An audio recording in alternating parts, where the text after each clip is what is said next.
Chapter 344. Of course I'm not dead. Hicks propped himself up with his walking stick and walked towards them laboriously. He chuckled. Did you forget that we had our fortune told in the tent? I will live a long life. Gleeward made a disgusted expression that said, who would believe you? As for you, Drew. Hicks maintained his usual smile and cast a glance at the stunned Thales. Then, he looked at Gleeward again, who was in the wheelchair. His gaze lingered on Gleeward's missing legs for a moment. I can see that you've lost quite a bit. Little hedgehog, I really miss the days when we ate sand together in the desert. The effect of this sentence was quite impressive. Thales, who was held hostage, and Guy, who drove the carriage, were both stunned. Little hedgehog? What little hedgehog? Whose little hedgehog? Gleeward twisted his body in the wheelchair and coughed unnaturally. Cough, all right, but Hicks continued to speak in a seemingly sentimental manner. I still remember that you were forced to be with those barren bone women in the tent. At that moment, Gleeward's face turned the color of a pig's liver. Only the darkness of the night could conceal it. When the other two people shifted their admiring and skeptical gazes to him, Gleeward interrupted Hicks' cheerful chatter in exasperation. Shut up. Old man. Hicks shrugged. Gleeward stared at him with an unpleasant expression. He panted as he pondered about something. Guy, thank you for sending him over. Now, you should go further away. Gleeward paused, as if he felt that it was not safe. He narrowed his single eye and warned Guy in a soft voice, you don't want to hear that I'll kill you if you find out, do you? Guy trembled slightly. He looked at the dying teenager in his chief's arms and squeezed out a terrified and strange smile. All right, Chief. After Cale left, Gleeward exhaled. The veteran looked at Hicks in displeasure. Very well, Old Crow, since you're in Dragon Cloud City, very well, I'll treat you to a meal. As long as it's in my territory, you can choose the location, but, Gleeward's expression changed. He changed the topic and said fiercely, you are not allowed to mention the past. Not even a single word. He looked very serious. Thales listened to their conversation suspiciously, but he had already guessed some things, so he preferred to remain silent. Leave everything to Hicks. Really? What a pity. Hicks sighed. Those precious years can't be easily forgotten. In the desert god's beast cage, we were reduced to slaves and lost all our dignity. You, on the other hand, swallowed fresh blood and fought against human or inhuman opponents. You fought for the last mouthful of stinky food and clenched your teeth to survive, until, Gleeward's expression changed again. Oh my, I'm so kid. He closed his eyes in pain and annoyance. Shut up. I told you not to mention it again. Hicks nodded with a smile. He placed his hands on his walking stick and coughed softly. Once Gleeward made sure that Hicks did not speak again, he slowly exhaled, as if he had just avoided a great danger. He waved Thales' hand. All right, finish what you wanted to say. I'm still in a hurry to get rich. When Gleeward said this, his words came to an abrupt halt. The veteran frowned. He looked at Thales, who was no longer struggling and was trying his best to recover. Then, he looked at the newcomer, Hicks. Hicks still had that mysterious smile on his face as he stared at him quietly. Then, Gleeward, I would like to ask you for a favor. Gleeward's expression froze on his face. In the next second, Thales felt his body loosen. Gleeward had let go of him. F***CK, Old Crow. The veteran looked at the hostage in disbelief, then at his old friend.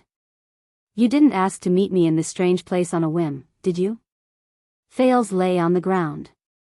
He felt that his limbs were sore and powerless after being deprived of oxygen for a long time. This brat didn't suddenly appear out of nowhere because of a coincidence, did he? In the face of Gleeward's bewildered question, Hicks shook his head. Of course not. He walked forward slowly, leaning on his walking stick. That's right. I want to ask you to help him. Hicks' expression slowly became serious. Please send Prince Thales out of Dragon Cloud City in secret and safely to the designated place, despite the many layers of security. Gleeward. The three of them sank into silence. Thales propped his arms up from the ground and stood up with great effort. He flashed a smile that was rarely seen that night. As expected. The contact Putre had spoken of, it's Hicks. Him, no, their mutual, well-respected teacher. It's you, teacher. Following Putre's instructions, he flashed a friendly and grateful smile at Hicks. I'm sorry that I didn't say goodbye to you before. Hicks returned the smile and winked playfully.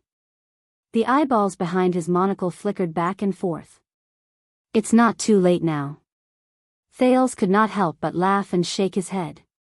So, the way Putre mentioned to get someone to help the Prince of Constellation leave the city in secret is, no way. Gleeward's rude voice rose again. Thales looked at the veteran in front of him with a puzzled expression. Gleeward's expression was angry and his breathing was rapid. He stared at the old crow in front of him.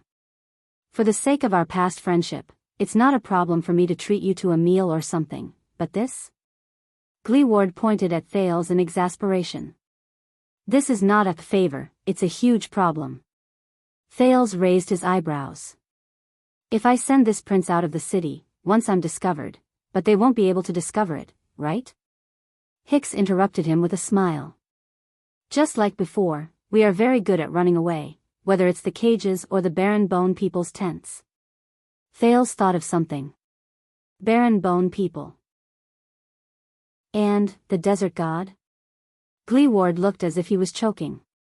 He opened his mouth and twitched for a few seconds before he finally waved his hand. Don't talk about the past. Also, this is not a matter of whether they discover it or not. The veteran turned to Hicks with a displeased expression. This is too risky. It involves the lives and deaths of so many of my subordinates. Do you know how the Star Killer will fix Shield District if he finds out? Forget about him, that Leespan and those rotten people in the disciplinary hall are full of evil tricks. With every sentence Gleeward said, the old Hicks nodded slightly. It was as if he was listening to him pour out his troubles. Gleeward snorted in dissatisfaction.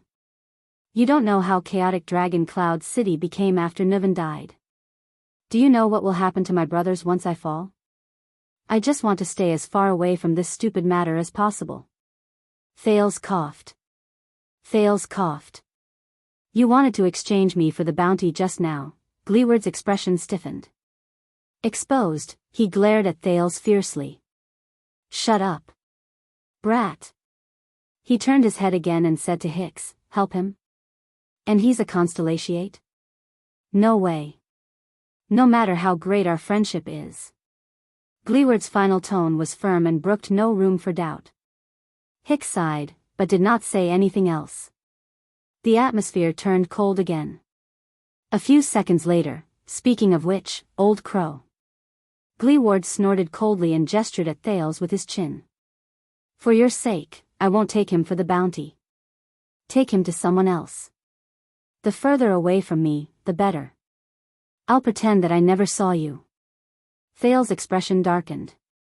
What? Hicks' eyebrows slowly furrowed. His skinny hands, which rested on the walking stick, trembled slightly. But immediately after, he relaxed his brows. All right, Gleeward. Hicks put on a smile again.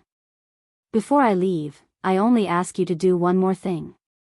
Gleeward widened his eyes, tilted his head, and put on an expression that said, what else do you want? Hey, you, Hicks' expression changed instantly. He shook his head regretfully. You know, sometimes, when I dream about our time in the Flying Squirrel tribe, Gleeward's expression changed again. All right.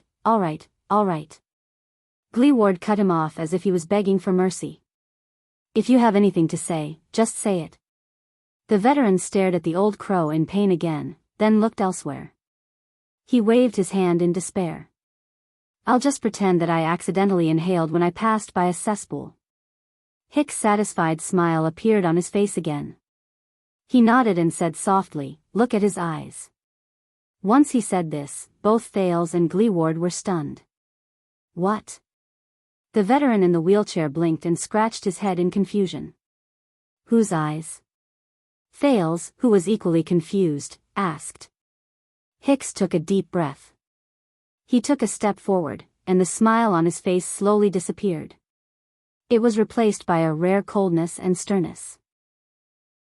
Drew Gleeward, on account of the countless times I treated and saved you in the desert god's cage when you were on the brink of death, Hicks said, enunciating each word clearly, look carefully at this child's eyes. When he heard this, the first person to be stunned was Thales. My eyes? Wait. Wait.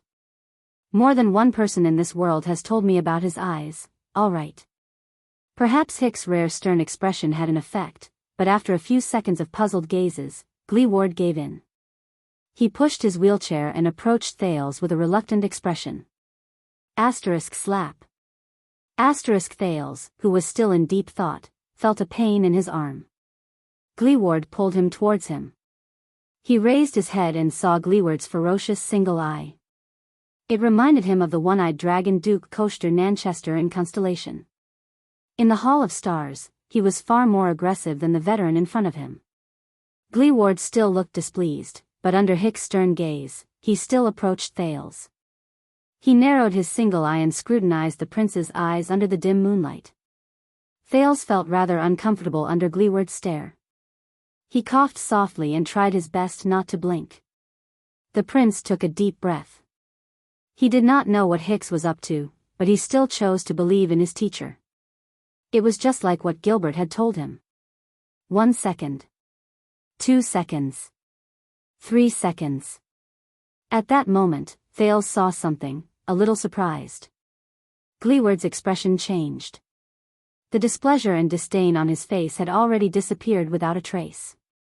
What was left was only shock and astonishment. This made Thales think of something.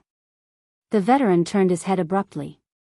Light, but before he finished speaking, as if he knew what he wanted, Hicks picked up a burning torch from the ground and tossed it to Gleeward from afar. Gleeward frowned and glanced at the indifferent Hicks. He waved the torch to make it burn brighter. Then, he moved closer to Thales. The heat and glare of the flame made Thales involuntarily shrink back, but Gleeward held him firmly. Don't move, child. With the light from the torch, Gleeward scrutinized the corner of Thales' eyes again. This time, his expression became more solemn, and he also became more incredulous. Don't blink either. Thales could clearly see that as he observed Gleeward's face, Gleeward's expression changed subtly. His expression changed from surprise to hesitation, from hesitation to stupefaction, from stupefaction to excitement, and from excitement to dejection. Gleeward's eyebrows trembled. His single eye was filled with complicated emotions, conflict and pain, gratitude and relief, remorse and regret, sadness and indecisiveness. Thales was secretly shocked as he watched. How, a long time seemed to have passed. Finally, Gleeward slowly moved the torch away and lowered his head deeply. Impossible. In the darkness where no one could see, Gleeward propped himself up on his wheelchair, bent over, and spoke in a muffled voice. His voice seemed to be separated by a layer of fog, and it was a little indistinct. Hicks sighed softly while leaning on his walking stick. Do you understand now? Thales turned to the old crow in surprise and bewilderment, but he could only see the sorrow and desolation on his face. The prince instinctively said, What's going on? My eyes, no. The veteran in the wheelchair interrupted him. No. Gleeward's head was still lowered, but his voice began to tremble. He stuttered, and it was even more intense than when he was roaring just now. No. He held the torch in his right hand and the arm of the wheelchair in his left. His shoulders rose and fell. Hicks shook his head. You saw it. Gleeward raised his head swiftly. Thales stared at his face in surprise. The veteran's eyes were wide open, and he shook his head in disbelief, like a detective who had just discovered a cruel truth. The prince touched his eyelids. He looked at Hicks, then at Gleeward. A strange sense of panic spread in his heart. They know something. Only me. Only I don't know. No. Gleeward trembled and blinked his single eye. He panted violently while he gritted his teeth and said, "This is just a coincidence. There may not be many people like this, but there definitely are. You only need paint, Thales." Thales shuddered and turned to Hicks. "Teacher Hicks?" The old crow, who interrupted the veteran, snorted softly. "My friend may be highly skilled, but he doesn't care much about the high-level politics of the neighboring countries." His words were flat, and there was no inflection in them. It was a stark contrast to Hicks' usual lively and interesting demeanor when he taught. "So, can I trouble you to tell him?" Hicks did not look at any of them, but stared firmly at his walking stick. "What is your full name?" "Full name?" Thales shuddered. He knew. He knew what they were conflicted about. That is, the night returned to silence. Only the torch in Gleeward's hand continued to crackle. Thales answered subconsciously. His gaze was fixed on Gleeward's obviously abnormal body. My full name is Thales Therangerana Kessel Jadestar. Thud. The torch fell to the ground and rolled into a pool of blood beside it, struggling helplessly. Gleeward sat in his wheelchair in a daze. He stared blankly at Thales, who was also absent-minded. His right hand was still in the air, still in the position of holding the torch. But he still did not move. It was as if he was living in a dream. Gleeward spoke softly. "This is impossible." The voice that was once rough, hot-tempered, and extremely unpleasant to the ears sounded as if it came from a distant mountain at that moment. It was gentle and calm. It was as if he was afraid of disturbing someone's sweet dreams. Hicks slowly flashed a tired but sincere smile. "That's right, Drew." The old crow raised his head slowly. The meaning in his eyes was complicated and profound. "This is Lady Theron's son. He is her bloodline. Sizzle. Star. Chapter 345. At that moment it was as if someone had stopped time from moving forward in this dark, remote, and dilapidated corner of Shield District. The three of them faced each other in silence. The stagnant atmosphere fueled their own indescribable emotions. Until, "What's going on?" Thales asked the other two in disbelief. "Hicks, and you, what are you talking about?" "You know my mother?" Under the moonlight, the prince's face was full of surprise. He stared at the veteran in the wheelchair, who was still trembling slightly, and the old man who held his walking stick with his head lowered in dejection. "When? How did you know her? Where is she?" But they did not answer.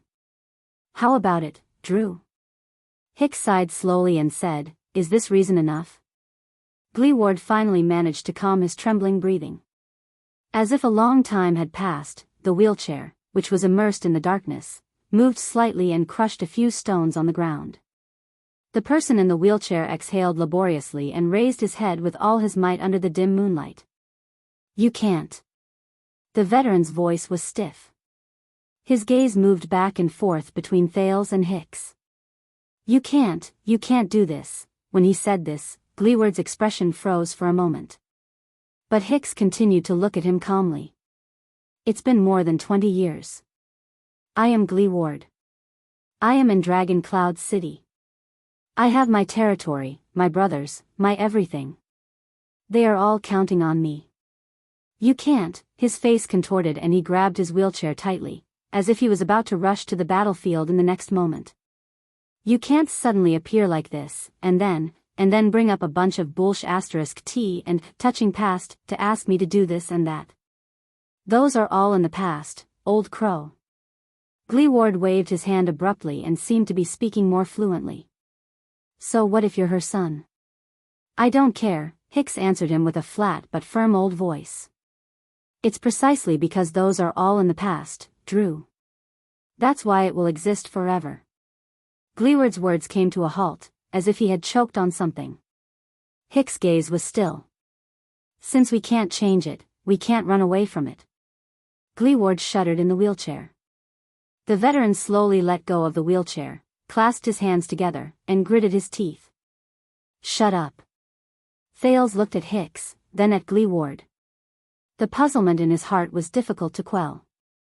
20 years ago. The past? They all knew their Anjarana. That mysterious mother. He pricked up his ears, wanting to hear more. No one wants to recall the nightmare of the past, whether it was before or after. The aged Hicks sighed softly and said, but at least think about it. Back then, who was the one who brought people like us, who were struggling and at the end of our lives, and a walking corpse like you out of Caligari? Out of that bottomless cage of darkness, out of that bloody arena shrouded in shadows. Caligari, the title seemed to remind Gleeward of something. He closed his eyes and his chest began to heave. Thales was puzzled. Caligari? What is that place? Yes, my dear Drew. Hicks stared at Gleeward from afar, who was immersed in his memories and had an uncertain expression. This is the debt we owe. Gleeward opened his eyes and took a deep breath laboriously. Shut up. Thales could not hold it in any more. Sorry to disturb you, but, he took a step forward, and his tone was slightly anxious. Who exactly is my mother? Gleeward suddenly raised his head. I said shut up. The veteran gritted his teeth, widened one of his eyes, and stared at the teenage prince with a contorted face, as if he was going through some kind of torture. His beard and hair stood on end, and he looked as if he was forcefully suppressing his emotions, forcing Thales to swallow his words. There are always some things, ahem, you can't deny, and you can't forget. Hicks coughed in slight pain, but he waved his hand and refused Thales' kind offer to help him up. Isn't that so? The old crow took a moment to recover before he slowly opened his mouth and called out a name that Thales was very unfamiliar with. Bloody thorn lizard. Asterisk bang. Asterisk Gleeward punched his wheelchair. Shut up, shut up. The veteran leaned forward and glared at Hicks fiercely. Go to hell, old man. You are never allowed to call me that. You know that IF asterisk King hate this the most. His voice was filled with hostility and pain. He slapped his wheelchair fiercely. You know that. Thales stared at Gleeward in astonishment. The prince became increasingly suspicious of Theron's relationship with them. At the same time, he was also worried about his future. But Hicks only continued to support himself with his walking stick. He stood there indifferently. Then send this child away, Drew. This is all I asked of you in the past. Then, you can go back and be the local tyrant with a clear conscience. You can flaunt your power as the boss of your gang. Gleeward fell back against his seat and panted a few times. It was as if the conversation just now had exhausted most of his energy. A gust of wind blew past. The huge temperature difference between day and night in Dragon Cloud City made Thales shudder. He could not help but sneeze. No. Gleeward's pained but firm voice traveled into his ears. Dream on. I won't take this job. Thales was shocked. What? That's it? You won't take it? A cold glare appeared behind Hicks' monocle. He said calmly, Is that your answer? Gleeward? Gleeward's chest visibly swayed. That's it. The veteran in the wheelchair raised his head again, gritted his teeth, and said angrily, You, get lost. He squeezed out a few words through gritted teeth, Get out of my territory. Immediately, right now. His rough voice rang out in this remote corner, echoing back and forth between the ruins of the wall. But Hicks said nothing. He only stared at Gleeward in silence. Gleeward, whose expression was contorted, and Hicks, whose expression was cold, stared at each other under the moonlight. This atmosphere made Thales rather uneasy. For a moment it overshadowed his curiosity about his mysterious mother, and made him even more confused about how he could escape. After a long time, Hicks sighed slowly. Is that so? The veteran in the wheelchair stared at the old man in front of him. His gaze was filled with a hidden meaning that Thales could not understand. Boss? In the distance, Kevin, who heard the roar, drove the carriage closer and asked anxiously, "What's wrong?" Gleeward panted a few times, adjusted his breathing, and restrained his emotions that were out of control. "Kevin," the veteran said stiffly to the young man in the carriage, "where did they come from?" "Send them back to where they came from." Kevin was slightly taken aback. "Huh?" Gleeward closed his eyes, then opened them again. "Damn it." The boss of Shield District gritted his teeth stiffly and slammed his wheelchair. "Get them out of them." His voice was rough, and his words were cold. Thales sighed in his heart. Kevin was shocked by the way the boss behaved. He first trembled a little, then immediately nodded. "Oh, okay," Gleeward snorted coldly. He gave Hicks, who was still silent, a rude glare, as if he was his mortal enemy. The next moment, the veteran moved abruptly. He turned his wheelchair to face the opposite direction from Hicks. On the way, he violently pushed aside a corpse that was blocking his path. Then, he cast a glance in Thales' direction with a complicated expression. But the moment before his gaze met the latter's, he quickly looked away. F***CKU, Old Crow. Then, amidst the friction between the wheels and the ground, Gleeward's figure on the wheelchair disappeared into the night. He left without any delay. He ran over countless gravel along the way. The sound of the wheelchair gradually faded away. Thales silently watched the direction in which Gleeward left. Doubt and disappointment coexisted in his heart. Old sir, and this." After making sure that Gleeward was far away, Kevin rubbed his hands as if he had a headache. He looked at the old crow and Thales with a troubled expression. He remembered the boss' attitude towards them just now. He pointed at the carriage and thought about the tone he should use. "Maybe we should." Hicks tapped his walking stick and flashed a friendly smile. "It will be done in a while, young man. Please wait for me at the front. We have to say goodbye." Under Hicks' polite and friendly smile, Kevin drove the carriage into the distance with a skeptical look. Thales stared at his teacher with a slightly dejected expression. "You saw it, Thales." Hicks turned his head and looked at Thales apologetically. "I'm very sorry. I'm afraid I can't help you. And you can't just follow me back to Axe District. It's too dangerous." Thales stared at him quietly. He shook his head and threw the slight regret that rose in his heart out of his mind. In truth, Thales realized that the ups and downs in his emotions were not as great as he had imagined. His worry about his own safety was largely diluted by the information revealed in the conversation between the two of them just now. Thurland. This name again. When he thought of this, Thales could not help but sigh softly. Hicks. The prince sucked in a breath and fixed his gaze on the old crow. "Mr. Hicks, you are willing to travel a long and arduous journey to Extet to be my teacher. Is it really just because of Putre and Gilbert's recommendation?" The old crow froze for a moment. "Who knows?" Hicks reacted quickly. He chuckled softly. "Maybe it's because of the generous salary?" Hicks.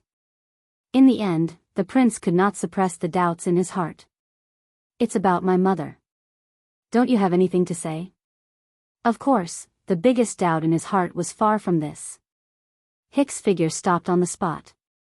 There was a moment of silence between the two of them. After a while, the old man slowly opened his wrinkled mouth. Hicks said slowly, "Shouldn't you be more familiar with her than I am?" Thales' breathing froze. I've never seen her," he said a little awkwardly as he recalled the few memories of the land in his mind.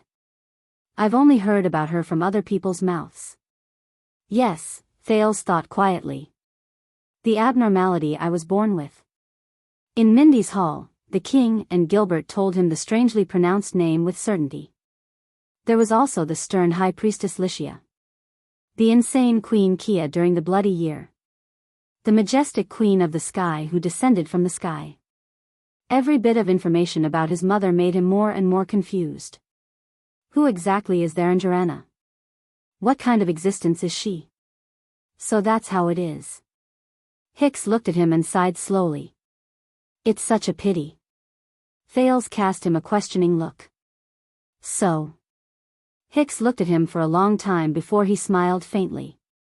When I was not so old and not so young, I was quite unlucky for a while. Hicks recalled the past and sighed. The process was too complicated. In any case, I was robbed and sold to the Great Desert as a slave. Thales was stunned. The Great Desert? Hicks nodded with a smile. Yes, it's the place you're about to go. The Great Desert. The old crow sighed faintly. His gaze moved past Thales, as if he was looking somewhere else. What a big place. There are only 3 things left in the world there: you, sand. The old crow narrowed his eyes. And sand. Thales could not help but frown. No matter how far you walk, how long you walk, and how fast you walk, you will never reach the end. All the rules of the world, morality, order, fairness, strength, and even time lose their meaning there. As for slaves. Hicks patted the back of his hand and said with a sigh, hee, it's hard to imagine that this system, which disappeared after the ancient empire, still exists in the Great Desert. You can exaggerate and imagine my miserable state at that time. As he recalled the past, Hicks' gaze was indifferent, but his tone was thought-provoking. A group of people who had lost all hope, all dignity, and most of their selves, prisoners of war, criminals, drunkards, cripples, prostitutes, beggars, lunatics, exiles. Just like that, like wild beasts and livestock, they were kept in filthy, cruel, hopeless, and painful cages. They were given all kinds of slave codes, and they went through all kinds of hell that people could imagine, waiting for death. Thales listened attentively and resisted the urge to ask questions. He searched his heart for a piece of relevant information. Hicks coughed softly. A strange light shone in his eyes. And that was the place where I first met your mother. There in Jirana. Hicks' voice was very soft, as if he was coaxing a cute child. Thales watched him quietly. The old crow sighed with emotion and said, I still remember Theron's long, fiery red hair that reached her waist, her delicate and translucent skin, her beautifully curved lips, and her light gray eyes, just like yours. Long, fiery red hair. Thales frowned. This was the only description of Theron's appearance that he had obtained over the past few years. But the most impressive thing about her was not these. Hicks smiled helplessly. I still can't forget Theron. The way she turned her head to look at people was full of confusion and mystery, but the way she grinned and snickered made people feel that she was mischievous and hateful. That girl was sometimes as passionate as fire and mischievous, and sometimes as calm as water, wise and far-sighted. Thales paused and asked curiously, what? Yes, I know that this is very contradictory. Hicks seemed to know the doubts in Thales' heart. He waved his hand and laughed. But I just have this feeling. In her rare gray eyes, there is madness and rationality at the same time, but they blend perfectly. She is like a kind that is similar to us, but also like an existence that is above us. That is Theron, the enchanting, mysterious, and unpredictable Theron. Hicks shook his head helplessly and dejectedly. I am quite confident in my choice of words, but I have to admit that when it comes to that girl, my eloquence is pathetically poor. I can't even describe her. Thales was stunned. Madness and rationality? She's like our kind, but also like an existence above us. What's going on? Theron is, the more the old crow went on, the more ethereal his gaze became, as if it was shining into a corner that ordinary people could not see. The amazing Theron was the nickname given to her by the cage masters. She was the only slave who could retain her original name. Thales thought of something. Slave? Thales' eyes were filled with surprise and bewilderment. You mean, my mother was a slave in the desert? How is that possible? Doubts arose in his heart. If it's according to what the Queen of the Sky said, she was. As if unwilling to let Thales continue thinking about it, Hicks raised his voice. Until she proved that she was not. Slave. The amazing Theron. Thales pondered and subconsciously continued, what do you mean? When he said this, the old crow exhaled and paused for a moment. He closed his eyes gently, and a warm smile appeared on his face. Your mother. She was very smart and very persuasive. That girl used 2 to 3 years to pull the hopeless slaves who lived like walking corpses out of the abyss, out of hell, out of quagmires, out of despair. She brought us together. Thales listened attentively. From the old crow's slowly fluctuating emotions, he could feel the countless pasts of the past contained in those simple words. A few seconds later, Hicks, who was immersed in his memories, opened his eyes. He let out a long sigh and ended his speech with a few words. In the end, we found a way to survive. We escaped. Chapter 346. Thales' eyes brightened. Thuran. Slave. Survived. Escaped. That's it. Hicks chuckled softly and shrugged. That was my meeting with Thuran. It wasn't long, but it left a deep impression. I hope it will be of some help to you. Thales was slightly startled. A sense of disappointment rose in him, as if he was listening to a story but did not continue. That's all? The old crow's oily smile answered him. What else? Thales could not get rid of his doubts. He quickly asked, where did she come from? Where is she from? Where did she go after that? How did he get involved with my father and Constellation? Hicks coughed softly and interrupted Thales' continuous questioning. I am very willing to describe my impression of your mother to you, Thales. If my drawing skills were good enough, I could even write a sketch for you. But I am afraid that this is all I know. I don't know her identity before she became a slave, and I can't tell where she came from. Hicks looked at him regretfully and gestured to the surroundings. And now is not the time for us to sit down and talk about the past. Thales was momentarily speechless in the face of Hicks' apologetic and helpless smile. Hicks sighed and stroked his walking stick. An indecipherable emotion surged in his eyes behind the monocle. As for Gleeward, I can only say that I am truly sorry. His voice was hoarse. Take care of yourself. Thales seemed to have woken up from a dream. The shock of receiving the information was instantly washed away by the threat in front of him. The prince paused for a long while. No. Thales forced a smile. I should be the one apologizing. You took a huge risk to save me. If Heroic Spirit Palace finds out, don't worry about me, child. Hicks shook his head. My channels are perfectly normal. It won't arouse suspicion. Putre is worried about his missing prince, and as his teacher, I came to ask an old friend for information out of consideration for his feelings. At least, Heroic Spirit Palace, who can't even take care of themselves, won't suspect anything in the short term.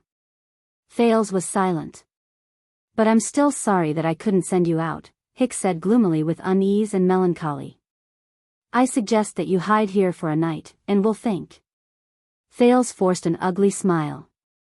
Thank you, sir. He looked at the ruins around him, and the shocking battle in Shield District all those years ago flashed past his mind. I tried not to think about the bleak future. Thales pursed his lips and hesitated for a moment. I will find a way to get out myself. When Gleeward refused to help him, Thales was indeed disappointed and terrified. After all, Dragon Cloud City was under heavy lockdown, and the Star Killer was chasing after him all over the city, but Hicks had already done enough for him. He had no right to ask for more. Hicks silently watched the prince try his best to maintain the smile on his face. He did not speak. Of course. Hicks flashed a slightly bitter smile. But for some reason, Thales felt that there was an indecipherable meaning hidden in his gaze. Of course you can, then I will. The old man said nothing more. He bowed apologetically and turned away, leaning on his crutch. He walked towards Kevin, who was waiting impatiently in the distance. Thales stared at his back from afar and suddenly remembered something. One last question. Thales' words made Hicks stop in his tracks. Our first lesson, remember? Thales rubbed his hands together, as if this could drive away the coldness of the night. The boundaries of governance. Hicks paused visibly. He turned completely around to face Thales. Of course. Thales glanced at the desolate scene around him again and faced the old Hicks. At the end of that day, you told us that all our speculations and conclusions in class that day were actually wrong. The prince took a deep breath. He took a few steps forward and looked into Hicks' eyes seriously. I originally thought that you wanted to tell us that history can be interpreted in many ways, but, during the second lesson, even though we did a lot of homework, I could feel that you were not satisfied with our da. Hicks stared at him silently and did not say a word. Thales raised his eyebrows at him. Why? Thales raised an eyebrow at him. Why? What is it? What is it in your mind? The horse that pulled the carriage in the distance neighed in boredom. Under the night sky, the hunched old man and the teenager with his head held high stood in a corner of the ruins, facing each other in silence. The old crow smiled. You know, I originally planned to talk about this a long time later, or when we graduate and stop our lessons. I didn't even care about anything and let all of you figure it out on your own. The old man's words faltered for a moment. But in view of your current situation, Thales still stared at him with bright, piercing eyes. All right. Hicks smiled helplessly, like an old grandfather who could not stand being bothered by his child. Why was our discussion that day wrong? Because times have changed. Thales furrowed his eyebrows. Hicks clasped his hands around his walking stick again. He tried his best to straighten his hunched back and coughed softly. The old man suddenly became serious. Let me clarify something first, Thales. What we were doing at that time was analyzing and discussing events that happened more than 10 years ago, deducing the development and direction of the people and events at that time, and trying to come up with as many useful conclusions as possible that can be used as a reference for us today. Thales nodded slightly. But Hicks' tone changed. His eyes shone with a rarely seen sharpness. But the problem is, time is different. Time? Doubt rose in Thales' heart. You mean? Hicks raised a hand and silenced his question. The world, young sir. Our world is complicated and ever-changing. As if to save time, Hicks did not give Thales another chance to interrupt him. Time is moving forward, and times are changing. People may have seen that in the past few thousand years, the iron hooves of humans have created boundless prosperity. The powerful empire has ended the divided governance of various kings. The bright God's church has purified the treacherous hearts of people. The turbulent waves overturned the decadent imperial family. The division of the church has rebuilt the gods. The battle of eradication, which is the closest to us, has determined today's situation. Hicks' gaze shifted. But at the same time, many people will also overlook that thousands of years ago, the merchants on the land had just gotten used to bartering. Farmers could only rely on iron and fire to harvest crops. People did not even know how to domesticate messenger crows. Communication between cities could only rely on messengers. Today, the palaces of many kingdoms even look like barbarian gatherings. Hundreds of years ago, eternal oil and crystal drops were still hidden deep under the sea and underground. Mystic guns had not yet appeared in this world. The teachings of the bright God were spread throughout the continent and could not be doubted. Our long-distance ships could only pray for good weather and hope that the trade winds would bring them far away. Thales lowered his head and silently thought about the historical process of this world. Hicks tapped his walking stick lightly. He was a little lost in thought. But that's not all. Every year, every month, every day, every minute, every second, every part of the world is changing. Not just the politics of the lords, not just the coins of the merchants, not just the crops of the farmers. Some of the changes are so small that they are undetectable or even unrecognizable. Some of the changes are connected to the changes in other things and bring about changes in the final outcome. Hicks' words were serious, and his gaze was solemn. Even Thales subconsciously straightened his back in the cold wind. But it is precisely these insignificant changes that accompany the progress of history that are crucial. They make it difficult for those of us who try to summarize patterns, learn from experience, uncover the truth, and deduce cause and effect. And when many people talk about history, use history as a reference, and compare history, it is easy for them to unknowingly ignore these changes, even if it's only for 18 years. Only after experiencing failure will they have the energy to look for the existence of these changes. Camelot the great emperor established the ancient empire, Kessel VI rebuilt the final empire, and King Tormund established Constellation. They are often compared, but these three people are no longer facing the same world, the same group of people, and the same situation. When he said this, Hicks coughed a few times. We can't just focus on the things we care about, Thales. There are too many factors that determine every period of history and every case. There are so many that it's easy for us to ignore them. And these factors change too quickly, so quickly that it's hard for us to grasp them. So, on that day, when we confidently and complacently gave the conclusion of the limits of governance, Hicks sighed deeply. He was full of emotions, as if he did not expect Thales to understand. We are arrogant and always think that there is nothing new under the sun. But in fact, everything under the sun is new. Thales' eyes sparkled. What we have learned from history, the prince said subconsciously, is that we have learned nothing from history. Hicks' eyes immediately lit up while he was sighing. A thought-provoking paradox, an interesting set of logic. The old crow mulled over the meaning of this sentence. Learned nothing. I can feel that it doesn't just mean repeated mistakes on the surface. Thales snapped out of his daze and heaved a sigh of relief. Of course it isn't. Did you think of this sentence yourself? Hicks' eyes were filled with recognition and admiration. Of course, under the old crow's probing gaze, Thales deflated the moment he opened his mouth.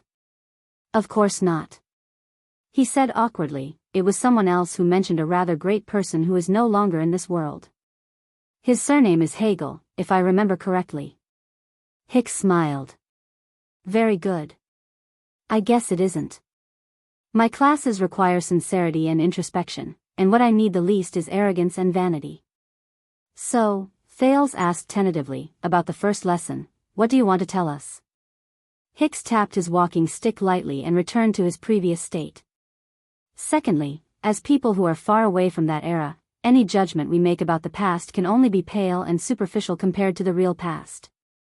The old crow furrowed his brows tightly, as if he had a headache. Since we can't restore the past, we have lost too many bases to rely on for judgment. We focus on the king's intentions and interests, but does King Nuvan really think so? We appeal to the vassal's standpoint and behavior, but what else did the counts do? Which came first and which came last? We attribute Extet's disadvantage to the unruly nature of the conquered land, but what were the real actions of the people of Constellation? Will there be important historical facts that we have missed out? There was endless emotion in Hicks' voice. Trying to use the excuse of grasping the essence, to ignore the process and narration of historical details to simplify the interpretation and judgment of history is quite dangerous, no matter how you look at it. Every time we miss out or misjudge a detail, the deviation between our judgment and the real history will be huge. And if we use this as a basis, the error between the law of the conclusion we conclude and the actual situation will be even more disastrous. The old crow chuckled and shook his head. The ancient saying of Maine Nocturne, the slightest error can lead to a great error. It is also like the warning that the ancient elves taught their young archers, the slightest error can lead to a great error. Misse Thales was stunned. He remembered something. Not only that, Thales said as if he was talking to himself. Not only that, Thales said as if he was talking to himself. There are also endogenous and collinear interactions, sample infection, multi-level deviations, causal inferences, and when you expand the scope of individual behavior to the collective level. Hicks was baffled by the series of unfamiliar words. He frowned. What? It was only then that Thales came to a realization. He quickly shook his head and said, nothing, I was just talking to myself. Hicks gave him a strange look and continued to speak. Therefore, on that day, after we went through deductions and guesses that we thought were rigorous but were actually biased and full of mistakes, We easily came to a conclusion about what happened 18 years ago and recklessly attributed it to the boundaries of governance. Even if it sounded reasonable, it was absolutely far from the truth that we wanted. It could not fit into our future history and be used for today's future. 18 years is enough to change a lot of things, and we are definitely not omniscient and omnipotent. Hicks stretched out his walking stick and drew an unpleasant sound on the uneven ground. He said dejectedly, "So, every time we try to use history as a mirror, we find that this mirror is not flat, and the images it reflects are always distorted and blurry, making it difficult to use." Hicks let out a long, deep breath. "Remember this, Thales. In Dragon Kiss Academy, even the most famous scholar has to be careful, humble, and extremely cautious when it comes to history, the world, and the crowd. He has to deal with the gap between what he knows and what is true." Thales frowned and stared at the old man in front of him. He did not say a word. Hicks snorted in a mocking manner. "And take that day as an example. In our daily lives, most of the people who self-righteously list out arguments and state them with absolute certainty, such as the empire died because of this, what caused a kingdom to prosper, if there was no such thing, there would be no such thing, and so on, are more or less filled with the savagery and childlike naivety of beginners." Hicks tapped his forehead, then pointed at Thales, who had a serious expression on his face. "Your brain works very fast, Thales. I believe that your eloquence has brought you a lot of convenience, but sometimes you need to stop, think more, and speak less. A wise man rarely speaks eloquently." Thales still did not speak. He stood quietly on the spot and listened to Hicks. "Humility," Hicks said earnestly and earnestly. "Thales, humility. This is what you should really learn from your first lesson. Instead of my seemingly open-minded and reasonable questions that are in fact deliberately led to your own conclusions through the deliberate indoctrination that I meticulously set up, you should not come to a conclusion. You came to a conclusion, but you believed it without a doubt. You believed that it was your own thinking. Humility is often lost in this way." Hicks seemed to have remembered the past. He could not help but say with a sigh, "When it comes to learning, it is the easiest for a person to lose his humility and become self-righteous. When your empty brain is suddenly filled with something, in the excitement of self-improvement, you often do not pay attention to whether the thing that fills your brain is a pile of sh*t or. Most of the time, both look the same. The thing that fills your brain." When he thought of this, Thales thought of something and raised his gaze. "Speaking of which, I remembered something." The prince spoke in a deliberative tone and anxiously said, "Sir, do you remember the book you used to refute us in the first lesson, The History of the Northern Territory?" Hicks raised his eyebrows. He coughed softly. "I specifically went to look for this book, so, Thales seemed a little embarrassed. He observed the old crow's half-smile and slowly said, "The name of the author is written on the title page of that book." "The author's name is written on the title page of the book." "That's," Thales waved his hand in embarrassment. "Mary H. Hicks from Dragon Kiss Academy." Hicks' pupils shrank slightly. Thales looked at the original author before him with a resigned expression. "Is that sh*t?" A few seconds later, the old crow burst out laughing in delight. "Ha ha ha ha ha." The old man's laughter was not pleasant to the ears. It was indeed comparable to a crow's. But it was obvious that he was very happy. Hicks laughed until he was out of breath. He supported himself on his walking stick, and his shoulders shook as he laughed and looked at Thales. You really went." "Ha ha ha." Thales shrugged helplessly and faked an awkward smile. Tracing the source of quotes and looking through the publication information. Aren't these the basic qualities of a postgraduate student? So, the corners of Thales' mouth twitched awkwardly. He wanted to end the topic. "My thoughts were never mine, but everyone's?" Hicks' laughter stopped. Another interesting sentence. Hicks paused for a moment and put on a thoughtful expression. "Did you think of this yourself?" Thales shrugged. "I really want to say no, but this sentence?" "Yes." "Very good." Hicks put away his smile and looked at Thales in a steady and serious manner. And the only thing that can guarantee that your brain won't be immersed in shit is chi, Thales. Thales nodded respectfully and continued his teacher's words. Humility. Hicks flashed a smile again. But then, Thales changed the tone of his voice. But you left out one thing: reflect on yourself. Remember the lesson rules you told us? Before questioning something, it's best to ask yourself. Thank you, Bourdu. Thales smiled in his heart. Hicks' expression changed slightly. He narrowed his eyes and sized up the teenager in front of him again. Not just before, Thales, he said calmly. But those are advanced lessons, and they are options for advancement. Not everyone has the aptitude to reach that stage. Hicks blinked. And we will do it step by step. We will start with humility. Then, we will plan for other things. Thales smiled. One step at a time. He looked at the strangely interesting old man in front of him and thought of his uncertain future. He suddenly sighed. Thales suddenly raised his index finger. Sir. I was thinking. Although you told me that the meaning of the first lesson was humility, wise men rarely speak eloquently, and so on. Thales narrowed his eyes.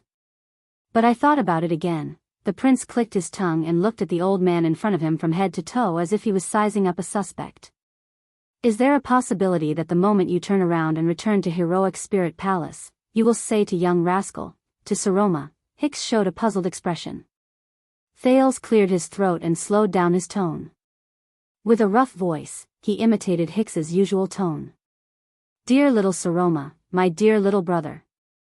Jia, you must know that wise men are not afraid of eloquence. Madam, what you need is to confidently stuff your opinion into other people's minds, even if it's a pile of shit. Before Thales finished speaking, Hicks laughed out loud, and his expression was exaggerated.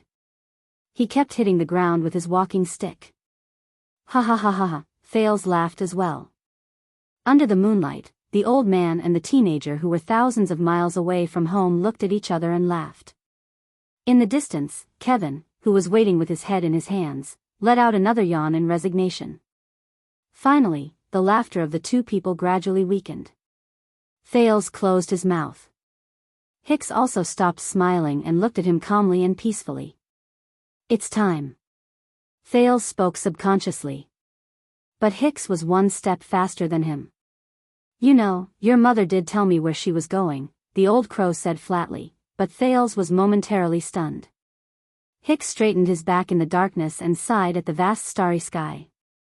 Before we parted, she stood alone with her back to us. She faced the blood-red setting sun on the vast desert and said with a chuckle. Thales felt an inexplicable sense of nervousness in his heart. He knew that what came next was that person's original words. Hicks said faintly, since I escaped with much difficulty, of course I want to go to a wider world. Perhaps I can pry open this boring world. Thales was stunned. Pry open this boring? I believe that she did it, Hicks said softly, but his words traveled clearly into Thales' ears through the quiet night sky. Perhaps she will eventually do it. A breeze blew past, and it let out a long whimper through the hole in the wall behind them. Hicks straightened his scarf. With a solemn expression, he nodded slightly at Thales. Take care, young sir. Thales put away his thoughts and nodded solemnly as well. You too. Sir. And so, Thales stood alone in the quiet night, listening to the sound of Hicks' walking stick slowly fade into the distance.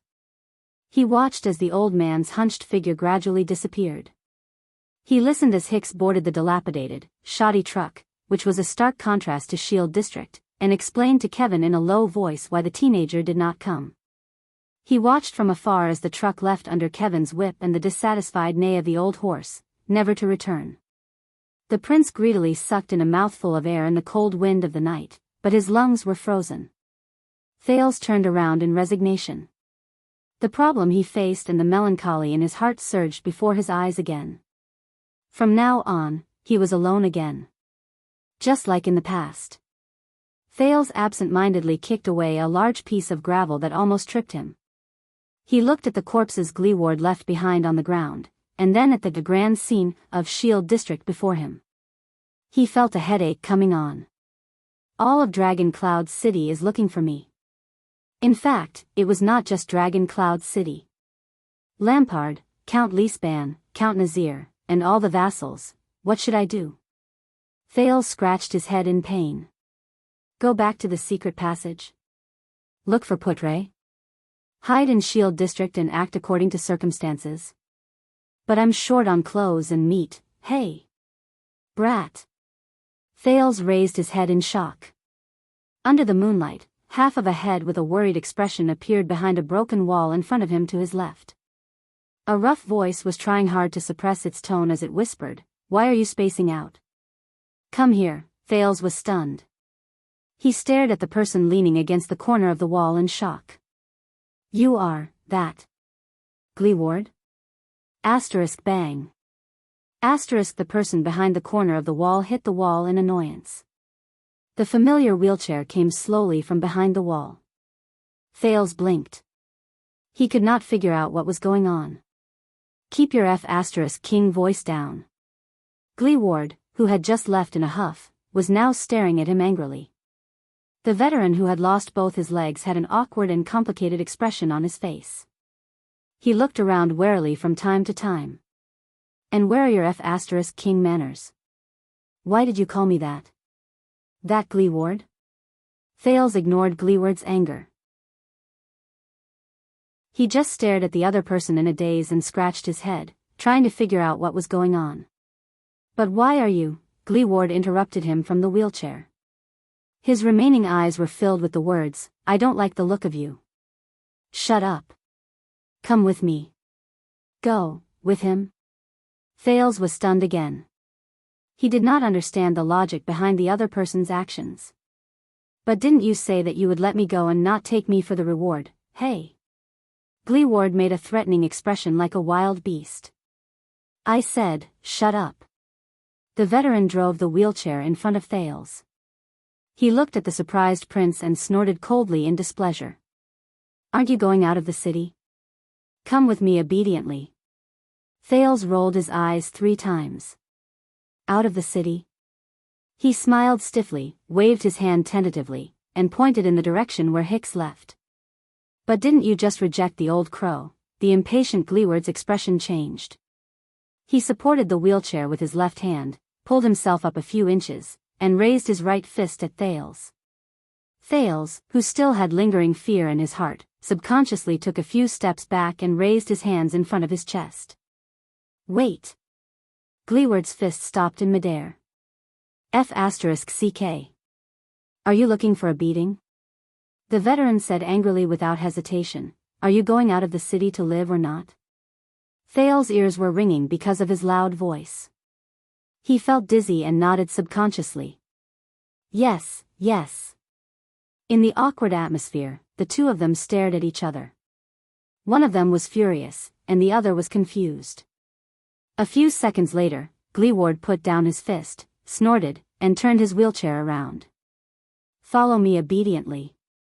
"Brat." He snorted in disdain. Thales, who was still in a state of shock, put down his hands. He shrugged, as if he had understood something, and followed Gleeward in a contemplative manner. Hence, amid the sound of wheels rolling over the gravel, the shadows of a wheelchair and a teenager slowly elongated on the rough ground of Shield District. They moved forward side by side under the quiet night sky. Slap. Slap. Slap. Thales punched his left palm 3 times with his right fist. "I understand now." While walking, Thales carefully observed Gleeward, whose expression was unpleasant. He seemed to be aggrieved, but also angry. The teenager seemed to have made a new discovery. There was a hint of surprise in his voice. "In the end, you will still help me. You just don't want to admit defeat in front of the old crow." Gleeward's expression froze. "Shut up." But Thales, who was immersed in his new discovery, did not care about what the old man said at all. His eyes lit up. "And Hicks, that old crow intentionally made me stay. He also knows this. Hicks knows that you will definitely help me, so he Gleeward's expression became even more unpleasant. He gritted his teeth, slanted his lips, and twisted his face. He sped up the speed of his hands, pushing the wheelchair forward. Shut up. Thales took 2 steps forward and overtook the accelerating wheelchair. He turned around to face the veteran. Wait. Thales' eyes grew brighter. You know this too, don't you? You know that he knows that you will help me. As if his thoughts were exposed, Gleeward exhaled with a lifeless expression. As he pushed the wheelchair, he banged the wheel in dissatisfaction. Shut up. Shut up. Thales did not intend to shut up at all. He walked backwards with one hand over his chest and the other caressing his chin. He looked pleasantly surprised. So, you both know each other very well, but, for some reason, you don't want to make it clear. Hicks, he also knows that he knows that you will help me. Gleeward, who could not take it anymore, raised his head in pain and wailed. Enough, the veteran stopped and fiercely cut Thales off. Shut up, shut up, shut up. Thales stopped talking and looked at Gleeward in puzzlement. Yes, I know, he knows too. Gleeward's face was filled with anger. He waved his hands at the sky. So what? He spat in a very unrefined manner and looked at Thales in annoyance. I also know that he knew that I knew that he knew that I would help you. Thales nodded solemnly and used his gaze to encourage him to continue speaking. F***ck, I'm going crazy because of you. Gleeward's words were stuck in his throat. His expression changed slightly. Can't you just F***king shut up? Thales blinked and revealed a resigned expression. Of course. The prince chuckled and scratched his head. But what you said might have, you also scolded my mother. Gleeward was immediately stunned. Scolded what? Thales pointed into the distance and smiled awkwardly. He kindly reminded him, that sentence of yours seemed to have scolded her. My mother, Tharanja. You know her. The puzzled Gleeward paused for a few seconds before he registered what he meant.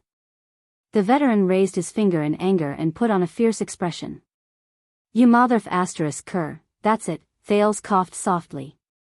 At that moment, Gleeward's throat seemed to be stuck by something, and he froze abruptly. He subconsciously hesitated. His expression was subtle and changed a few times. But a second later, the veteran regained his usual fierce tone and pointed at Thales again. You motherf***, however, under Thales' friendly gaze, Gleeward choked on something. The muscles on his face trembled slightly. The veteran's mouth opened and closed, but no sound came out. His fingers intertwined in the air, as if he could not find a target. A gentle breeze blew past. Thales shivered despite the chill, but his smile remained. You, finally, after hesitating for a few seconds, drew Gleeward through a punch with a face full of grief and indignation. He hit the poor wheelchair with a loud thud. Bang. You motherf***, shut up. Hicks and his history of the Northern Territory War did happen in reality. I have a L teacher who told me about her personal experience. When L graduated from her PhD, she submitted a thesis to a top journal. A professor who reviewed it anonymously replied with an opinion, and the gist of it was, you did not cite a certain work in your thesis. That is the authoritative work in the field. This is a major flaw in your research. Make up for it quickly. L, who had just graduated from her PhD, naturally accepted the anonymous professor's opinion in fear and trepidation. Then, she searched for that certain work no matter where she went. However, strangely enough, even though it was the authoritative work in the field, she searched for it for years without any results. In the end, the persistent L teacher gave each and every famous publishing house in the field a try. In the end, she found information about certain work in Cambridge. The publishing house replied, "Oh, certain work? We have it here, but it's still in draft. It'll only be published next year. Next year, next year, next year." L teacher in the wind, I have AF*** king sentence, but I don't know how to say it. many years later, through a coincidental channel, teacher found out, with an exasperated expression, that the professor who reviewed her thesis anonymously was the author of that certain work that had not been published at that time. Teacher in the wind, I have another F***king sentence, but I don't know. Swordless could never forget teacher's lifeless expression, who had always been serious, when she told this story. I wish her good health and a smooth life. When have great thoughts ever been shackled by a sick body? Chapter 347. Reality proved that Gleeward was indeed the local tyrant of Shield District. Even if it was night, even if it was difficult for him to move around, even if Shield District was a maze of ruins with very few people, the veteran could still accurately find the small paths and find his way out after making several turns. Under the moonlight, Thales quietly followed behind him with his head lowered, pretending to be the person who pushed Gleeward's wheelchair. He watched as Gleeward moved through the streets and alleys without any obstacles, as if he was in his own backyard. Jumping over fences, and even making secret signals and hand signals to different people living in different corners. Thales kicked away a pebble by his feet and patted the dust off his body. He felt slightly sentimental. It had been a long time since he felt this way, especially since Shield District had turned into such a desolate scene. This was especially the case when Shield District was reduced to such a miserable state. It made him remember the days when he begged in the smelly gutters and alleys of Eternal Star City a long time ago. When they arrived at a single-story house with mottled bricks, Gleeward coughed and knocked on the door 4 times, twice quickly and twice slowly. Thales was surprised to hear a series of crackling sounds coming from inside the house. Did someone fall off the bed? Footsteps came from behind the door, followed by an impatient female voice. For bright moon's sake. If you want to buy something, can't you come tomorrow morning? Gleeward, who was in the wheelchair, spoke in a dull voice. Kurtz, it's me. The voice behind the door stopped. As the wooden door opened, a sleepy face appeared before them. It was a woman in her 30s. She had messy long hair and looked down at Gleeward from above. Her clothes were thin, and her eyes were misty. Her breasts were faintly discernible. She looked as if she had just woken up and stared at the 2 people in front of the door in confusion. Thales politely moved his gaze away from her breasts, which she could not cover. He suppressed the question of who she was and looked at Gleeward. Gleeward snorted coldly. Tell me, Kurtz, you didn't drink, or else I'll have to F***ck you awake. He glanced inside the house. And it's best if there aren't any girls here to measure your size. Just by relying on a cowardly cripple like you? We don't even know who's going to F***ck who. The woman at the door rubbed her eyes. It's not my fault that I'm popular with women. After all, I'm one of the few in Shield District. Wait. After seeing the person in front of her clearly, the woman's expression changed. Her hand behind the door dropped, followed by the heavy sound of metal hitting the ground. You're injured. I have a bad feeling about this, cripple. It's just like the first time we met. The woman named Kurtz put on a dejected expression, but when her gaze shifted to Gleeward's bandaged wound, she immediately frowned. Are you being targeted again? Gleeward nodded with a dark expression. It's still those idiots from the market in Sword District. The veteran pointed at his wound and said disdainfully, this time, they even brought the real deal. Kurtz leaned against the door frame and scraped her face with the palm of her hand, as if she wanted to scrape away her sleepiness. Got it, I'll stitch it up for you. She sighed and looked around cautiously. There was an annoyed expression on her face. Dragon Cloud City is in such a mess, and they still have the time to mess with you. Damn it. Thales stared curiously at the disheveled woman who had a seductive body and a foul mouth. He thought about her relationship with Gleeward. And you, cripple. I've told you 100 times, things are different now. Kurtz raised her head with a resigned expression. She advised earnestly, don't go out alone at night anymore. At least bring, hey, Gleeward interrupted her, and his gaze became stern. I've already taken care of it and taught them a small lesson. Kurtz stared at Gleeward's expression, and her annoyed expression froze slightly. She asked tentatively, your small lesson. Gleeward did not answer. Thales remembered the slaughterhouse he saw just now and blinked helplessly at a corner where no one could see. Yes.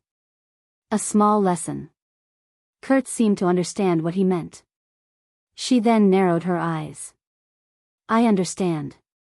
Then, we'll go to war. We won't stop until one of us dies. Her expression became solemn. She lowered her head and thought carefully. I'll look for Farron right away. Even though the city is under martial law, I think we can get 100 good fighters here before dawn, and another 50 after dawn. We can catch them off guard. Thales thought of something. What? This woman is also out to make a living. Gleeward coughed and interrupted, before that, I have something else to do. They won't expect us to counterattack so soon. The patrols are busy. Kurtz mumbled to herself about the fight between the gangs. When she heard Gleeward's words, she was slightly stunned. She looked up. Something else? It was only then that Kurtz noticed the teenager behind Gleeward.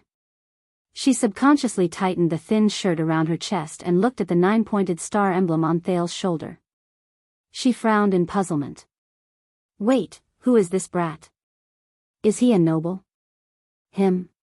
Come and meet Kurtz, Thales. Gleeward turned his head and looked at Thales. He extended his hand and gestured at Kurtz in a leisurely manner. The most unlucky tailor trader in Northland. Dr. G. The veteran pointed at an ugly scar on his arm and sneered. My specialty is suturing. Thales smiled awkwardly at Kurtz. Hey, nice to meet you. As a tailor come doctor, Kurtz's face was filled with suspicion. Nice to meet you? Gleeward turned his head around and sneered in a self-deprecating manner. Stop guessing. He's that prince. Kurtz did not manage to react. She asked in puzzlement, which prince? Gleeward snorted. Which other prince could it be? The man in the wheelchair grinned. Wherever he goes, who's the unlucky one? The Prince of Constellation. Thales coughed softly and pretended not to hear her. In the next moment, as expected, the prince saw the puzzlement on Kurtz's face turn into shock. She froze on the spot. In the house, Thales sat on a chair and gnawed on the extremely disgusting rye bread in his hand, which was probably left over from a season ago. He looked at the similarly simple and dilapidated house.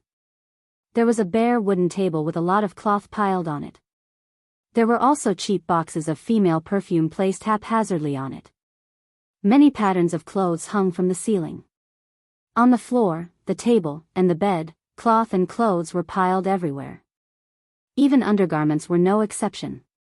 Needles, threads, scissors, measuring rulers, and coils could be seen everywhere. There was also a mirror with 3 cracks on the wall, and a saw in the corner. Behind the door was a ferocious-looking June 1st. Now, Thales knew what the metallic sound was when the woman let go of his hand. Thales picked up the wooden bowl and drank a mouthful of water that had a slightly strange smell. He then looked at Kurtz. The woman's identity was already clear, she was a tailor. Thales sighed secretly. But, a doctor?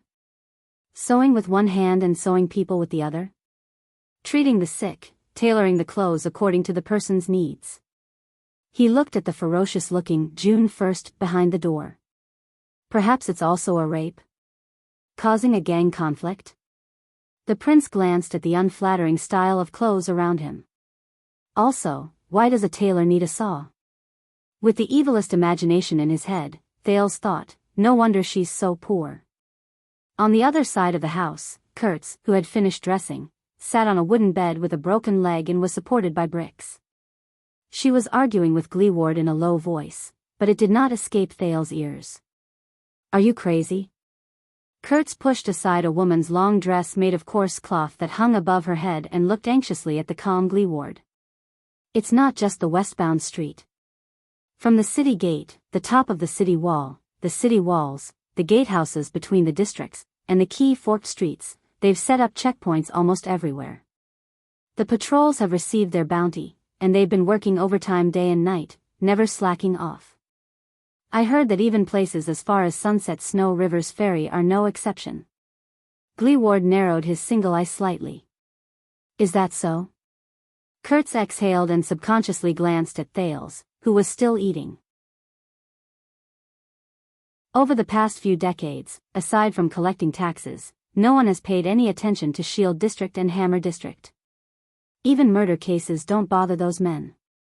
The seamstress counted with her fingers and told Gleeward about the pros and cons, but today, it's not just the patrols, even the White Blade Guards came to our door.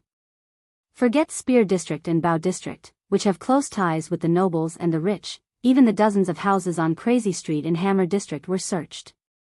Even the underwear of the dancers was searched until 10 at night. I heard that the search will continue tomorrow morning. Kurtz slapped him fiercely. In a very inelegant manner, she lifted one of her legs and placed it on top of her breasts, which were about to pop out. She allowed her other leg to swing freely under the bed. She gritted her teeth, and there was not a hint of a woman's gentleness. This is a major incident, Gleeward. It's definitely a major incident, comparable to what happened 6 years ago. Gleeward flashed a sarcastic smile. Thales took a bite of his bread. For some reason, he thought of Jianghu, the female officer from a long time ago. In comparison, the seamstress in front of him was obviously much more boorish, but she was just like Jianghu. She was not pretentious at all. But, with how troublesome Thales' identity is, since Gleeward could bring me to her without hesitation. On the other side, Kurtz exhaled in pain. You heard how the Star Killer threatened us during the day. But it's not just us. She extended her finger in a very serious manner and spoke with great emotion, trying her best to make Gleeward understand the severity of the matter. Almost all the local tyrants or people with prestige in Spear District, Sword District, and Biyao District have been informed. Whoever gets involved in this will be Dragon Cloud City's enemy. Gleeward sneered and said, Can those lackeys represent Dragon Cloud City? No, you don't know. The disciplinary hall even spread the word through a few disciplinary officers. Kurtz cleared her throat and glanced in their direction. She saw that Thales was still minding his own business and did not seem to have noticed them.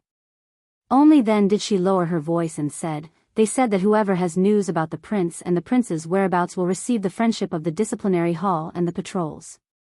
They will even turn a blind eye to it. In fact, if they help them find the prince, they will even get 3,000 gold coins. Kurtz gritted her teeth.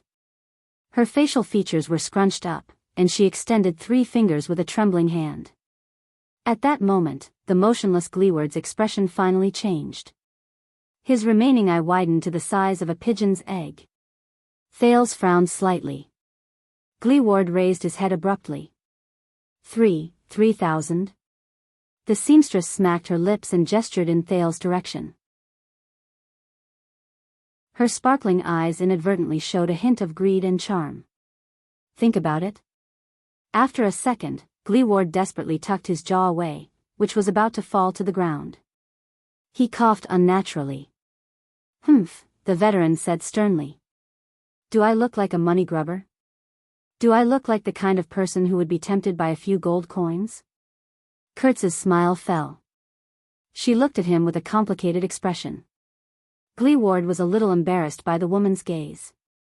He turned his face away and said sternly, We want to send him out, that's all. When he heard this, Thales ground his lips with his upper molars. He was in a strange mood. Kurtz exhaled. There was a look of pity and hesitation on her face. Both of them were silent for a while. Thales took the opportunity to force himself to swallow the last mouthful of the disgusting bread. They will soon suspect this place. The seamstress sat on her bed and crossed her arms worriedly. Even though Shield District isn't easy to search, they'll come sooner or later. It's in ruins, and it's a mess. Is there a better hiding spot than this? Gleeward raised his head and frowned. That's why we have to send him out as soon as possible. When Kurtz heard this, she sighed.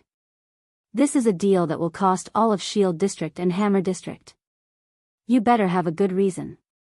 Gleeward was silent for a few seconds. I want to send him out.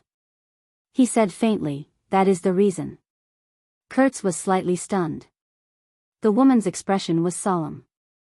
She stared at Gleeward quietly. Gleeward pursed his lips in his wheelchair. God. After a while, Kurtz covered her face in pain and lay on the bed. Cripple, sooner or later, I will be dragged to the gallows because of you. Yes, you will be dragged to the gallows. Gleeward snorted coldly. Then what are you doing? Kurtz pulled the blanket over her. She trembled slightly in an exaggerated manner and let out weak sobs. Thales looked up without batting an eyelid and observed the exit in the house. 3 seconds later, forget it. Kurtz lifted the blanket and sat up with great difficulty. She extended a trembling finger in anger and pointed at Gleeward. Let me tell you, you stupid cripple, from now on, the poor seamstress had a sorrowful expression on her face, as if her life had come to an end. I really King fell in love with the gallows. Kurtz looked at Thales with a look of disdain. She stared at his dusty face, which was a combination of luxurious clothes and luxurious accessories. It's telling everyone that you're that damned prince. Thales looked at Kurtz, who was standing in front of her, with a face full of disdain. Thales shrugged and ignored her malice. He stayed away from a bunch of women's summer dresses with strange styles and readily grabbed a set of shabby and ugly linen clothes. He removed the complicated leather belt and replaced it with the simplest and cheapest belt made of coarse cloth. He kicked off his leather boots and put on the linen clothes he had not touched for a long time. He then picked up a pair of scissors and cut his hair into the shape of a bird's nest. That was not all. Thales also wrapped the dagger scabbard, which had the words, "A king does not rely on his bloodline," written on it, in circles and circles of inferior black cloth, until its original appearance could not be seen. He then folded the map of Renaissance Palace flat and stuffed it into the lining of his clothes with the black cloth. He was prepared to use his tattered needles and thread to sew it tight. As for the blood fawn bracelet the Night Queen left him, he simply wore it on his wrist. It was made into a beast fawn accessory. Finally, Thales finished changing his clothes according to the standards of a child beggar. He walked to the mirror and saw an unfamiliar teenager. Thales nodded in satisfaction. He felt that he looked like a normal boy from the suburbs. How is it? Is this okay? However, when Thales turned his head and looked at Gleeward and Kurtz, who were deep in thought, hey. Gleeward sighed while he sat on the wheelchair.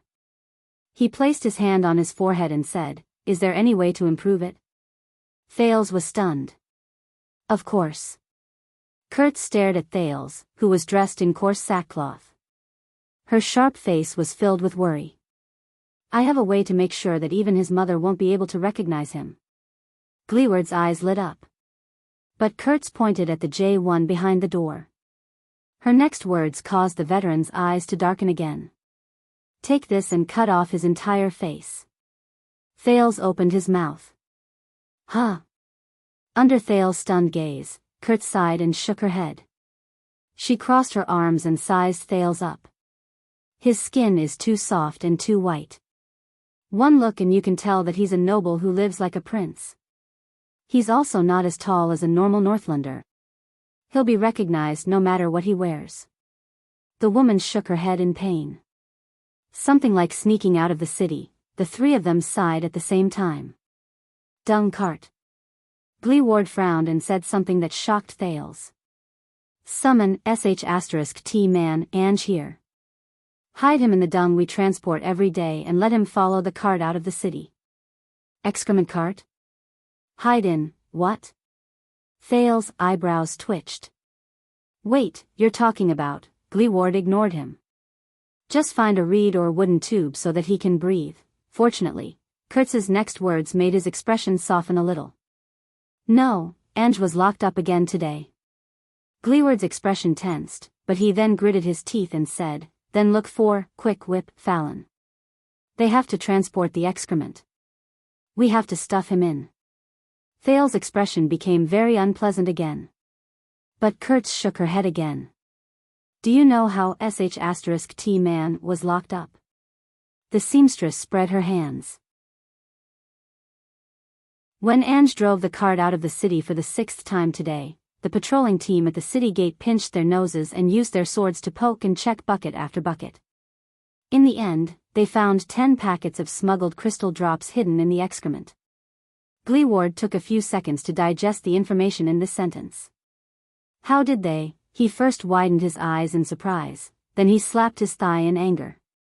F***ck, Kurt scratched her chest nonchalantly and shook her head. Hide in the excrement cart and leave the city? There's no way. What a pity. Thales pretended to sigh regretfully and patted his chest in secret. Kurt seemed to have seen through his thoughts. She cast him a sideways glance and snorted in disdain. Thales smiled embarrassedly and raised his hand to change the topic. Is there no other way? The wheelchair and the seamstress pondered and did not say a word. In a few seconds, Gleeward's face turned from green to white, then from white to red. Finally, Gleeward slammed his fist on the table. There's no other choice, the veteran said resolutely. Take the black track. Thales was puzzled. Black track? Kurtz widened her eyes. Again? The seamstress shook her head firmly. No, half of that damn tunnel has already collapsed. Remember the last time? We almost died in there for 300 gold coins. This is the only way. Gleeward's gaze was firm as he interrupted her. There's no other way. Kurtz looked at him solemnly. After a while, her gaze softened, and she turned around. I understand. I'll go and find someone now.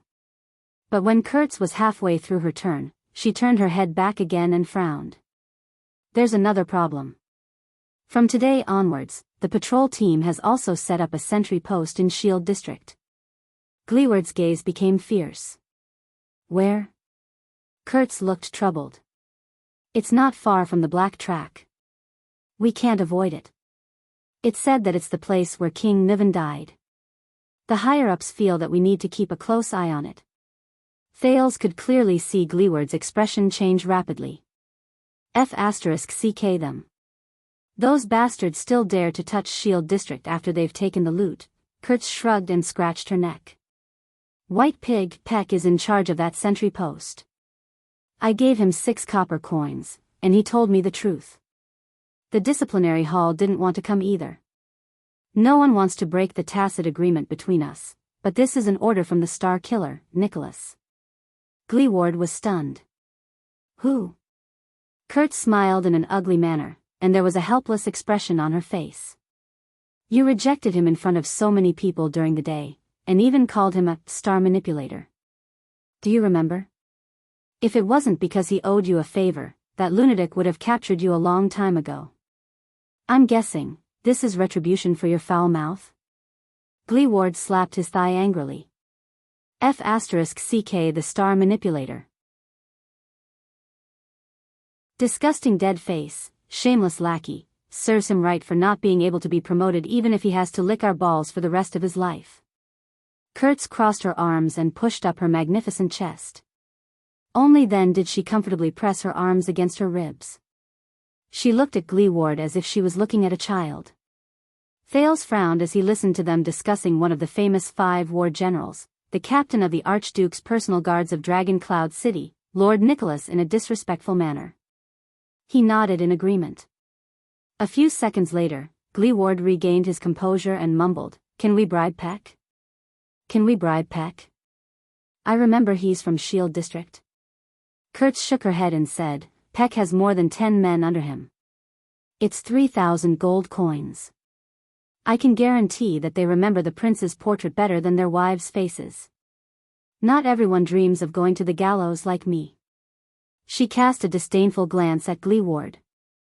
Not everyone sees money as dung, like you do, dung. Oh, right. Gleeward raised his head abruptly. Through the dung cart? Thales' heart tensed again. Can't you fill your head with something other than dung? Kurt stared at Gleeward in disdain, saving the frightened prince from the fate of having to hide his body to pee and poop. Driving a dung cart to collect dung at the edge of an uninhabited cliff? Do you believe that? Gleeward lowered his head again and sighed deeply. Is there any way to sneak past and get close to the black track? Thale's face darkened. No way. If this doesn't work, at that moment, bang.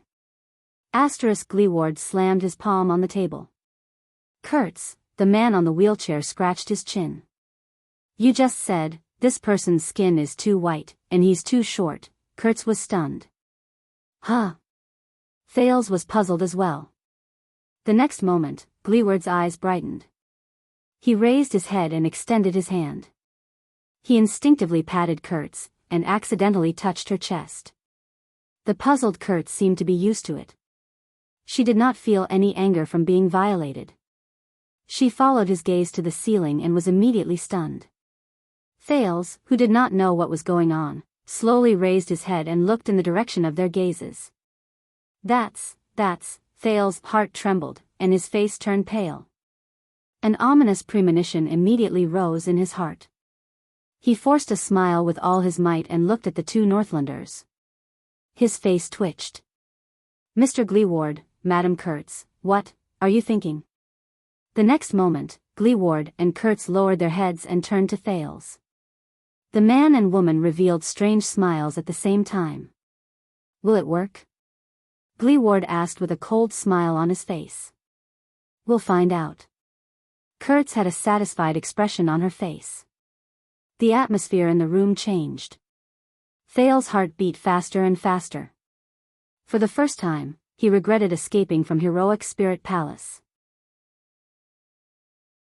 This, my dear, respected, and beautiful prince.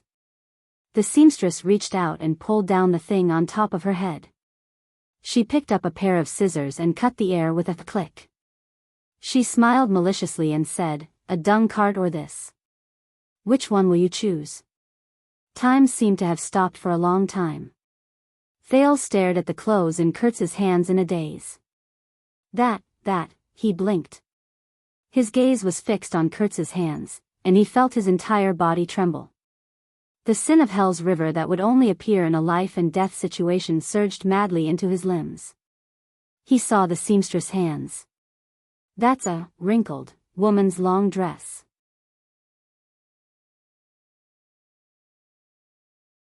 Chapter 348. Dragon Cloud City, Shield District, Dawn. The golden morning sun had just dyed the sky red, slightly dispersing the chill of the night. The dark streets gradually became clear. Shield District, which seemed to be empty, finally gained some life. At the very least, there were more people walking the streets. This street in Shield District was the center of the disaster. The houses were scattered, the terrain was empty, and there was almost no cover. There were even rumors of ghosts being haunted at night. Look at how listless and cowardly they are. Gleeward hid behind a low fence and stuck his head out to look at a small patrol sentry post in the distance. He stroked his wheelchair in dissatisfaction. Do they think they can catch the prince like this? Does that dead face know that his orders are being carried out like this? At the center of the street, a few soldiers from Dragon Cloud City's patrol unit leaned against the eaves of an abandoned house. They yawned and extinguished the fire, waiting for their comrades to come and take over their shift. Occasionally, they would glance at the passers-by around them and greet those they knew. Because this is Shield District. The sentry posts leading to the city gate and gatehouse are not like this. They can't wait to search the girl's private parts. The neatly dressed seamstress, Kurtz, was on the other side of the low fence with Gleeward. She bit a blade of grass in her mouth and said in annoyance. And isn't this a good thing? It makes our plan easier. Kurtz crossed her arms and turned to a teenager beside her in displeasure. By the way, are you really not going to consider dressing up as a girl?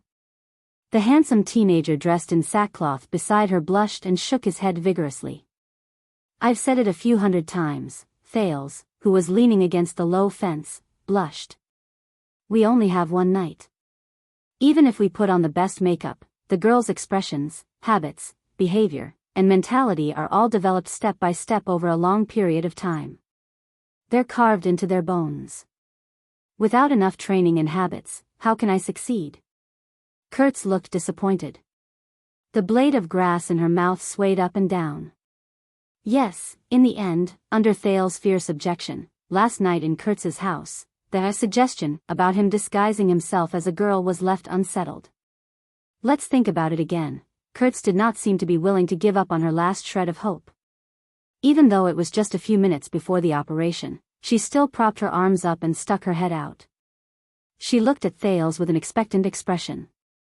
My father used to be a coroner, and I grew up among piles of corpses. I'm very good at putting makeup on the dead. Stop.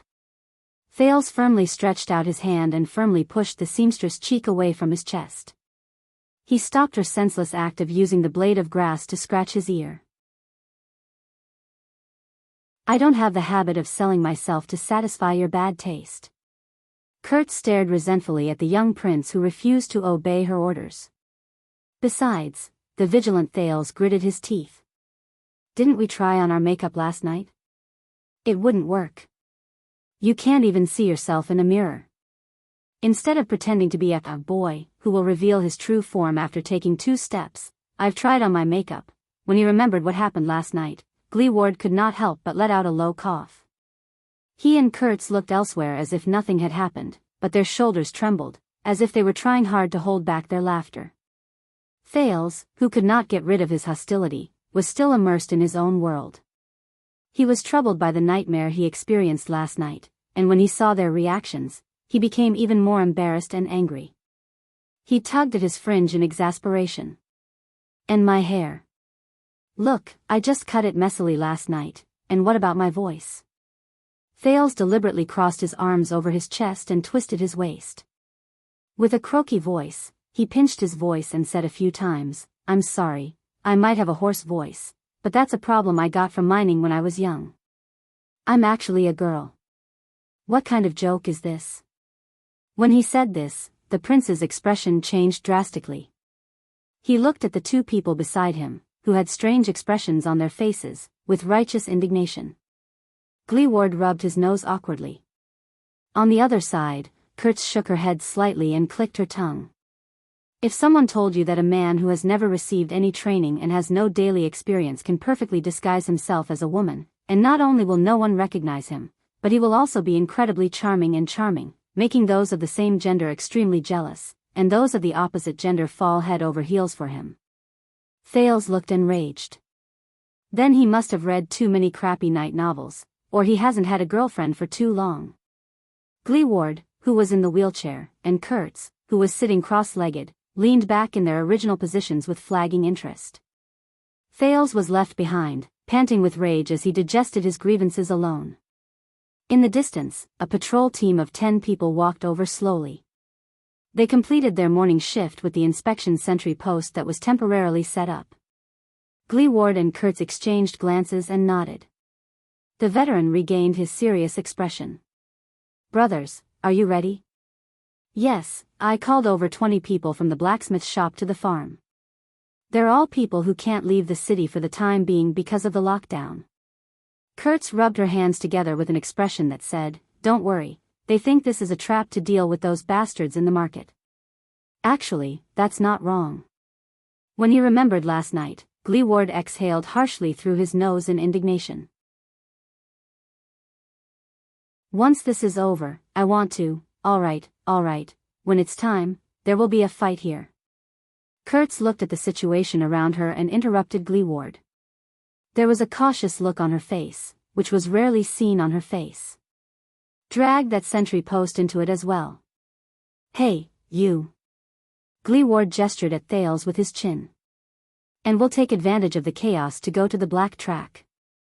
Thales cast a glance into the distance and swept his gaze over the sentry post that was not very tightly guarded. He nodded. He suddenly noticed that their destination was the Cliff of the Sky, which was located at the bottom of a row of cliffs in the distance. It was the place where King Nuvan died. When he thought of this, Thales' mood suddenly turned cold. After this matter is over, there will be quite a number of people who will be locked up. Kurtz sighed. Haven't they been locked up many times before? Gleeward licked his lips. His eyes sparkled. It's a good chance for them to avoid the limelight. Understood. Kurtz shrugged. She glanced at Thales and clicked her tongue in resignation. What a pity. Thales, who was anxious, glared back at her fiercely. He was certain that compared to not being able to see the male princess of Constellation, the seamstress did not feel pity for the group of people who were about to be locked up in prison. Thales looked in the direction of the cliff and asked curiously, "What is the black track you've been talking about?" Kurtz snorted softly. The grass in her mouth flipped over. That's the only way for you to escape from Dragon Cloud City. Why is it called that? Gleeward turned his face around. It's been called that since my grandfather's generation. He said that his grandfather also called it that way. As you can see, one of the entrances is at the bottom of the cliff of the sky. The path is complicated, and people who are not familiar with it will not be able to find it. We used to use it to transport contraband, but it's too narrow, and the efficiency is very low. At the bottom of the cliff. Thales frowned as he stared at the familiar-looking cliff. His gaze followed the outline of the mountain and moved upwards. Unsurprisingly, he saw Rikuru's huge statue. 6 years ago, it was there, so, the black track is a small path that passes through the belly of the mountain? It leads out of the city? Thales narrowed his eyes, trying to get a clearer look. Is it natural, or is it man-made? God knows. Kurtz looked at him disdainfully. To dig a tunnel that goes through the cliff of the sky and connects the inside and outside of Dragon Cloud City, perhaps it was dug by the great dragon. Thales clicked his tongue and did not say anything. The older generation is very respectful of that place, and they do not dare to approach it easily. Kurtz snorted softly. They say that it's a forbidden place in Dragon Cloud City, where the Master of Mountains resides. Even the nobles don't know about it. But, 18 years ago, the men followed the king to Constellation to fight a war. The war lasted for more than a year. No one farmed, no one hunted, and no one herded. The taxes and military contributions became heavier and heavier. Forget the farmers and hunters outside the city, even the old, the weak, the women, and the children in Dragon Cloud City could not live on. The winter that year was especially cold, and there was not enough firewood. The nobles had to be prioritized, and they did not even have enough gifts from the mountains. Thales fell silent. 18 years ago, went to Constellation to fight a war. Gleeward first beat up the disciplinary officer of Shield District who was in cahoots with the nobles and bureaucrats. Then, he masked his face and looted a few black-hearted merchant stock warehouses. Then, he broke tradition and led us into the black track. He began to transport contraband goods. He transported everything you can imagine, crystal drops, eternal oil, firearms, and even hemp.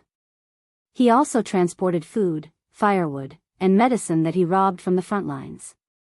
With these, the women and children in Shield District and Hammer District survived that winter, where countless people died. Kurtz stared at the silent Gleeward with a complicated gaze. This is the black track, and also the history of the slum boss's rise to power. Thales felt very upset in his heart. He looked at Gleeward. But the veteran only snorted coldly, as if he was very dissatisfied with Kurtz's words. He coughed loudly. After you go in, carry your everlasting lamp and watch your feet and the top of your head. Gleeward's expression was unpleasant, as if he was recalling some unpleasant past. The tunnel there is too old. 6 years ago, the calamities and the Hydra caused a ruckus in the city. The earth shook, and most of the black track collapsed.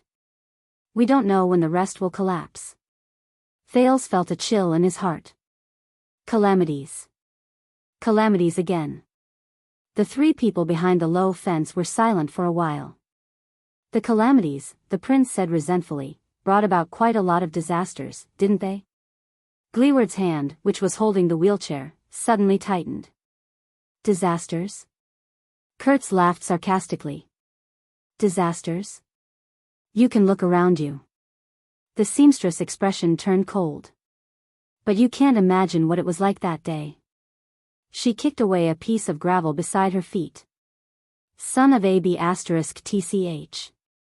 Thales lowered his head. He did not look at the gravel, broken wood, dust, and debris piled up around him. He did not look at the abandoned houses, the dust-covered wells, the collapsed rotten wood, and the cracked ground. There was even a faint stench in his nose. This is Shield District. I can, Thales said in a low voice. I told you, that year. I was here.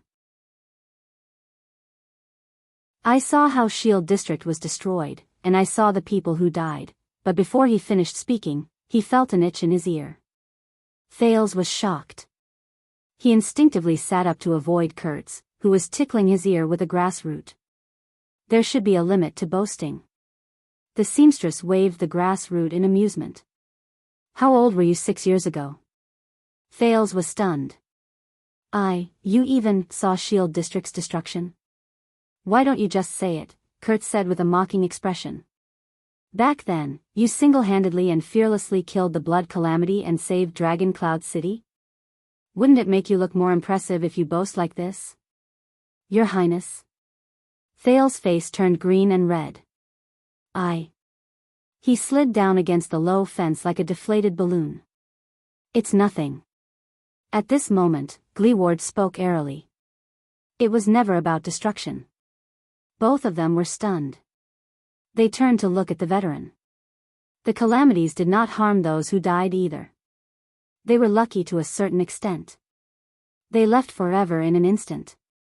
The man in the wheelchair stared ahead with steely eyes. What the calamities left behind was torture for the living. Gleeward slowly raised his left hand, which was missing 3 fingers. His gaze was unfocused. Thales and Kurtz instinctively turned their heads. Do you remember the boy who drove the car last night who made a fuss? Thales paused. His name is Kevin. Gleeward snorted lightly, completely unbothered. 6 years ago, he was an apprentice in a blacksmith's workshop in Hammer District. Kurtz sighed. Cripple, but Gleeward ignored her and continued to speak. That day, the day the calamities appeared.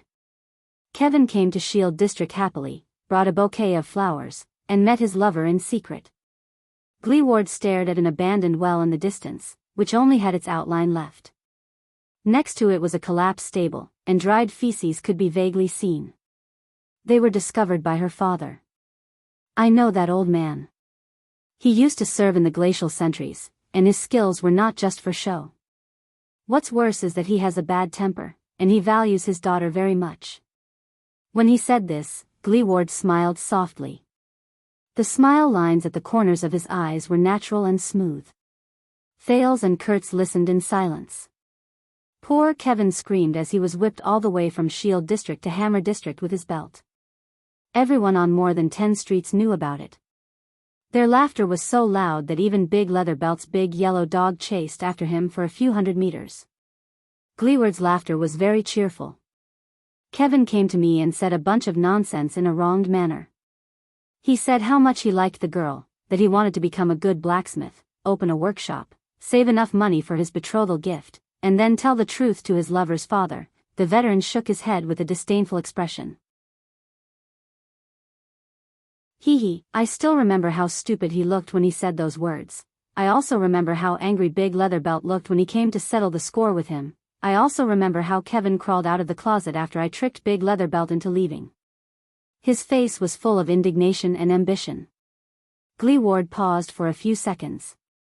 And yet, the smile on the veteran's face slowly melted. It was like ice that had come into contact with sunlight. Gleeward stared into the empty distance and was lost in thought. Kevin, when he returned to Shield District the next morning, that's all. The loud voices unique to Northlanders when they negotiated prices came from afar. A rooster crowed indignantly at the sky. Together with the chirping of birds in the morning, it made Shield District seem incredibly quiet. Gleeward's teeth chattered a little. The girl Kevin liked. The future father-in-law that he hates to the core. Including the Northlanders on the streets who watched him make a fool of himself. The veteran's gaze was dim and his voice was hoarse. Including that annoying big yellow dog who barked for 20 hours every day. Gleeward stared at the brightening sky absent-mindedly and said subconsciously, all gone.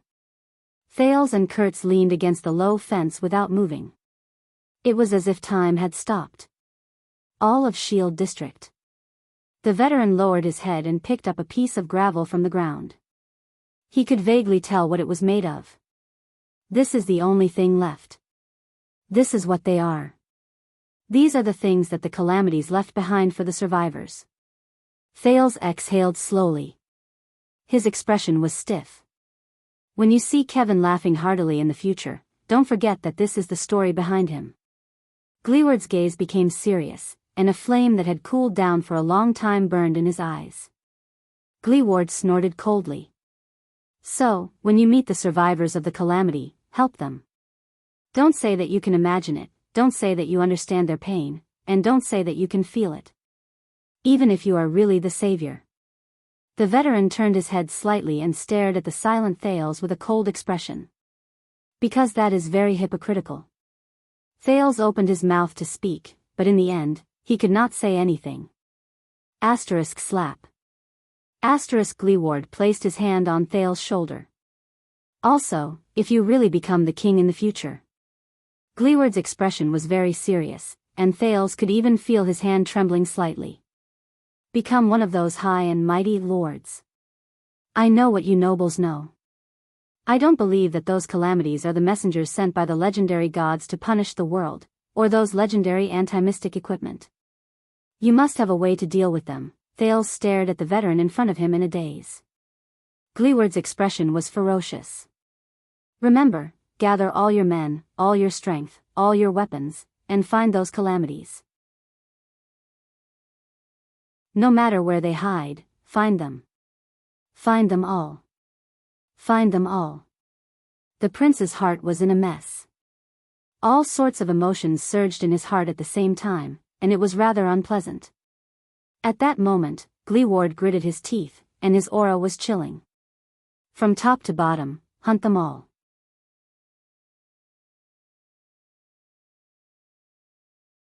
Chapter 349.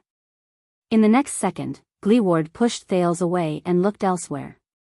His breathing quickened. Kurtz coughed softly. I see Kevin. Kurtz shook her head to the left. There, a young man peeked his head out sneakily from behind the wall and waved at them. Thales recognized him. He was the young coachman who drove the Old Crow to Shield District last night. Perhaps it was because they had just finished talking about him, but when the three of them saw Kevin, their expressions did not look too good. It was as if they had been caught talking behind someone's back. I'll go make the final confirmation. Wait for my signal. Kurtz spat out the grass in her mouth, patted the dust off her hands, and stood up. Her originally rascally temperament instantly became neat and tidy. Gleeward nodded and watched her leave. Only the veteran and the prince were left. The atmosphere was a little heavy. Thales watched the seamstress leave and suddenly said, to be honest, I've been in Northland for 6 years. It's rare to see a Northlander girl like her. Gleeward paused for a moment and snorted softly. Kurtz's father used to be a military doctor. She grew up in a military camp. Her childhood was filled with blood and screams. Thales' gaze shifted. The veteran tapped his fingers on the wheelchair, as if he was reminiscing about the past. Until her father passed away unexpectedly. The teenage Kurtz had to face those ruffians. You can't imagine what a girl would experience in that hell. You can't even imagine what she would become. Thales' heart tensed. He looked at the corner where Kurtz disappeared with slight surprise and recalled the tough impression the seamstress gave him. Gleeward said absent-mindedly, at least before I fished her out. It's a pity that the famous Dragon Cloud City isn't much better. Shield District and Hammer District are even more so. At that moment, the tough veteran seemed especially tired, as if he had just gone through a great battle. Thales inhaled slowly. No wonder. Gleeward snorted softly and shook his head. You were born noble. It's hard for you to imagine everything going smoothly for you. But do you think she was born with a mouth full of vulgarities, a temper that's hard to tame, and no sense of gentleness at all? Do you think that she doesn't want to put on glamorous clothes and makeup, sit in a warm, splendid palace, and enjoy a sumptuous dinner and a man's love like a regular noble lady from the north?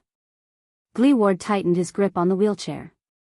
The remaining 3 fingers on his left hand trembled slightly. When life is tough on you, you have to be tougher than it is. Thales did not speak for a long time.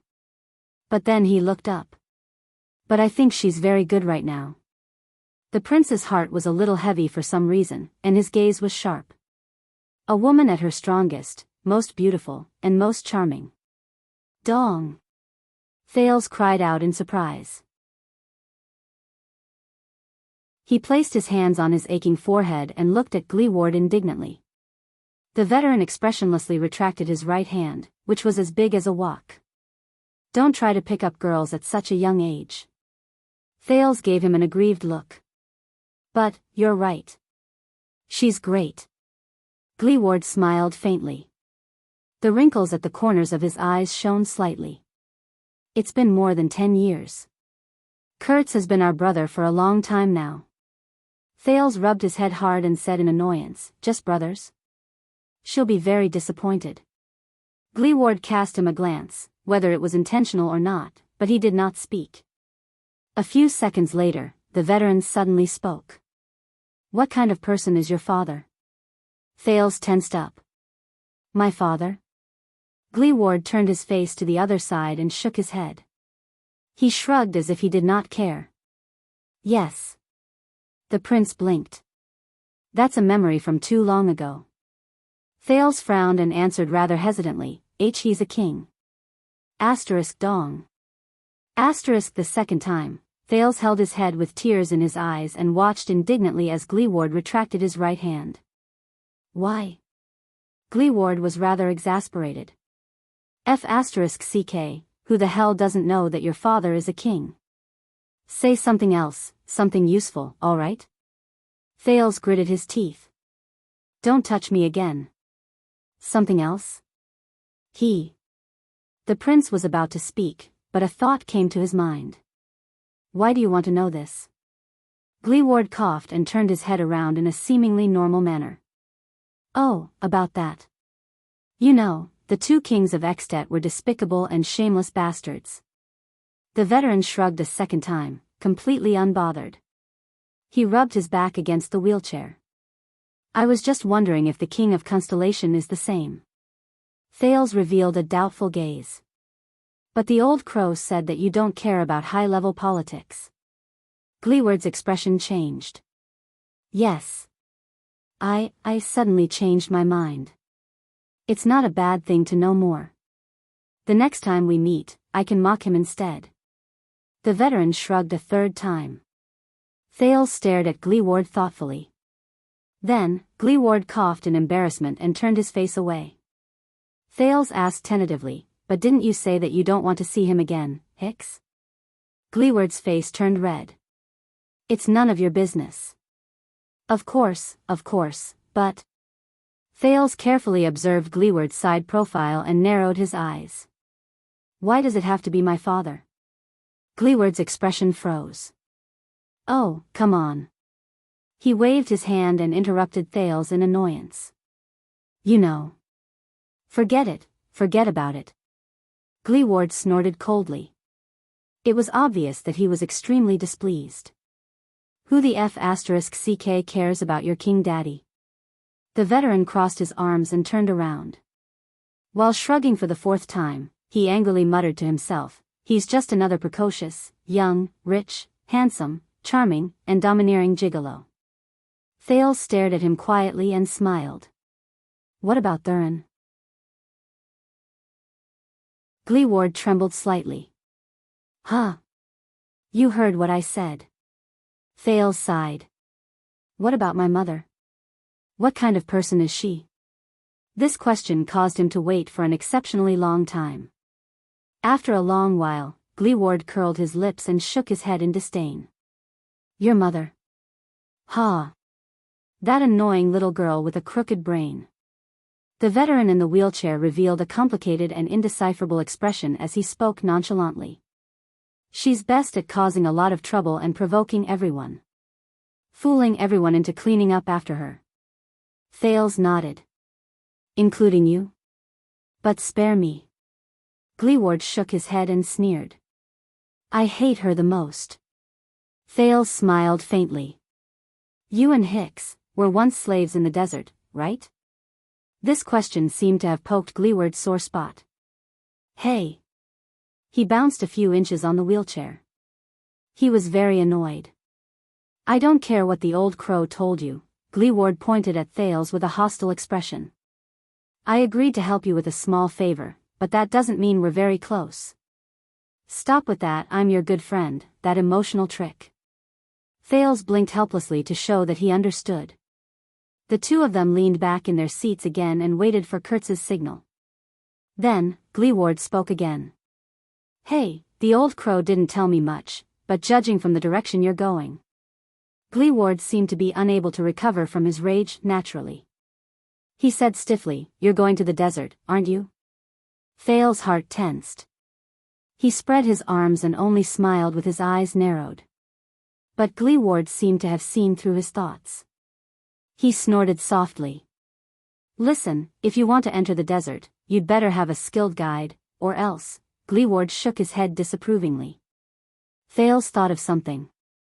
Is the desert really that scary? Orcs or barren bone people? Both. Gleeward twitched the corners of his lips, and his gaze was sharp. Orcs, they can crush your skull as effortlessly as we smash eggs. As for barren bone people, it's hard to say. Those guys are very strange. Strange? But your greatest threat is far from them. Gleeward's expression was solemn. It's the desert itself, the sun, the yellow sand, and the demons who constantly whisper in your ears, lie down, sleep, dream, and never stand up again. The veteran's expression began to drift into the distance again. Thales looked at his side profile and remembered something. You've been to the desert before, haven't you? Gleeward nodded absent-mindedly. When I was a soldier, I went there to fight. Thales frowned slightly. And? Gleeward raised his head. Anne. The veteran on the wheelchair looked at Thales sternly. There's nothing else. At that moment, a commotion suddenly came from the street in the distance. It seemed to be two men arguing. Get ready. Gleeward held both ends of the wheelchair vigilantly. The signal is here. It's our people. Thales stood up nervously, lowered his body, and held on to the low fence. Will this work? Thales looked worriedly at the two men who started fighting at the slightest disagreement. He watched as their fight became more and more intense. More and more people joined in, turning the brawl into a group fight, and the group fight into a riot. The patrols at the outpost began to frown as they walked towards them. They seemed to be suspicious. Thales was anxious. The Star Killer might be suspicious. I've seen the actions of the former White Blade Guards in Dragon Cloud City. I've seen how they could locate a Camion's whereabouts within half an hour in a chaotic situation. The Star Killer and the White Blade Guards know Dragon Cloud City like the back of their hands. This is their home. The commotion in the distance grew louder. Many people rushed over from the streets after hearing the news and joined in the fight. Then, a patrol soldier who tried to stop the fight was also punched to the ground. Gleeward sneered mockingly. The Star Killer? Heh heh, that lackey leader and his lackeys? The veteran in the wheelchair turned around with a stern expression. You're wrong. Gleeward silently patted his chest. The people who are most qualified to call this city home, it's never them. The next second, Gleeward turned his wheelchair around. Amidst the growing commotion, he decisively drove out of the cover and rushed past the countless people towards the cliff of the sky. Let's go. Thales exhaled deeply, then jogged to catch up with the veteran. The process of avoiding the outpost was easier than he imagined. The fighting between the poor people in Shield District was so loud that the pitiful dozen people in the patrol team were surrounded so tightly that not even a drop of water could trickle through. They could barely protect themselves, much less notice them sneaking into the cliff of the sky. In Gleeward's own words, Dragon Cloud City is really getting worse with each generation. In the chaos, before the patrol team could send a large group to suppress them, they slipped under the rocky and uneven cliff wall. God knew how the veteran could move so fast while sitting in a wheelchair. After making a few turns and before Thales was about to faint, he followed the rear wheel of Gleeward's car and finally saw Kurtz in front of a small, dark hole. "Are you ready?" Kurtz looked nervous, but her movements were not sluggish. She took out a low-quality everlasting lamp that was obviously modified from an old product from her backpack and tossed it to Thales. Thales hugged the everlasting lamp while panting. He watched Kurtz take out ropes and tools. With a solemn expression, he said, "Anytime." The sounds of fighting behind them started to slow down. Kurtz smiled softly, as if she was disdainful. "Remember, only touch the places I've stepped on." Thales took a deep breath and nodded with mixed feelings. "Pray that I don't die in there." Kurtz smiled and patted the veteran's back. The seamstress put the everlasting lamp in her mouth and straightened her body. She took the lead and slid into the small, dark hole with her feet facing downwards. She was nowhere to be seen. "This is the black track?" Thales did not have the time to be surprised that there was actually a whole other world in that small cave. Gleeward sighed and patted his shoulder. "My people will prepare a horse over there. You can go wherever you want to go." The veteran looked displeased, but in the end, he did not say anything. "But, follow Kurtz closely inside." Thales took a deep breath and imitated the seamstress. He put his feet into the cave. He did not step all the way to the bottom, but he could feel the slight chill inside, as well as the faint breeze. "You're not coming?" The fight behind them was still going on, but the whistle of the patrol team could already be heard in the distance. Obviously, there was not much time left. Gleeward patted half of his thigh and said mockingly, "Do I look like I can leap over roofs and vault over walls?" Thales felt suffocated. "Go." With a dark expression, Gleeward turned to the side. "I have to go back and clean up the mess, especially that dead face." Thales looked at the veteran and clenched his fists tightly. "Gleeward." Thales gritted his teeth and nodded heavily. "Thank you." The teenager said seriously, "Whether you're doing this for the old crow or for my mother." Gleeward was stunned. Thales looked at him with sincerity and nodded slightly. In the next second, the veteran's expression became annoyed. He slapped Thales back, and as the latter cried out in surprise, he pushed him into the black track. As he watched Thales disappear into the black track, Gleeward took a few deep breaths to calm his agitated heart. "Damn it." Gleeward cursed in his heart. For his mother? Who does he think he is? With a displeased expression, Gleeward turned his wheelchair around and watched the fight on the street, which was becoming more and more obvious. He spat in displeasure. "A king." He looked at the sky, which had just lit up, and mumbled. "A king." Gleeward's expression darkened. His mutterings were filled with dejection. How could he be a king? The veteran looked at half of his thigh and touched his empty left eye. His expression was forced and gloomy as he said in a low voice, "Don't worry." He said in a low voice, F***ck, but after a few breaths, Gleeward's nervous expression relaxed. With a stiff face, he pulled out a thread from the pocket of his robe in a panic. He slowly took out a small black leather pouch from between the two layers. Gleeward opened the leather pouch with trembling hands. He stared at the item inside in a daze, then at the entrance to the black track. He did not speak for a long time. The veteran stopped moving, snorted softly, and shook his head in a self-deprecating manner. F***ck, the sounds of fighting behind him began to die down. But Gleeward did not seem to notice it. He held the item in his hand. His face was livid and red, and he tried his best to put on a fierce expression. F***ck. As if that could prove something. A few seconds later, Gleeward leaned against the back of his wheelchair in relief. He laughed dryly and weakly. The veteran shut his eyes tightly. There was a faint hint of melancholy in his tone. F***ck, finally, the item in Gleeward's hand slowly floated down and landed on his wheelchair. The morning light illuminated it. It was a neatly tied strand of a woman's hair. It was soft, smooth, and bright. It was fiery red. He felt the friction between his back and the rock strand. After he slid to the bottom with a tense heart, Thales opened his eyes and saw darkness. Then, he heard footsteps. Hey, you're afraid of the dark? Thales narrowed his eyes to adapt to the sudden light. He was still in a state of shock as he stared at Kurtz, who was holding the everlasting lamp and watching him with a contemplative look. It was dark around him. And cold. Their everlasting lamps could only light up a small area around them. Follow me. In the darkness, the seamstress only had half of her face exposed by the light. She helped him light up the everlasting lamp and sighed. Even if some paths are difficult to walk, you must still follow them. Thales got up in a disheveled manner. Kurtz turned around and used her hands and feet to climb up the dark rock wall. She seemed to be going up the slope. I have to climb this stupid place again. At least I got 300 gold coins last time, Kurtz said sarcastically to herself. What about our client this time?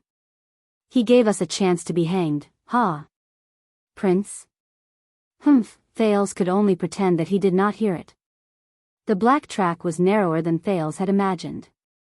Just as he was about to reach for the everlasting lamp beside him, his arm crashed against the rock wall. Asterisk thud. Asterisk Thales hissed and rubbed his sore spot. He did not dare to be careless anymore. He carefully grabbed the everlasting lamp and laboriously followed Kurtz's footsteps. Kurtz was obviously familiar with the path, and he could only barely see Kurtz's trousers and boots through the faint light from the everlasting lamp. Soon, Thales experienced the power of the black track. Obviously, there was no flat road here. It was either uphill or downhill, and it was full of potholes. There were even a few places that were as steep as cliffs. Kurtz had to use a hook to climb up, and then use a rope to pull him up. Is this place really meant for people to walk? Thales complained in pain after he fell for the 8th time. The black track? It wasn't this hard to walk in the past. Kurtz chuckled in front of him. But you know, the calamities played with stones in Dragon Cloud City when they had nothing to do, and they caused half of this place to collapse out of nowhere. Blame it on them. They bumped into things everywhere in the darkness along the way. Thales even fell or slipped several times due to his inexperience. If it were not for his rich experience in wrestling when he was young, Thales felt that he would have been badly battered by now. Be careful, don't fall again. Kurtz's voice came from ahead of him. Thales blushed and felt the rock strata around him even more cautiously. Thank you. Kurtz snorted. I'm not talking about you, I'm talking about that everlasting lamp. Who cares if you fall or not? Thales raised his eyebrows and rolled his eyes in the darkness where no one could see him. The ventilation here is terrible. You'll suffocate if you use a torch. Kurtz chuckled as she led the way. And it's too dark here. If you break the everlasting lamp, you won't be able to get out without light. Speaking of which, Thales thought of something. I have an idea. He snickered in his heart. The sin of Hell's River responded to his call and surged into his eyes. As the blood vessels around his eyes surged, Thales watched with satisfaction as the dark scene before him slowly brightened. Even though there was only a slight flow of cold air in the cave, Thales felt his vision become much clearer. Thales only felt that his vision had become much clearer. Many of the obstacles that could not be seen in the dark could now be avoided beforehand. Hence, he quickly caught up with Kurtz, and this made the seamstress look at him in a higher light. You got the hang of things pretty quickly. Thales could not help but feel a little smug. He began to pay attention to his surroundings. Oh, there are words here. Thales flipped over a rather flat rock platform. Through the sin of Hell's River, he saw strange words on the rock wall. Huh? Kurtz, who was feeling the way ahead, asked in puzzlement, why didn't I notice it? Thales paused for a moment. The sin of Hell's River continued surging. He narrowed his eyes and touched the words carved on the rock wall. August 20th, livestock, food. He read the words on it in a low voice. Thales's expression became serious. The Ancient Empire. Kurtz climbed up a protruding rock and asked curiously, "What?" "Words. The words on these rocks are the language of the Ancient Empire. This writing style is not that of the final empire. It's from the Ancient Empire from a much longer time ago." Thales blinked and recalled the Ancient Empire's alphabet that Gilbert taught him a long time ago in bewilderment. This tunnel has a history of at least 1,000 years, or even longer. At least at that time, Northland was still under the rule of the Ancient Empire. No. When Thales saw a new sentence, he immediately overturned his thoughts. His curiosity was piqued, and he said excitedly, "It shouldn't be that old. I noticed that there are some words and usage of the lingua franca mixed into these words. It seems to be a record of supplies and inventory." Kurtz laughed dryly. The seamstress seemed to be doing something that required a lot of energy. Perhaps she was rock climbing. She said perfunctorily, "Yes, it's really, really awesome. Now, move your butt and continue walking." Kurtz finally climbed up a huge rock.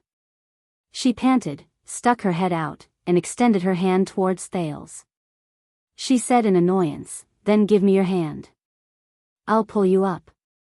Thales raised his eyebrows, glanced at the figure above him, and continued moving forward. But he immediately froze. "Wait." Thales raised his head again and looked at Kurtz, who was above him, in disbelief. The everlasting lamp only illuminated a small part of the rock wall around her. The rest of the rock wall was pitch black.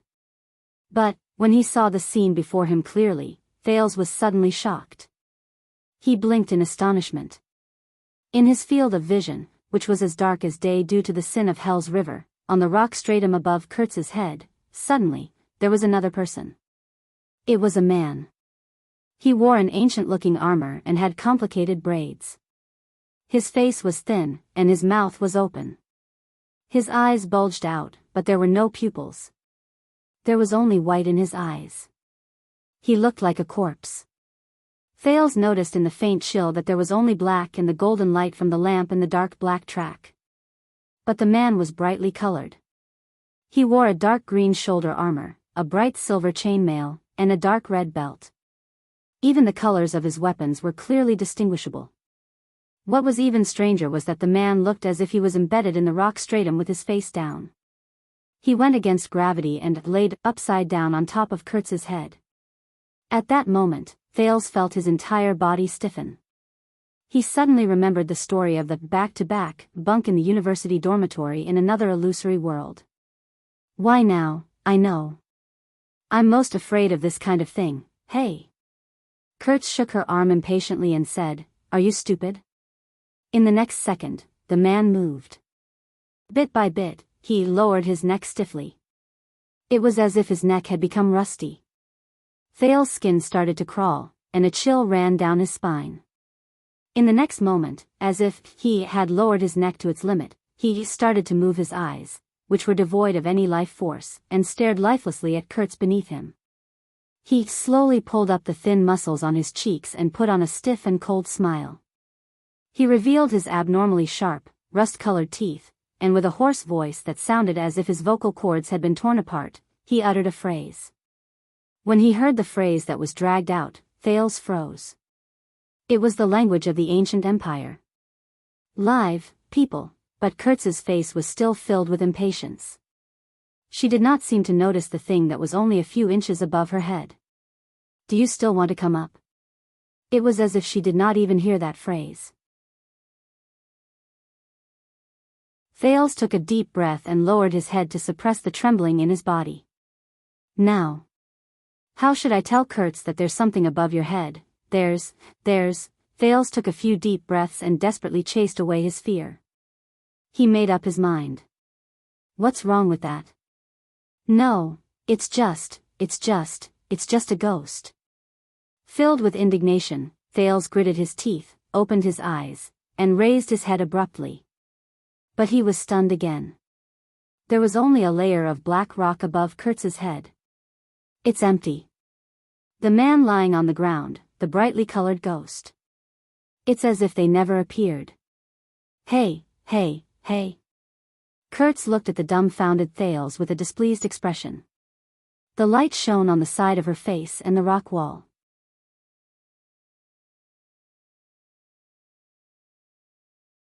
Chapter 350. What? What is that? In the darkness, Thales stared fearfully at the rock strata above Kurtz's head. He tried his best to blink, but he still could not see anything. There was only darkness above Kurtz's head. The sin of Hell's River did not give him any feedback. Hey, brat. The seamstress' dissatisfaction almost filled the small cave. Are you messing with me? Her voice traveled through the cave, and it echoed frequently. Thales was shocked by the angry shout. Nothing. The teenager took a deep breath and stared at the top of Kurtz's head, still in a state of shock. I was distracted. I'm coming. This time, Thales straightened his arm with all his might and held the everlasting lamp in front of him. He looked around with lingering fear and moved forward bit by bit. With great difficulty, he clasped Kurtz's palm and climbed up. Naturally, he attracted a lot of criticism from the seamstress. But Thales no longer cared about that. As Kurtz continued to explore the way forward, Thales held the lamp and walked past the spot where the face used to be. The latter could not help but raise his head repeatedly to check if there was really a strange face above his head. But there was still nothing. There was only a stone quietly embedded in the rock strata. Did I see wrongly? I did, right? Thales took a deep breath and suppressed his trembling hands and feet. He tried his best to throw away all thoughts that something was wrong with the atmosphere. He followed Kurtz's light in front of him and hugged the everlasting lamp tightly in his arms. He braced himself and continued forward in the pitch-black environment. They moved forward for another half an hour. During that time, Thales carefully moved forward. Every step he took was filled with anxiety. Even his heartbeat was almost not his own. Before he knew it, the prince was already drenched in cold sweat. Very good, we're already halfway there. Now, above our heads. The seamstress' voice traveled into his ears, and she sounded rather satisfied. We're not far away. Thales felt relieved. Kurtz pressed her left hand against the rock wall in front of the cave and turned right. But at that moment, Kurtz pressed her left hand against the empty wall. A human face suddenly appeared. Thales felt his chest go numb. He could not catch his breath, and his entire body trembled. Asterisk thud. Asterisk his everlasting lamp fell beside his feet. The light flickered and cast Thales' shadow on the rock wall, but it could not cover the outline of the face. It was a man with deep features and blue dye on his forehead and cheeks. Just like the first man, his muscles were thin and shriveled, his eyes were pale, his lips were closed, and his skin was so pale that he didn't look like a living person. Hey hey hey. Kurtz gritted her teeth and turned around. I told you not to drop the everlasting lamp. Without the light, are you going to hit your head against the wall? The seamstress was a palm's distance away from the face on the rock wall, but she did not feel anything wrong. We must. The man in the rock wall glared at Thales with pupilless eyes. His cervical vertebrae rotated slowly like a rusty clock. His black lips opened and closed, and his teeth, which were like withered wood, let out an unpleasant sound. It was as if the sound was right next to his ears. Elves. Kill them all, kill the orcs as well, enemy countries, kill them all as well, why can't we, kill them all? Kurtz was still reprimanding the teenager unhappily, as if she and the man were in two different worlds. She did not hear anything. This is the common language of the Western Peninsula that's mixed with the language of the ancient empire? Thales felt goosebumps in his heart. He was about to cry. With a stiff expression, he pointed in the direction opposite Kurtz. But, there, however, when he turned his gaze, Thales discovered to his horror that the man was gone. Kurtz turned her head around in puzzlement.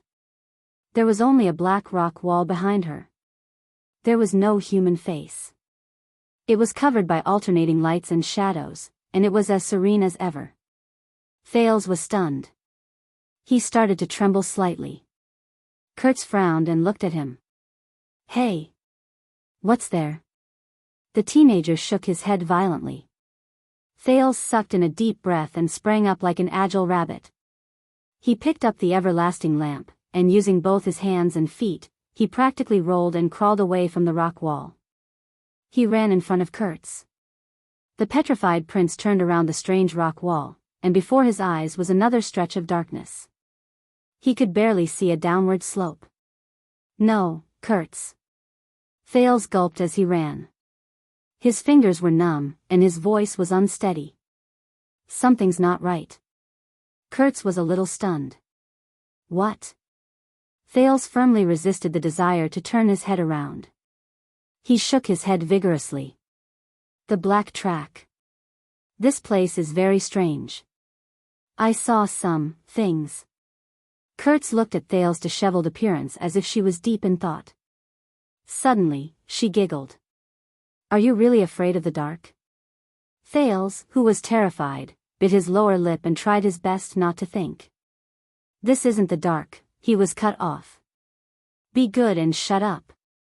The seamstress rushed in front of him with a fierce look on her face and poked his chest. I promised the cripple, so I will definitely send you out. Follow me properly. Don't be afraid of the dark. Thales, who wanted to cry but had no tears and was horrified, was speechless. Kurtz, who was in front of him, cursed as she jumped down a slope. She stirred up air currents, and a chill surrounded them. Thales could only put on a long face and hang the everlasting lamp in front of his chest. With one foot in front of him and both hands supporting his back, he slid down the slope. This time, he widened his eyes. The sin of hell's river flowed faster. I remember that as long as we walk past this place, Thales listened absent-mindedly, but just as he was about to slide to the bottom of the slope, facing him, on the top of the rock wall, 3 figures suddenly appeared. Old men, women, and men. Thales, who was falling, shuddered. A low and strange whisper traveled into his ears again. You are. I am. Who are we? This was the old man's call. The common language with a Northland accent was filled with confusion. You are us. We are you. This was the man's whisper. It was filled with the language of the ancient empire. His words were elegant, but very strange. They were stuck to the rock wall. Their eyes were pale, and they looked like corpses. They stared at him, and their gazes were extremely clear in the darkness. One of the women even stretched out her withered hands towards him. Why are you, over there? This was the common language, but the grammar was complicated, and it was filled with an accent that Thales had never heard before. There was a heart-wrenching chill in his words, as well as hysterical pain. My lover, why did you not return from the battlefield? The brownish-gray nails swept past Thales' face, bringing with it a bone-chilling chill. Asterisk bang. Asterisk the petrified Thales fell to the ground on his butt, and he fell hard on the ground. What the hell is this? F***ck. Thales could not help but curse.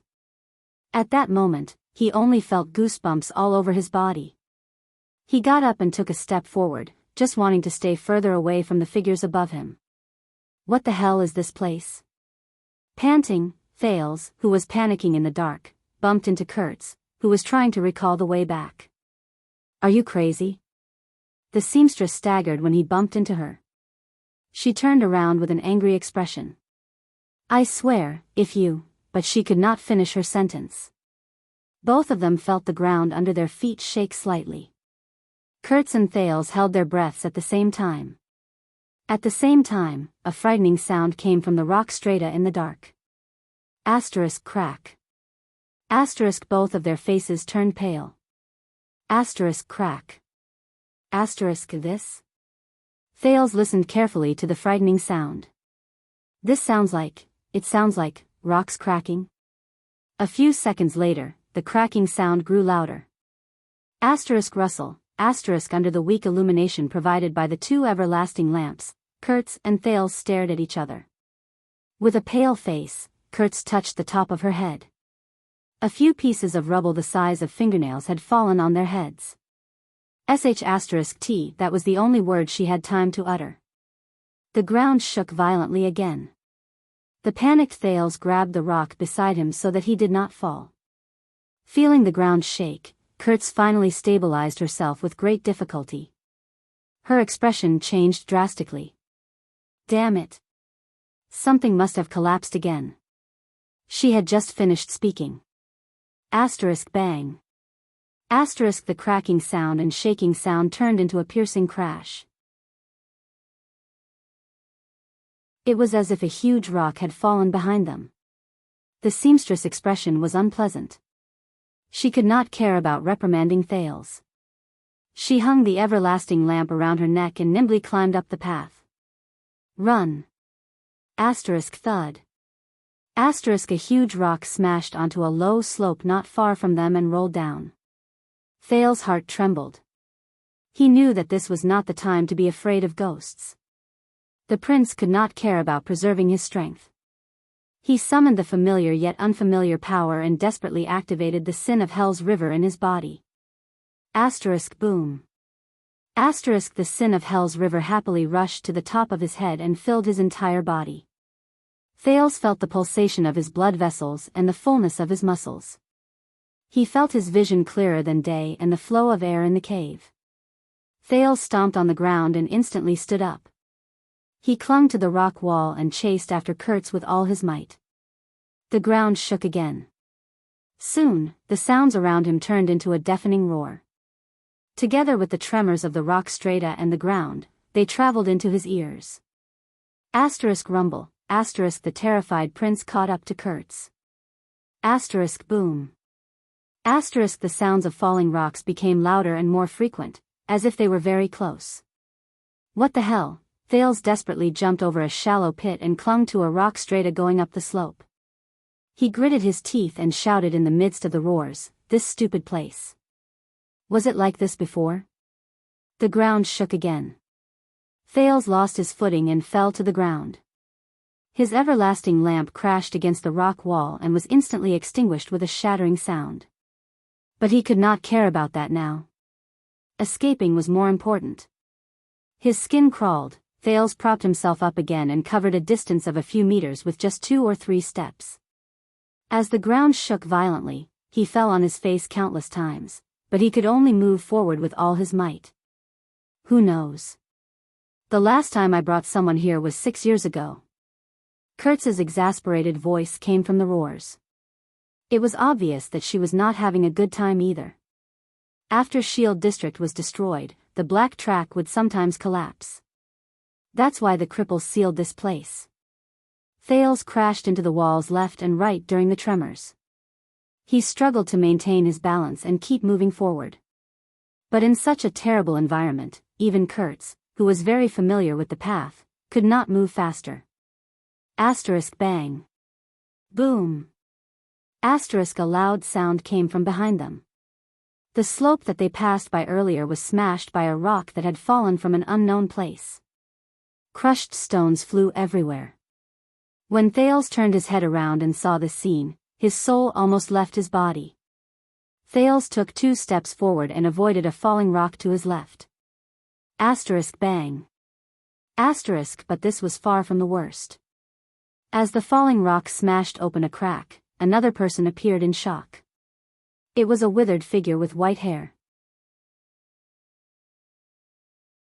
"Come, join us and fight against the tyrant. The empire will fall, and Northland will rise." Its eyes were white, and its muscles were rotting. But its lips were as dry as its companions, and it had sparse white hair and wrinkled scalp. It extended a hand that was only left with white bones to Thales. Thales shuddered. The sin of Hell's river automatically gathered in his left leg without him needing to summon it. He kicked it with all his might and rolled to the right while cursing. What the hell is this? While he was running for his life, Thales saw from afar another charred, withered face appear in a pit to his lower right. It widened its white eyes and released a terrifying smile at him. Its lips opened and closed. "To protect my family, I will kill all my enemies, but with my family around, my enemies will find my weakness and defeat me. I will not be able to kill all my enemies. For my family, I will not be defeated. My family will not be my weakness. So, to defeat my enemies, to protect my family, I must first kill my family. The moment this person finished speaking, he suddenly held his head with his withered hands and let out an endless howl of pain. What the f***ck?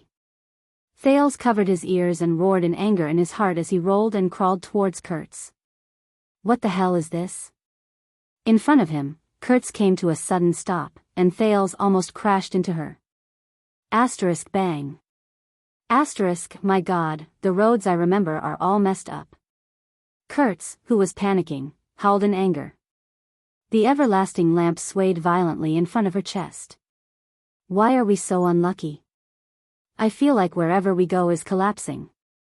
A rock smashed into their path in a frightening manner. Shocked, Thales and the seamstress immediately turned to the other side. Wherever we go. Thales suppressed the fear in his heart and shouted in dissatisfaction as he ran. Are you sure your surname isn't Drake? T. Kurtz said angrily, my surname is, but at that moment, Thales, who was running for his life amidst the tremors, collapses, and falling rocks, stopped breathing. He was frightened by the scene before him. In the field of vision of the sin of Hell's river, countless faces, figures he saw just now appeared one after another as they ran for their lives. These people had the same characteristics. They were as withered as corpses. They had eyes but no pupils, and their movements were stiff. These monsters, either revealed their heads from the cracks in the rocks, stretched out their limbs from the craters, or suddenly rose from the ground. They were everywhere, and their shadows could be seen everywhere. Thales could only feel an endless chill invading his body from the soles of his feet. This time, they faintly exuded an ominous black fog. Regardless of whether they were near or far, they all turned to Thales and glared at him. They opened their ugly mouths and spoke simultaneously. The Emperor is calling. The knights have gathered. Return in triumph, return in triumph, return in triumph. Where the tip of the sword points, the chaos will end.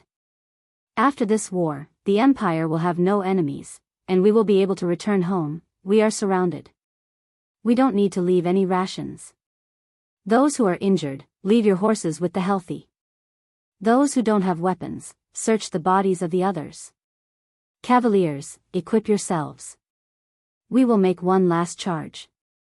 This way, King Anzac and the others will have to deal with fewer mixed orcs. Why do we have to fight? Why?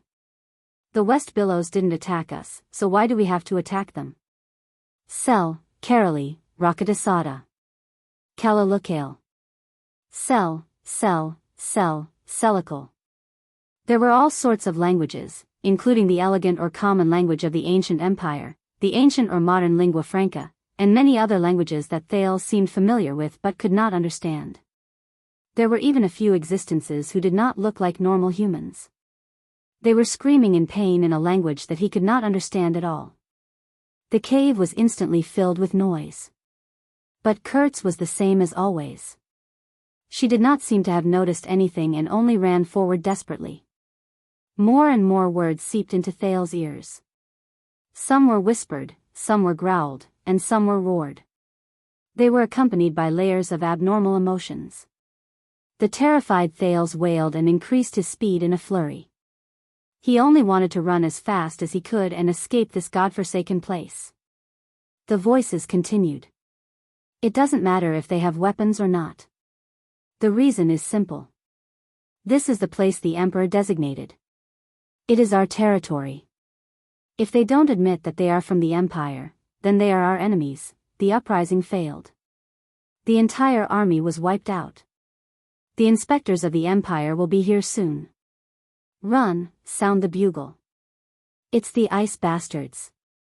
Orcs. We must stop them here. Believe me, the humans will definitely win. Deserters deserve to die. Deserters don't deserve to be human. If they don't have the courage to behead themselves, they deserve to be beheaded by others. The city is breached, the city is breached. Follow me, we will charge forward and leave no one alive. Long live the Empire. Kurtz.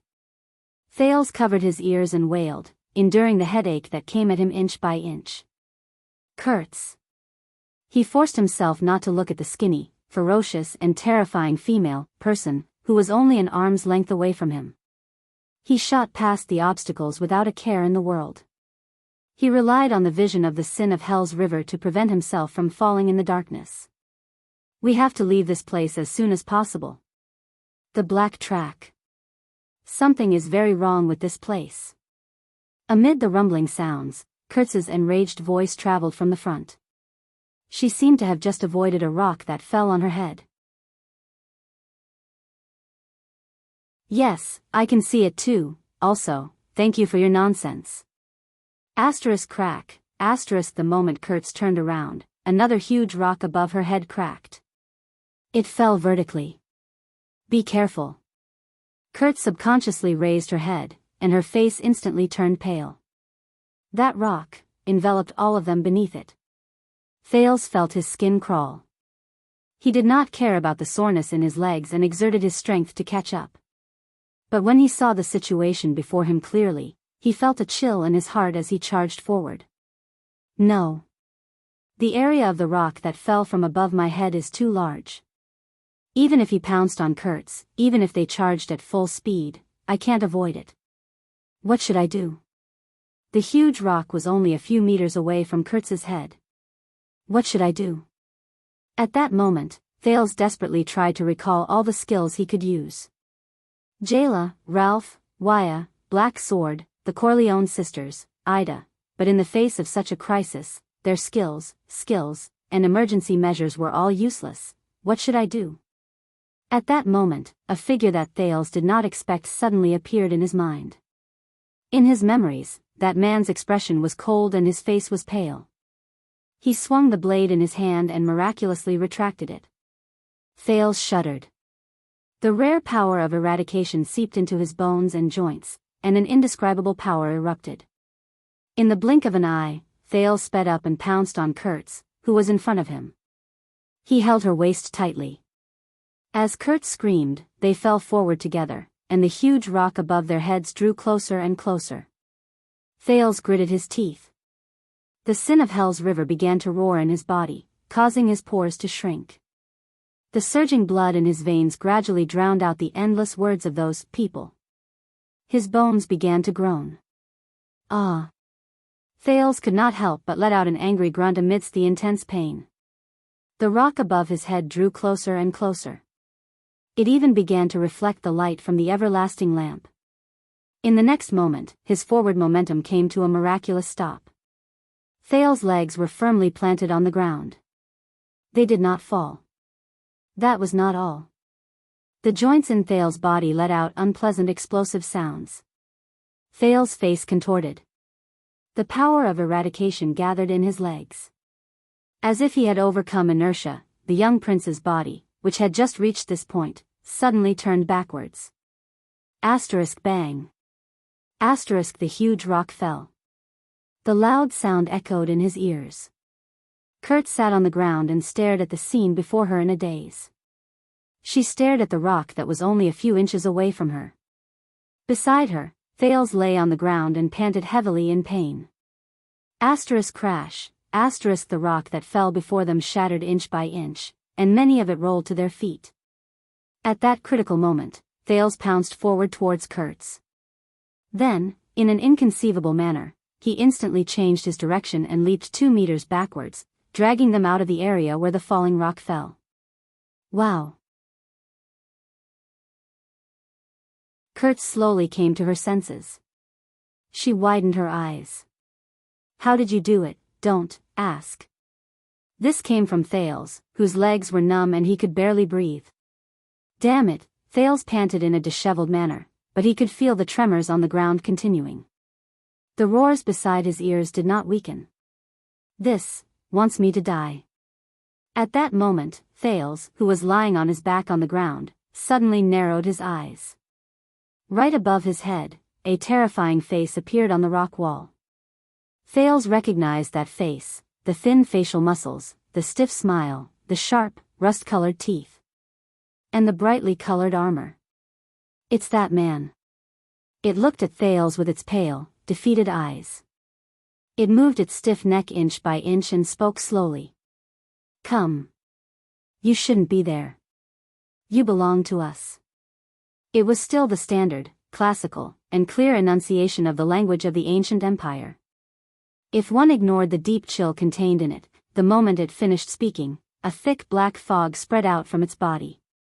In the next second, before Thales could react, the rock stratum beneath them shattered inch by inch. Asterisk boom.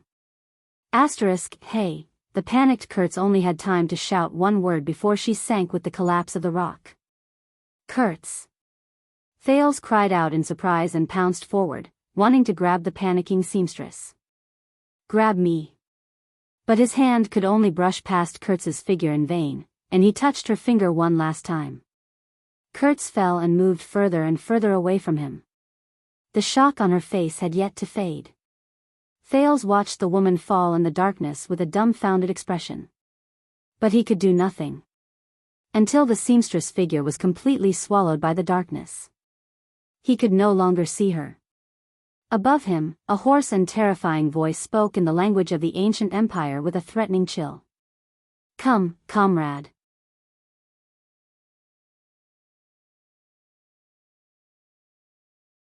Chapter 351.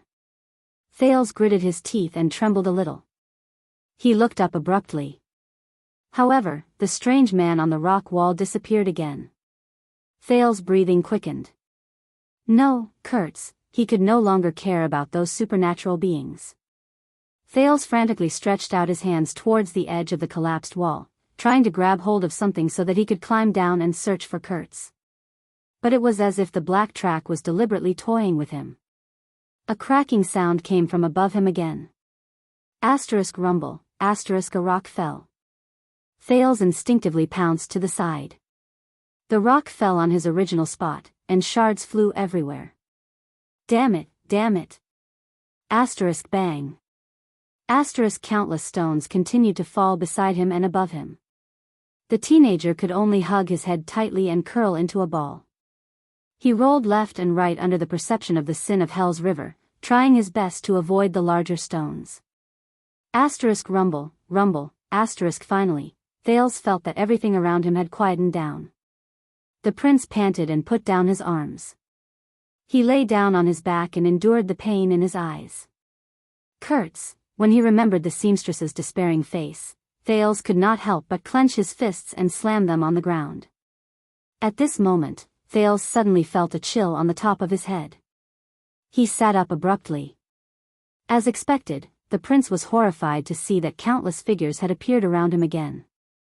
The wall in front of him, the protruding rocks behind him, the ground beside his left foot, the edge of the cliff above his head, withered faces, pale eyes, rotten lips and teeth.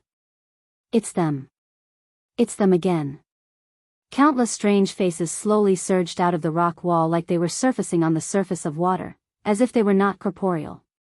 Join us, there were hundreds of them, and they covered almost all the visible rock walls. All of them stared at Thales from all directions with their deathly pale eyes. You don't belong there, join us. We are one, and return to the battlefield. Thales felt a chill run down his spine. He took a step forward to stay away from the person behind him who was about to touch him. More and more voices reached his ears. Thales subconsciously covered his forehead. He was starting to have a headache again. Victory, why did it not come? Your father, wife, and children are behind you. For Northland, defend this place to the death. Remember, we did not kill anyone. We are the army. When we go to the battlefield, it is the army that kills, so we are not murderers. It is the empire that kills. This is the empire's responsibility. We are just following orders. We are innocent, innocent, advance, advance, until death. There's no other way. There's not enough food. Go to the village and search for food. Remember to be polite and buy it. No, if anyone dares to resist the rations, then they are our enemies. Let's eat the warhorses first, starting from the sick ones. Be more decisive. Bring the prisoners of war over. It's only right for us to eat the flesh and blood of our enemies raw. There are no more prisoners of war. Let's go to the village. It'll be fine. We're only picking the worst scumbags. We're doing a good deed, follow Yusi, let's do this. As long as we kill Duke Arund, the Northland will be ours. The survival of the Dark Knight army will be decided today. Run. The Emperor has lost. There's no hope for us. Run to the desert, run to West Biyao province, run to Dragon Kiss province. I want to crawl back. My daughter, my wife. They're waiting for me. No, I can't scare them. I have to find my head first. Suddenly, the prince sensed something. He raised his head shakily. Thales froze. It's it. It's that man. It, who was at the top of the rock wall just now, still had its terrifying white eyes and rust-colored teeth. At this moment, it was floating in the air. Surrounded by black fog, it slowly floated towards Thales. You are ours. Thales tried his best to dispel the chill and fear in his heart. He clenched his fists. When he remembered Kurtz's expression when she fell, anger and hatred instantly surged within him. Who are you?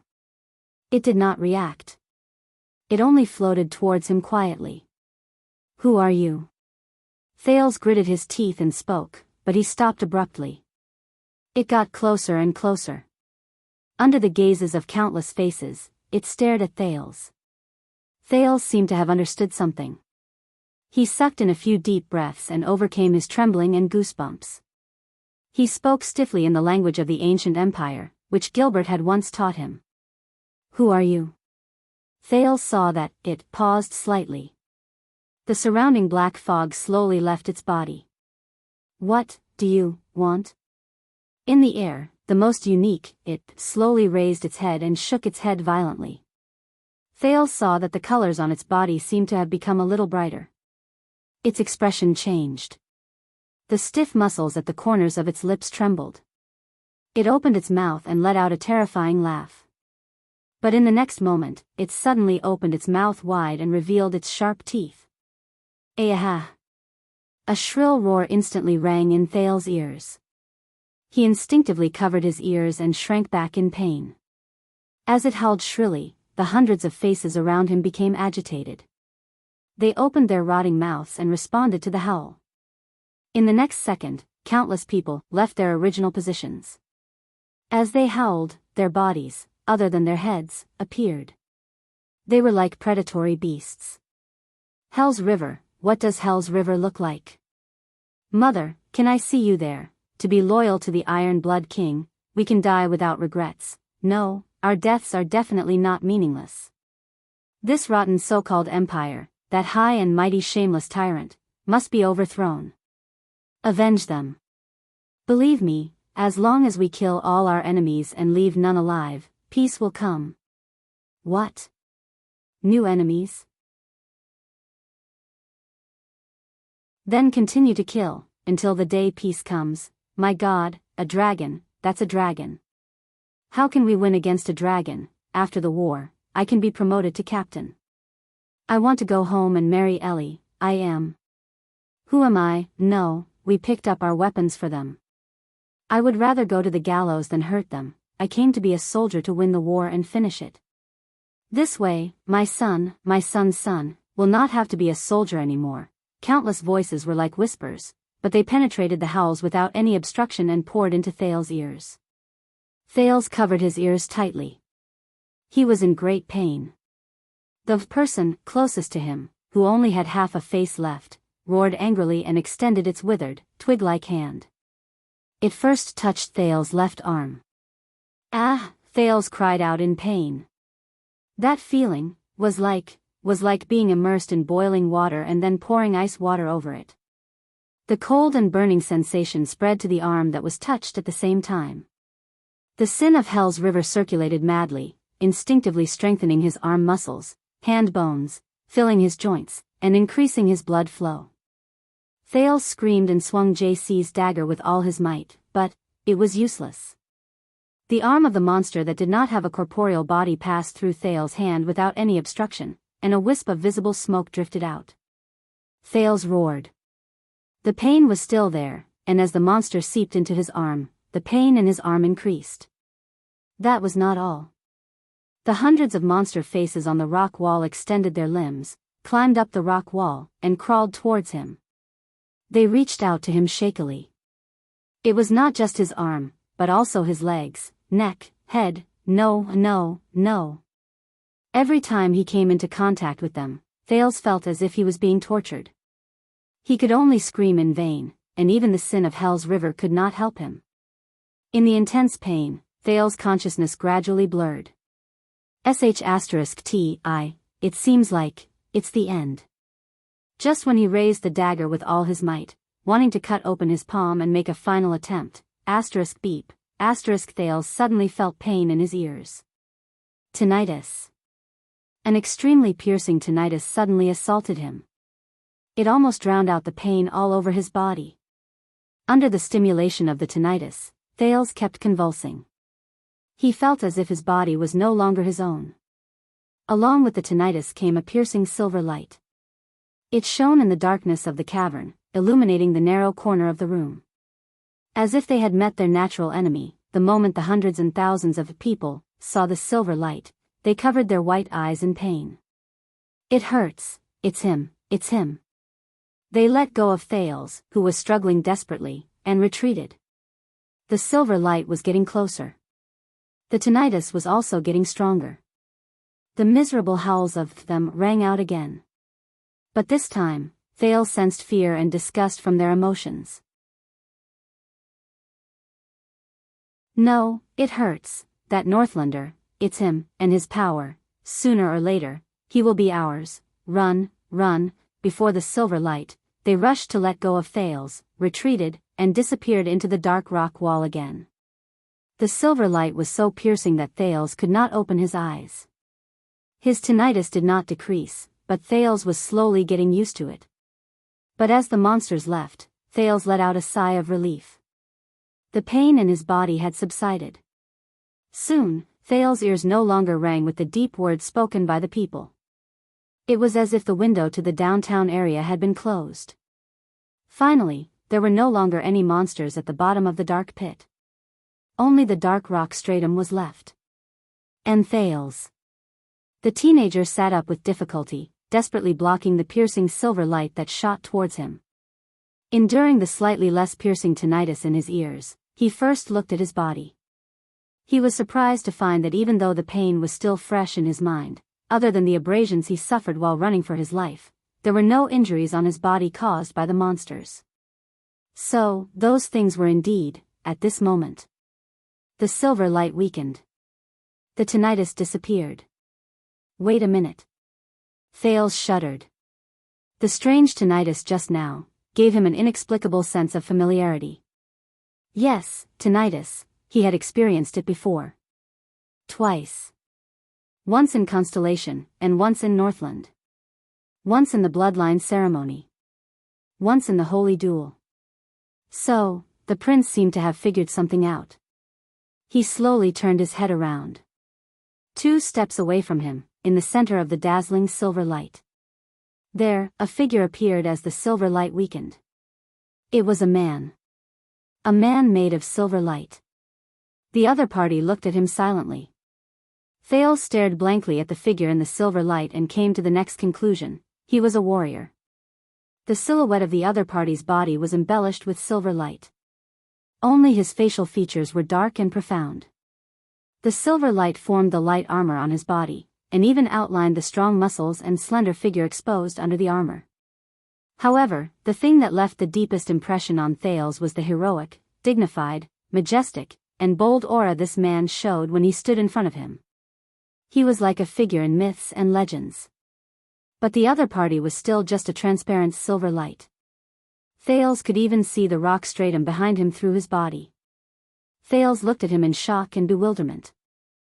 So, who is he? The next second, the figure took a step forward and spoke slowly. His voice was cold, and his words were as firm as steel. So, you are the culprit. What entered Thale's ears was a Northland accent. It was the lingua franca that was half ancient and half modern. Thales blinked. What? The figure in the silver light shook his head and stepped forward. You don't belong here. Thales watched him approach slowly, and he instantly became nervous. I really don't belong here. I'm sorry. Thales stood up in a flurry. He swung his wrist and felt the soreness brought by the sin of Hell's River. So, who are you? Silver Shadowman's footsteps paused for a moment. Who am I? His handsome face tilted, and his pitch-black eyes slightly distorted. He seemed to be thinking. Who am I? But Thales could only sense a deep sense of confusion from his words. Silver Shadowman shook his head. I don't know. I can't remember. Thales was stunned. Silver Shadowman suddenly raised his head, and his tone was firm. But I must protect this place, and you came to the wrong place. His deep, dark eyes seemed to have the power to see through people's hearts, and it made Thales' heart clench. Silver Shadowman walked in front of him, and suddenly extended his strong right arm, which was formed by silver light, to touch Thales' face. Ah! Thales cried out in pain and was shocked. Silver Shadowman's touch seemed to have substance. Wherever the silver light touched, there was a sharp pain on his skin. The prince gritted his teeth and took 2 steps back. He left Silver Shadowman's arm, held his dagger, and stared at him warily.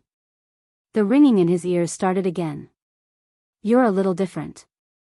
Silver Shadowman seemed to be even more puzzled. Your body is filled with an ominous presence, and even the power of the mountains is rejecting you, but, Thales widened his eyes, showing that he could not understand the current situation. The tall Silver Shadowman shook his head violently. It was as if he wanted to shake off something. When he raised his head again, his emotions had already turned cold, and his tone was stern. No, Silver Shadowman said firmly. His facial features slowly gathered together under the silver light, as if he was convincing himself, you are just their new trick, a byproduct of their chaotic consciousness. You are the other side of evil. In the next second, the silver light shone brightly. Silver Shadowman instantly turned into a man of silver light. In an instant, he appeared in front of Thales and seized him by the neck. Wait, what's going on? But his thoughts were soon interrupted. Thales only felt that there was a tremendous pressure that came along with that arm, causing him to be unable to move. The ringing in his ears and the piercing pain were instantly transmitted to Thales' nerves. The intensity was even greater than before, and he could not help but scream. Ah, no! Unlike the monsters that did not have a physical body, Silver Shadowman's arms seemed to be non-existent. When he pressed down on Thales' neck firmly, the latter actually felt an illusory sense of suffocation. Silver Shadowman's hesitant voice pierced through the ringing in Thales' ears. I have a responsibility, I must protect, destroy the threat. Silver Shadowman raised his left arm. The silver light on his arm grew brighter, and it pierced straight into Thales' chest. The silver light sank straight into Thales' chest. At that moment, Thales shuddered, and he felt a chill rise from his heart. It brought about a piercing pain all over his body. Even the sin of Hell's River seemed to be firmly suppressed, and there was no reaction. The ringing in his ears, the piercing pain, and the chill were like 3 tortures tormenting him at the same time. Ah! Thales shut his eyes tightly. His face was contorted, and he howled in pain that was 100 times worse than before. At that moment, very abruptly, Silver Shadowman stopped what he was doing. He pulled out his left arm from Thales' chest. Silver Shadowman's pitch-black eyes slowly drew closer. This is, Thales, who was firmly suppressed, stopped screaming. He was drenched in cold sweat, and he could not stop panting. He looked like he was about to collapse. The light on Silver Shadowman's body weakened. He turned back into Silver Shadowman and grabbed the limp Thales. What? What is he trying to do? Is he repeatedly torturing me? Is he a sadist? Thales sensed the piercing pain and the ringing in his ears disappear, but he felt as if he had just gone through a great battle. His entire body was exhausted, and his consciousness was fading. Silver Shadowman laid him down gently, and his left hand stopped in front of Thales' left chest. He touched his chest, causing Thales to feel waves of discomfort from the piercing pain. The next second, Silver Shadowman raised his head, and his tone was stern. Who are you? Thales could not even maintain the most basic ability to think. He lay on the ground powerlessly, and he felt that all the cells in his body were roaring, dissatisfied with the abuse brought by their master. Damn it. You, lunatic, I'm just a lost traveler, a pitiful lamb. I went in the wrong direction and met a pervert. He panted and sneered again and again, mixing his dissatisfaction and grievance into his words. At this moment, the silver light on Silver Shadowman's body flourished again. The piercing pain and ringing in his ears assaulted him again, causing Thales, who had just recovered from the pain, to tremble again. King hate naughty children the most. So, son of tch, I will ask you one more time, Silver Shadowman said coldly. Silver Shadowman pressed his palm against Thales' chest and pressed it down forcefully. The silver light seeped in again. Who the *ck are you? Arg, ringing in his ears, piercing pain, heavy pressure, suffocation, chilliness. Under the torment of several senses, Thales resolutely gave up on resisting stubbornly. He roared in horror and despair, Thales. Thales. Thales, Thales Jade Star. I am Thales Jade Star. With all the grievances and displeasure he had experienced throughout the day, he roared at the sky, I am the unlucky prince of some unlucky kingdom. Thales' voice traveled very far, and the echo was deafening. The prince was drenched in cold sweat as he panted. He was surprised to find that the silver sadist's hand had already left his chest. The silver light on the man's body that made him uncomfortable also disappeared. Silver Shadowman stood up slowly. Jade Star? He stared at the dying prince and seemed to be mulling over the name. Jade Star, Silver Shadowman raised his head. A familiar surname. He turned around and walked away from Thales, leaving Thales with his back. Thales struggled painfully to his feet while his consciousness blurred.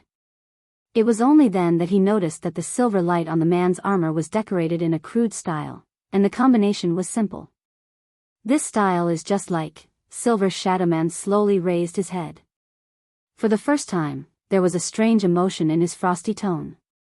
Even if the memories of the past have long since faded away like rotten wood. But it can still ring the bell in my consciousness and stir up the ripples in my thoughts. Jade Star, Thales, who had every part of his body that did not hurt, stood up with respect and suspicion. He did not want to have anything to do with the sadist at all.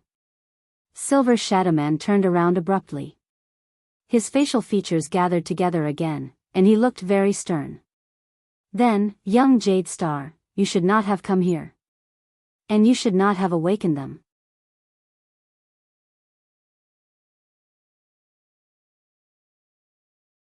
Chapter 352. The dark cave welcomed a rare moment. The light from Silver Shadowman's body illuminated the place. Awaken them? Thales leaned against the rock wall and panted. He thought about it again and again in his vigilance, but in the end, he gave up on most of his confrontational actions. This Silver Shadowman was obviously not an existence he could handle. The teenager asked in puzzlement, what to them? Silver Shadowman stared at him with his eyes, which were so black that they seemed to contain nothing. Them. He was still speaking in the Western Peninsula's common language with a Northland accent. The outline of Silver Shadowman's face moved subtly under the flickering light. It was almost as if a real person was speaking, and it was a little strange. You saw them. Those homeless souls of the deceased. Anomalies that hover between life and death. Thales' heart trembled. What? Hover between life and death. He muttered. He raised his head anxiously and looked at the dark walls of the cave around him. He imagined the scene of the densely packed ghosts appearing on the walls. Those shriveled and rotting faces. Thales could not help but feel a chill run down his spine. He buried his face in his hands and heaved a painful and labored sigh. So, this world really has such things, sigh. He even thought about this for me. This world of holographic, four-dimensional, and dynamic horror movies is too beautiful. The dejected Thales used a whole 5 seconds to free himself from the unpleasant memories of the past. He lifted his head listlessly. But how? He leaned against the rock wall and pressed against the scratches on his body. He asked Silver Shadowman weakly, why are there so many souls of the deceased under Dragon Cloud City? Are they bored and come here to scare people? Silver Shadowman's body shone faintly. He seemed to be hesitating. A ruined castle is above our heads, he answered in the end. The words that came from the silver light were like murmurs in a dream, and they echoed faintly. It has stood here for thousands of years. The flames of the great dragon, the footprints of the elves, the warriors of Northland, the iron hooves of the Empire, and even the heavy hammers of the orcs have plowed through this place. When he heard the unfamiliar name, Thales was instantly stunned.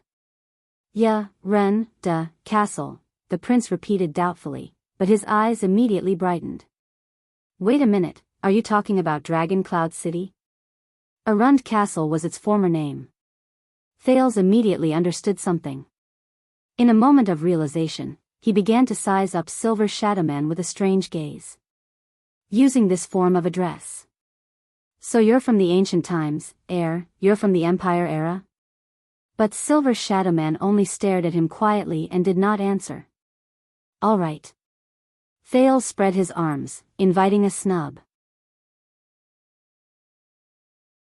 In his mind, he crossed out the option of finding things to talk to get information out of this person who was neither a human nor a ghost. Then, souls of the dead? When Silver Shadowman heard this, he slowly raised his head and stared at the cave as if he was filled with emotions. He turned around and moved away from Thales. The footsteps formed by the silver light left brilliant and colorful traces on the rocks that they stepped on. This land has experienced countless wars, bitter cold, disasters, and deaths. Heads have fallen, blood has spilled, corpses have filled the fields, and wails have lingered. Silver Shadowman walked forward slowly. His words traveled into Thales' ears again, and they contained a certain melancholy that could not be dispelled. For thousands of years, countless living beings have been buried here. The souls of the dead gathered in the past cannot be dispelled. Cannot be dispelled, cannot be dispelled, cannot be dispelled. This time, the echo in his voice was especially clear, and it shocked Thales. It was only then that the prince noticed that Silver Shadowman's words did not come from his voice, but from his heart. "Wait." The words that came from the bottom of my heart. This situation, doesn't it feel a little familiar? But before Thales could figure out what was going on, Silver Shadowman's tone changed. Originally, they should be sleeping quietly, without any consciousness, have nothing to do with the living, and have nothing to do with the mortal world. They should slowly lose their sense of self and time, until they die and no longer exist. The man turned around abruptly, and the silver light on his body became as dense as a lit oil lamp. His tone became stern and serious. "Until you woke them up." Thales was stunned. "Me? But I didn't do anything." He stretched out his hands in an innocent and puzzled manner. "How did you wake them up?" Silver Shadowman was facing him. Under the contrast of light and darkness, his facial features suddenly became a little sharp. "No," he said firmly. "You did." Thales was stunned. Silver Shadowman slowly raised his right hand and faced him. His palm shone with a faint silver light. Thales instantly felt uncomfortable. There seemed to be something in the silver light that made his skin prickle with pain, just like when this dangerous existence had threatened and interrogated him. "I can see it. They can see that you have a special power." Thales' heart tensed. Silver Shadowman said faintly, but it made Thales' breathing inexplicably quicken. "It hides in your strong body." It absorbs nutrients, and it also benefits you. It allows you to communicate with the world and the underground, and the living and the dead. Thales raised his eyebrows. Huh. The moment it fused with you, you wandered between life and death, and the boundary between life and death became blurred. Silver Shadowman's words made Thales' heart skip a beat. Between life and death, he immediately figured something out. You use yourself as the key to open a path in the wall between worlds that are not connected to each other, the man said solemnly. The souls of the dead, who should not have been able to sense anything and could not affect the living, were startled and awakened. Like hyenas that gather after rotting corpses, or sharks that thirst for blood. Thales blinked in shock as he stared at Silver Shadowman's increasingly distinct black facial features. Are you saying? He whispered in disbelief. The sin of Hell's River? Silver Shadowman did not answer. Thales, who was feeling uneasy, took action the moment he thought of it. He clenched his fists tightly and took a deep breath. He summoned the sin of Hell's River in his body and activated its most commonly used effect, which was to strengthen his sight and hearing. In a few seconds, the sin of Hell's River followed his consciousness and poured into the blood vessels around his eyes and ears, making his world brighter and clearer. But at the same time, Thales immediately felt that there was something strange around him. In the distance, on the rock wall where the silver light could not shine, countless black shadows emerged. The new and strange faces of ghosts looked in his direction. Ah, it hurts, my chest. No, why do you want to kill me? I didn't join the uprising, Sada. Noxada. They can't stay here. The vanguard of the orcs is coming. Even if I have to kidnap them, I have to kidnap all the people in this village. Ha ha ha, you won't believe me. I locked that ice bastard on a rack, used a pair of red-hot tongs to wring out its intestines, and poured kerosene on it. I will never forget what they did to my Lisa. I want every orc who falls into my hands to die in agony. At that moment, a cold chill, deep whispers, painful howls, and all the nightmares returned to Thales' senses. The prince was greatly shocked. However, the sin of Hell's River, which had sensed the threat, not only did it not stop, it even sped up uncontrollably and continued to strengthen his senses. That feeling was similar to when he watched a horror movie in his previous life. At the climax of the scare, the movie would suddenly change from a 2D perspective to a 3D perspective. I'm just doing it for the reward and food. Why should I risk my life for them? Anyway, they've never treated pawns like us as human beings. I'm so hungry, General. We've eaten all the prisoners and criminals. I'm so hungry. Can we eat the sick and the elderly? They're going to die anyway. If they fill our stomachs, we can also help them protect their families. I don't understand. We're warriors. We have our own honor. Is there any honor in slaughtering civilians? Listen, soldier. Your honor is not up to you to decide. Who are civilians and who are enemies are not up to you to decide. It's up to the army, the empire, and my orders. Do you understand? Now, soldier, kill this Northland brat. Because he's an enemy, this is honor. His voice grew louder, and his surroundings grew colder. Thales covered his head in pain, closed his eyes, and started convulsing. *T, how can this be? The souls of the deceased around him became increasingly agitated. Many of them even climbed towards him. At that moment, get lost. Silver Shadowman's furious roar echoed in Thales' ears. Silver light shone brightly in the cave again, and it was so piercing that Thales curled up. Go back to your lair. As Silver Shadowman roared, the screams of the souls of the deceased rose again, but they gradually became weaker. They painfully avoided the silver light and retreated back into the darkness. Those terrifying whispers and emotions also retreated from Thales' senses like a tidal wave. Then, the area around him became quiet again. After a long while, Thales, who was sitting paralyzed by the rock wall, put down his hands weakly and sensed the disappearance of the sin of Hell's River. Damn it! He panted and cursed in his heart. Damn it, damn it, damn it! As of now, These souls of the deceased cannot directly harm your body, Silver Shadowman's voice rose again. But they can affect the environment and destroy your mind, contaminate your soul, and turn you into a walking corpse. Of course, if they were a little stronger, and you were a little weaker. Thales opened his eyes and exhaled in frustration. The silver light on the man's body slowly weakened. He put down his palm, which was shining with silver light, and stared at the teenager quietly. Very good, the effect of the sin of Hell's River.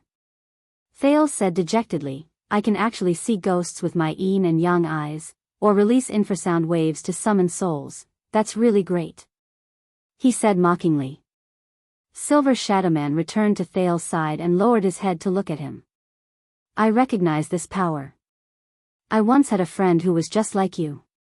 Silver Shadowman's words made Thales perk up. The sin of Hell's River? The man in the silver light shook his head.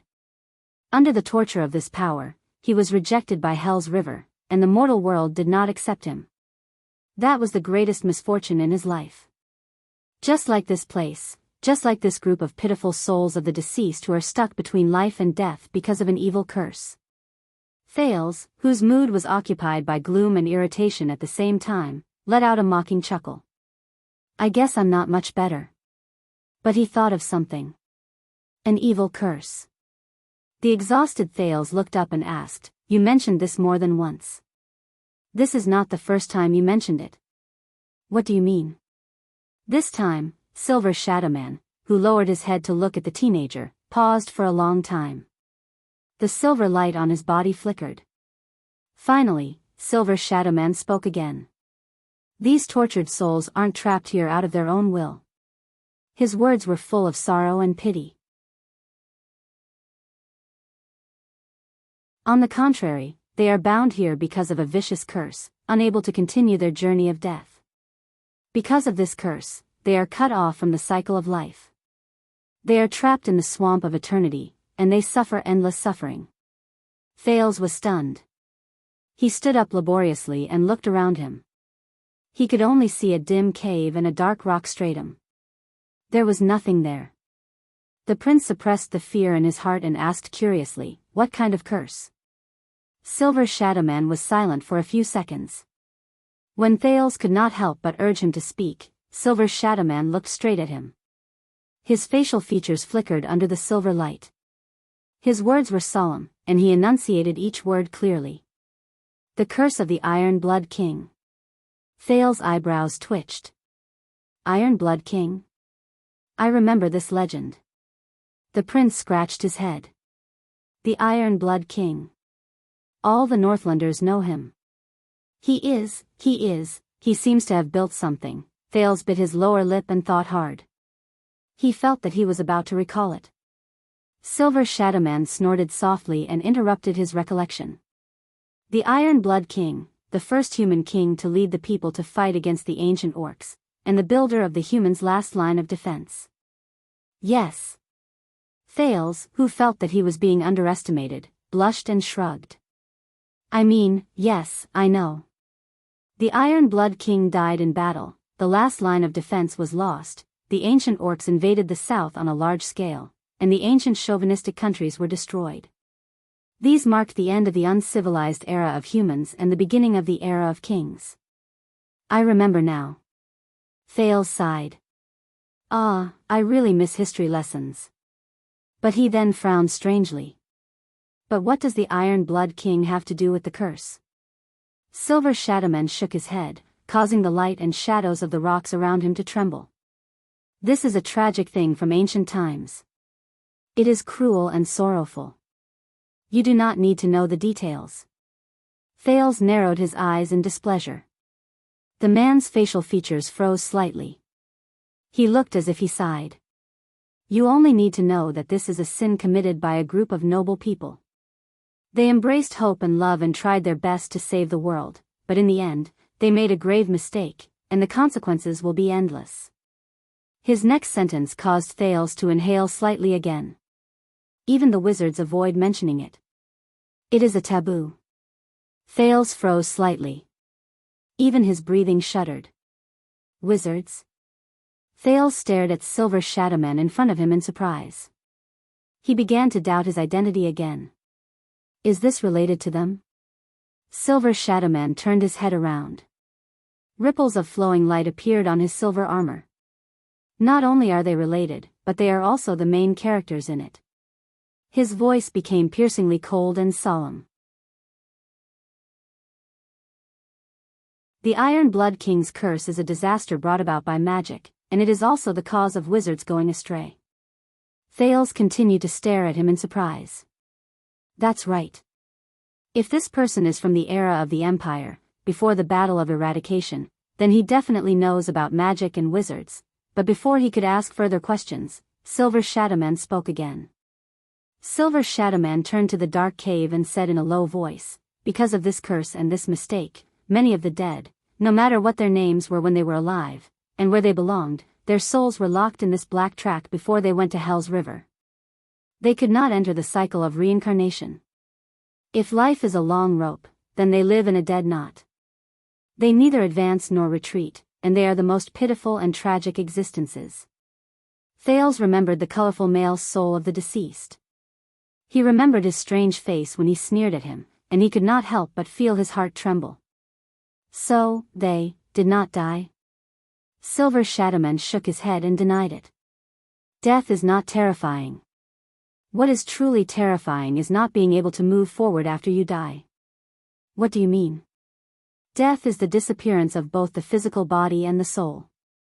The man in the silver light raised his palm gently. The silver light formed a human figure on his hand, indicating to Thales the separation of the soul and the physical body. And these souls of the deceased, they lost their physical bodies. They do not have a shell, and they do not have a carrier to carry their senses and memories. But because of the curse, they left behind souls that should not have been able to survive alone. Silver Shadowman's words became more solemn, and the echoes in his voice grew louder.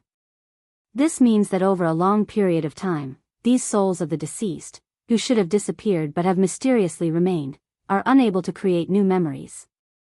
They also continue to forget their memories of the past. It is difficult for them to distinguish themselves from others, and the past from the present. To them, the past has become an illusion, and the future is meaningless.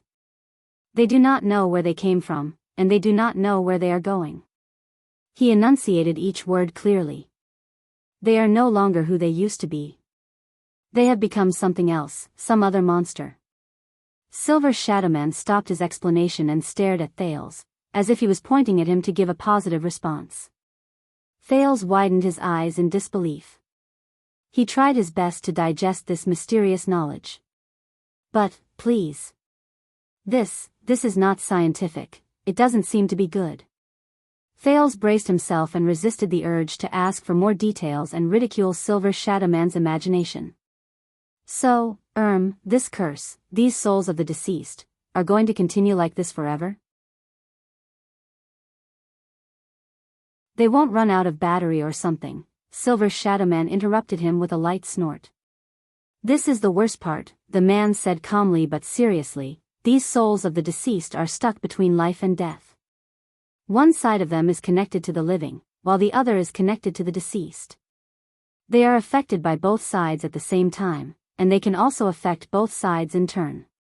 Thales recalled the haunted incident on their way here just now, and his eyebrows furrowed even more tightly. For example, not long ago, there were countless deaths on the surface. A new round of death and despair, a new round of greed and madness, a new round of hatred and stubbornness. All of these affected the souls of the deceased in the black track deeply, Silver Shadowman said quietly as he retracted his palm. Thales was puzzled at first, then he raised his eyebrows. What? Countless deaths? The teenager did not understand and asked, I don't understand. This is the interior of the cliff of the sky, the underground rock stratum of Dragon Cloud City. Thales shook his head. What do you mean by countless deaths on the surface? But he was startled, and he stopped himself from saying the words that were about to escape his mouth. A street full of ruins floated past Thales' eyes. Gleeward and Kurtz's faces flashed past his mind. He remembered something, and his eyes widened in shock. No way. That means, wait, not long ago? I think I know. Thales had a look of realization and shock on his face. He subconsciously whispered, 6 years ago, the calamity descended on Dragon Cloud City, Shield District has been destroyed. Over there. That's right, countless deaths. He finished his sentence stiffly. As he spoke, Thales noticed that the light on Silver Shadowman's body flickered rapidly. The surroundings were still dark. Due to the flickering of the silver light, the cave instantly looked a lot more bizarre. After a long time, Silver Shadowman spoke again. Is that so? Silver Shadowman's light was a little dim, as if it was a clear indication of his mood. This has happened before. War, famine, plague, disaster, and the pain of the living injected new nutrients into the souls of the deceased. Not only did it prevent them from dispersing, it also allowed them to strengthen themselves in the endless darkness, turning them into the most pitiful and detestable deformed forms that continue to drift in this cage. At the same time, the terrifying curse also became stronger. The cycle continued, binding the souls of the deceased even tighter, making them unable to free themselves. They even relied on each other until now. The man shook his head gently. It is difficult to move forward, unable to free themselves, and unable to surpass it. Thales leaned against the rock wall behind him and let out a long sigh. It affects both the living and the dead, and it can last forever. It does sound terrible. Silver Shadowman folded his arms like a human and leaned against the rock wall in a familiar manner. This action made him seem a lot friendlier.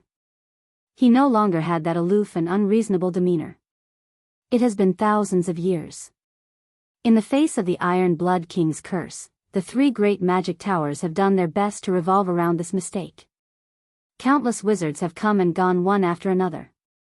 When Thales heard the familiar term, he immediately pricked up his ears. Silver Shadowman seemed to be sighing. He swayed his silver head gently, and his black facial features moved slightly. But every single time they tried to research and uncover the secret, they tried their best to make up for it and correct it, but they only pushed this terrible mistake, which was already terrible to begin with, into an even more terrible abyss, and caused even more terrible consequences. His voice sank to the bottom of the valley, and even brought about the end of the world. Thales was dumbfounded as he listened. In the face of this bizarre Silver Shadowman, he shook his head firmly. The end of the world? I don't understand. Is it that serious? Silver Shadowman snorted coldly. He slowly turned to the teenager. There seemed to be an indescribable power gathered in his black eyes, causing Thales' heart to sink. You are still too young, Jade Star.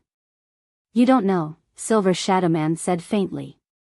You were not told, and you did not notice. You are not ready to face the mission that belongs to you. Thales frowned. What?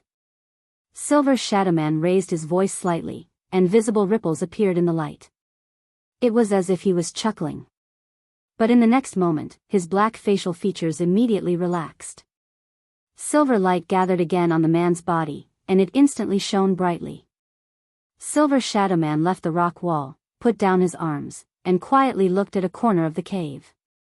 Thales, who sensed that something was off, quickly stood up and asked warily, "What's wrong?"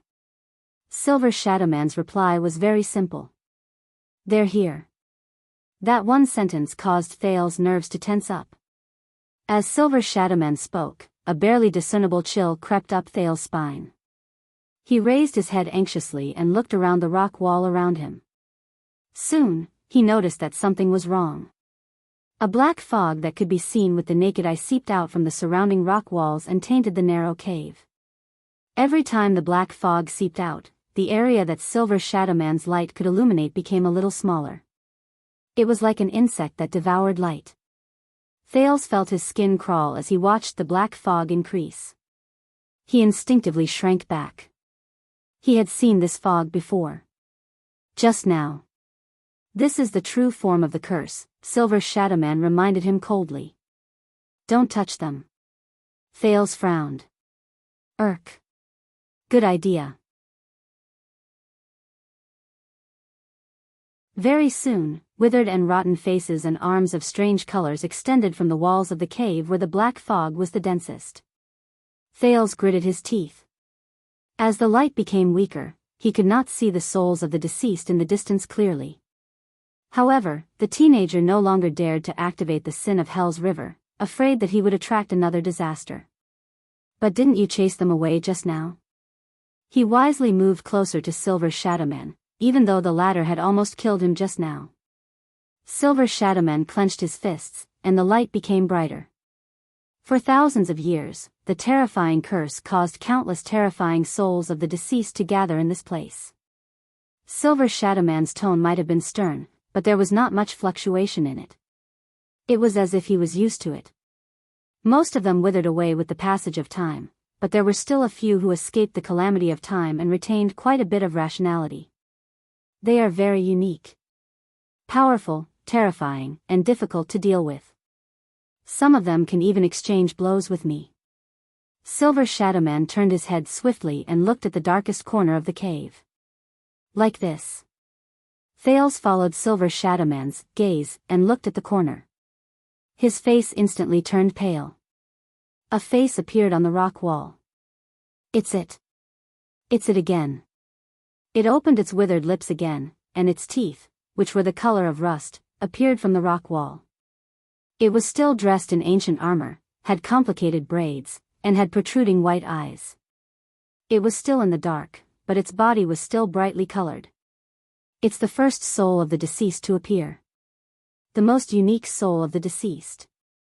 It's also Kurtz's murderer, Thales thought in his heart. Compared to the other souls of the deceased who only dared to climb the rock wall and did not dare to get too close to the silver light, this unique soul of the deceased released endless cursed black fog. It completely left the rock wall and floated in the air. It floated towards the center of the silver light. Thales tensed up. The soul of the deceased lifted its head. Its white eyes shone with a faint green light as it looked at them. Thales bit his lower lip and grabbed the dagger by his waist. Even though he did not know whether it would be useful. However, this time, this unique soul of the deceased looked at Silver Shadowman. The language of the ancient empire, which had turned from unfamiliar to familiar, rang in Thales' ears again with a melancholy and profound charm. It's you again. Northlander. Northlander, Thales curiously looked at Silver Shadowman beside him, and he once again raised his speculations about his identity. The muscles on the withered face of the soul of the deceased trembled slightly. It shook its head. This human-like action made it seem like it was remembering something. Why don't you give up? Why don't you join us? Why do you resist? Silver Shadowman shook his head.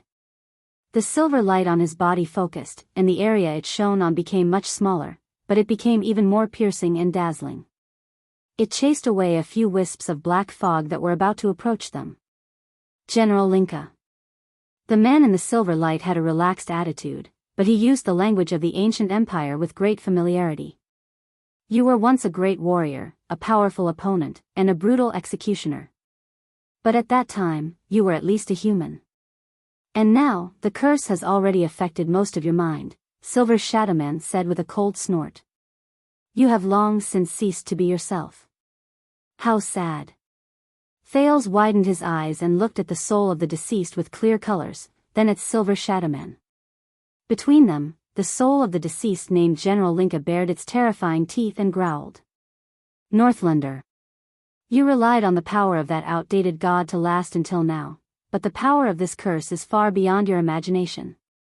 The soul of the deceased's cold laughter traveled into his ears. Black fog surrounded his armor, but it did not block the colors and decorations on it. The surroundings grew darker. It was like an inner room where the lights were about to be extinguished. Northlander, it is already very difficult for you to even maintain your own mind, and you still want to continue suppressing us? You will not be able to last forever. I can feel your power. No, the power that the god gave you is weakening. Silver Shadowman snorted softly and did not speak. Outdated god? Weakening? In the darkness, Thales cast a glance at the soul of the deceased's miserable appearance, and he could not help but feel his skin crawl.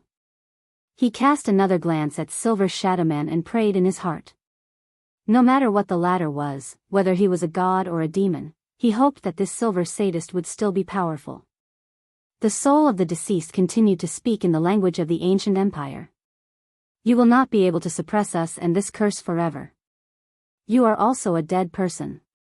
You will not be able to last forever. You will not be able to last forever. An indescribable, dark light shone in the white eyes of the deceased. But we will never die, and the curse will never end. The war on the surface will never end. Death and blood will be fresh every day. We will be nourishment for you endlessly. There will come a day when you will join us and you will become an existence that will never die. As if in response, the other souls of the deceased around him opened their mouths and let out cold roars that rose and fell one after another. The voice echoed in the cave. Coupled with the strange black fog and the increasingly dim light, Thales felt a chill run down his spine. Your greatest sorrow, General. Silver Shadow Man turned his head and flexed his wrist joints, which were formed by silver light. He looked like a hooligan who was about to join a fight. Is that you often forget that you have long since died? Thales had a feeling that if it were not for the silver light on his body, which indicated that this person was extraordinary, Silver Shadow Man would not be any different from a normal person. Thales coughed and tried to join the conversation in the language of the ancient empire. You know each other? Of course. The chief general of the final empire's 14th army. The man's black mouth slowly widened, as if he was sneering. Kane Camerlinka. People call him the Snow Butcher. Thales stared at the soul of the deceased before him in disbelief. He stared at his terrifying face. The final empire? So, this General K something should have been dead for how many years? I remember his name, his title, his deeds.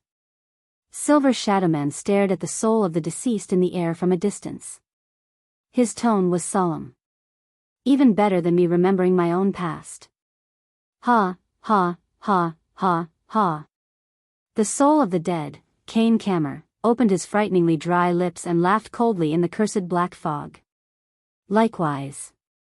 One day, we will return to this world and rebuild the glorious past of the Empire. And you, Northlander who overestimates yourself, you will eventually fail. Silver Shadow Man stared at him coldly. He did not move, and neither did he say a word. You will ultimately fail. At the same time, with endless hatred and resentment, the countless souls on the rock wall opened their mouths and let out deafening, cold howls.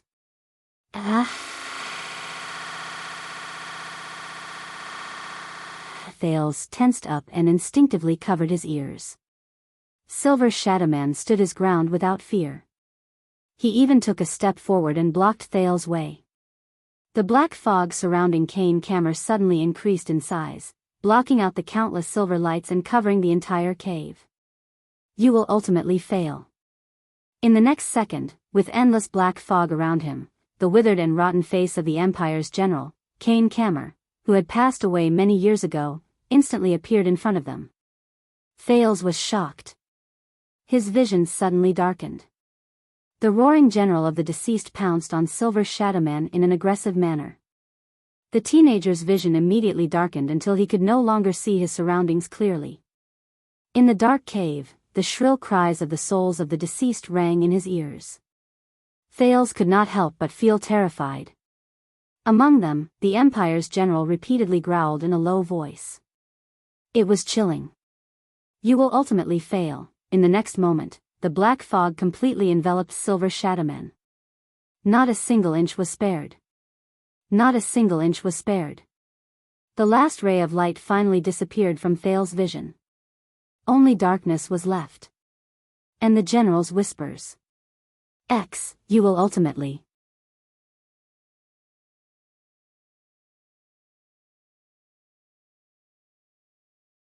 Chapter 353.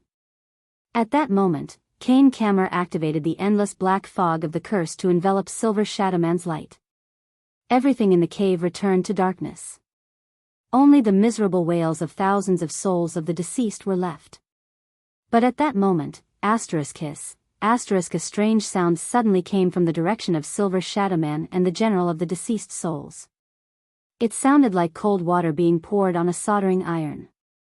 Thales, who was retreating, discovered to his surprise that an irregular silver line had appeared in the pitch-black darkness.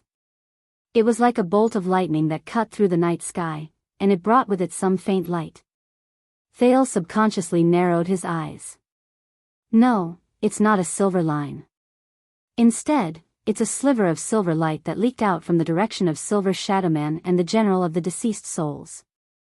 It illuminated the corner. A faint voice that was light but could not be ignored rose faintly. You are warriors, after all. Before the voice faded away, the second, third, and fourth silver lines appeared one after another in the darkness. They overlapped with each other to form the shape of a tree branch, and they illuminated the black fog that flowed even faster around them. A thought appeared in Thales' heart, and hope was reignited in him. Can't you just focus on fighting? The darkness that enveloped the area began to crack inch by inch under the cracks formed by the silver light. Enough with the nonsense. As the silver light changed, the wails of the deceased souls instantly became chaotic. Thales felt goosebumps rise in his heart when he saw a soul of the deceased who was a foot away from him. He was about to extend his arm, but he covered his eyes in pain to avoid the silver light that leaked out. The general of the empire's pained wails also came from the strange scene of silver light and black fog overlapping with each other. Ha ha ha ha ha. It was Silver Shadow Man's laughter. I almost forgot. All of you have bad memories. In the next moment, the increasingly dense silver lines converged into a large river like tributaries, and an even brighter light suddenly erupted. It chased away the darkness around them. From afar, it looked like a black cocoon shattered with a bang under the effect of the silver light from the inside out. The cave became bright again, and the areas that could be seen were even clearer than before. The silver light gathered into a silver brilliance that was difficult to look at directly. It was so glaring that it began to block Thales' vision. The young man subconsciously raised his palm to block his eyes. His skin that was exposed to the silver light expressed its protest in the form of tingling pain. Through the gaps of his fingers, he was surprised to see that in the endless silver light, the strange black fog met the silver light. It was as if it had met its natural enemy. It was like water vapor that rose up, evaporating and disappearing in the air. Like a sentient being, it avoided the invasion of the silver light and fled outwards. The souls that covered the rock wall howled and trembled in panic. They turned around and seeped deeper into the rock stratum. There were even a few souls that couldn't move under the dazzling silver light. They struggled to no avail and turned into ashes in the end. Thales adapted slightly to the bright light, and he was immediately surprised to see that a familiar human figure appeared in the center of the light. He was like a legendary warrior who stood tall and proud. He stretched out his right arm and clamped down on another black shadow. The latter continued to howl miserably and clung to the other's right arm, struggling bitterly under the illumination of the silver light. It was Silver Shadow Man. General Kane Kammer, whose throat was gripped by his right arm and whose black fog had completely disappeared under the effect of the silver light, was still howling bitterly. The general of the deceased souls, Kane Kammer Linka, who was once fierce and insufferably arrogant, was now like a lowly pawn. He grabbed the other's right arm, and his illusory limbs twisted continuously in the air, making the terrifying soul of the deceased look a little pathetic. Thales coughed and looked at the captured general of the deceased souls in surprise. Did you just say that it is powerful, terrifying, and difficult to deal with? It can even exchange blows with you? Silver Shadow Man's facial features moved slightly, as if he sneered. He turned around and watched as the souls on the surrounding rock walls disappeared without a trace, leaving no trace behind. Kane Kammer clung to the other's right arm and continued to struggle madly but futilely. Silver Shadow Man clenched his left fist and slowly raised it to his chest. His fist gathered countless dazzling silver rays, forcing Thales to raise his hand to shield his eyes. Yes, it is very powerful. In the next moment, Silver Shadow Man threw a punch with an astonishing momentum. Asterisk boom. The heavy punch of silver light hit the general of the deceased soul's withered face. As the silver light shone brightly, Thales noticed in surprise that the entire cave began to tremble in a barely noticeable manner due to the punch. It let out a low whimper. In the next second, the general of the deceased soul screamed in pain. Its illusory body seemed to have gained physical form, and it was pushed back by the punch. Kane Kammer howled in pain as he was pushed by the surging silver light. His limbs moved wildly, but he could not control himself and quickly sank into the rock wall, disappearing without a trace. His final curse was left in the cave. But that is only, Silver Shadowman blew on his fist in a very human-like manner. He retracted the heavy punch that had easily sent the general of the deceased souls flying, turned around, and said to Thales sternly, "It is only relatively speaking." Thales stared at the empty rock wall in a daze. He could not say anything for a long time. The light on Silver Shadowman's body slowly weakened until Thales could see him clearly. Thales then frowned. He suddenly realized that the current Silver Shadowman was no longer the same. At some unknown point in time, a set of heavy armor also made of silver light had appeared on his body, which was constructed by silver light. From his helmet to his shoulder armor, from his chest plate to his abdomen plate, from his boots to his knee pads, he was fully equipped. It made him look much taller and more majestic. Thales looked at the fully armored Silver Shadowman with a puzzled expression on his face. "What is this?" the prince asked dumbly as he stared at Silver Shadowman's new appearance. Silver Shadowman seemed to have only noticed this at that moment. He was also a little surprised by his new appearance. "Not bad, the restoration is quite realistic." "Ahem, I mean, it is more or less a little too beautified." Yes, his facial features quivered slightly. He seemed to be excitedly sizing himself up. The shoulder armor on his shoulders rose up to his eyebrows, the gauntlets on his forearms were covered in barbs, the plate armor on his chest, abdomen, waist, and crotch, and the heavy boots on his knee pads. At that moment, Silver Shadowman looked like a bardic poet. Chi warriors were dignified and had an imposing presence. They had the air of a hero and a gorgeous beauty. And the most eye-catching thing was his helmet. The silver light formed a huge, ferocious helmet that covered his entire face. It had a complicated design, and there were even 4 ridiculously sharp horns that extended from both sides of the helmet. As Silver Shadowman moved, the huge, horned helmet formed by the silver light swayed back and forth in a terrifying manner. It gave off an exaggerated feeling that it was about to fall. Forget about the helmet." Silver Shadowman tapped the ferocious, horned silver helmet, and it shone with sparks of light.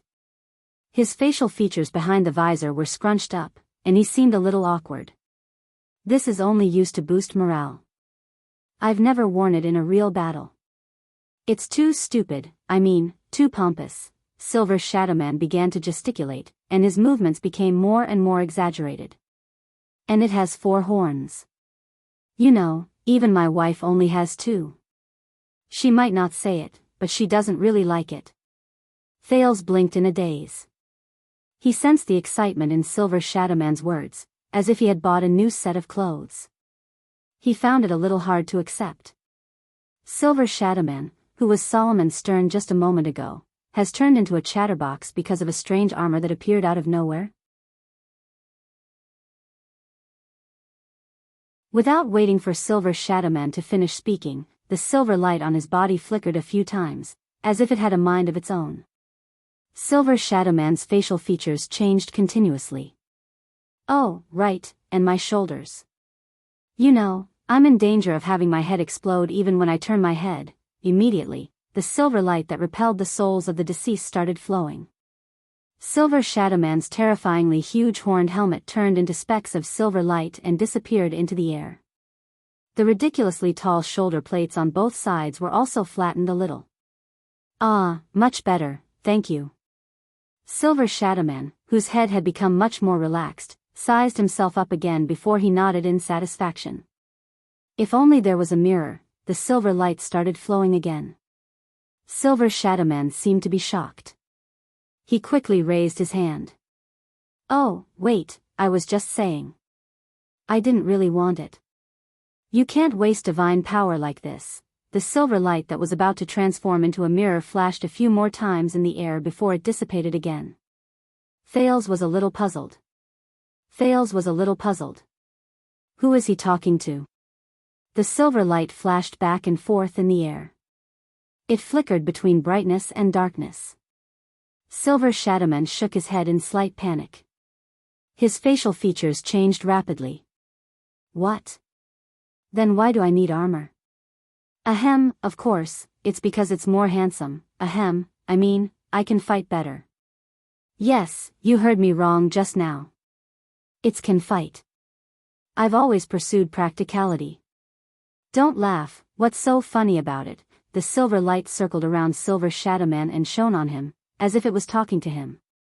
Silver Shadowman paused for a moment before he pointed at the silver light in front of him in slight annoyance. You're still young. You don't understand. A good mental state is an important foundation for strength. For example, if I want to bring out the full power of this punch, I must fulfill one condition. I must be handsome. The silver light flashed 3 times and gathered into a palm in midair. It gave Silver Shadowman a thumbs up and fell down. Silver Shadowman was instantly exasperated. I was just making an example. Why do you have so much to say? You're so long-winded, what's going on? Baffled, Thales watched Silver Shadowman quarrel with the silver light on his body. He was dumbfounded and felt that the world was really strange. Finally, the silver light armor on Silver Shadowman's body turned into stars and disappeared into the air. Thales averted his gaze from the human-like silver light and looked at Silver Shadowman. He said quietly, Extet. When he heard this name, Silver Shadowman paused for a moment. The relaxed expression he had just now disappeared. That soul of the deceased called you Extet. Thales stared at Silver Shadowman in front of him and asked tentatively, Is this your name? Silver Shadowman was silent for a few seconds. This is not important, he said faintly. Thales took a deep breath. There aren't many people with this name in history. The teenager suppressed his excitement and tried his best to voice his guess calmly. And there is only one person with this name who has a close relationship with Northland and Dragon Cloud City. There is only one person who knows what Jade Star is. Silver Shadowman did not move. Thales bit his lower lip and glared at the silver existence in front of him. Without realizing it, he used honorifics. You are, sir, you are. Silver Shadowman raised his head abruptly and interrupted him. Who am I? But Silver Shadowman shook his head. Just as I said before, this is not important. Even I often forget who I used to be. Because that's all in the past. Thales' words were stuck in his mouth. He could not help but say in surprise, but, haven't you noticed? Silver Shadowman walked to stand in front of him. His dark facial features were profound. In essence, I am no different from them and those souls of the deceased. I am just another dead person, one of the thousands of souls in this world. Silver Shadowman's voice was deep and lifeless in his heart. Even the silver light on his body had become much dimmer. Thales stared at him, puzzled. Another dead person, but Thales immediately shook his head forcefully. His gaze was firm. No. I think you are different. Silver Shadowman froze for a moment. You and that general. I can see the difference between the two of you. They are forced, confused, delirious, filled with pain, resentment, and hostility. But you are clear-headed, rational, autonomous, and even. Thales gulped. Even if you might have been dead for many years, but, he paused for a moment and remembered those indescribably terrifying souls of the deceased. He remembered the murmurs and cries of pain that once gave him a splitting headache, but after that, he became thoughtful. Thales raised his head and said with certainty, You volunteered to guard this dark and boundless black track and suppress these increasingly brutal souls of the deceased, am I right? Are you the one who has been suppressing this inexplicable curse and doing your best to prevent the terrible consequences they might cause? Silver Shadowman still did not speak, but his dark facial features became more and more tense. For so many years, you relied on yourself to stay in this dark underground. Thales enunciated each word clearly with disbelief, reverence, and excitement, to protect Dragon Cloud City. Regardless of the past or the future. Thales bit his lower lip and spat out that title. Extet, Silver Shadowman suddenly raised his head. You are wrong. His tone became cold and rebuked again. Thales was stunned. The only difference between me and them is that I was quite lucky after I died. I received a blessing and gift from a certain great existence, Silver Shadowman said with a cold snort. It allowed me to maintain my former self even after I lost my physical body.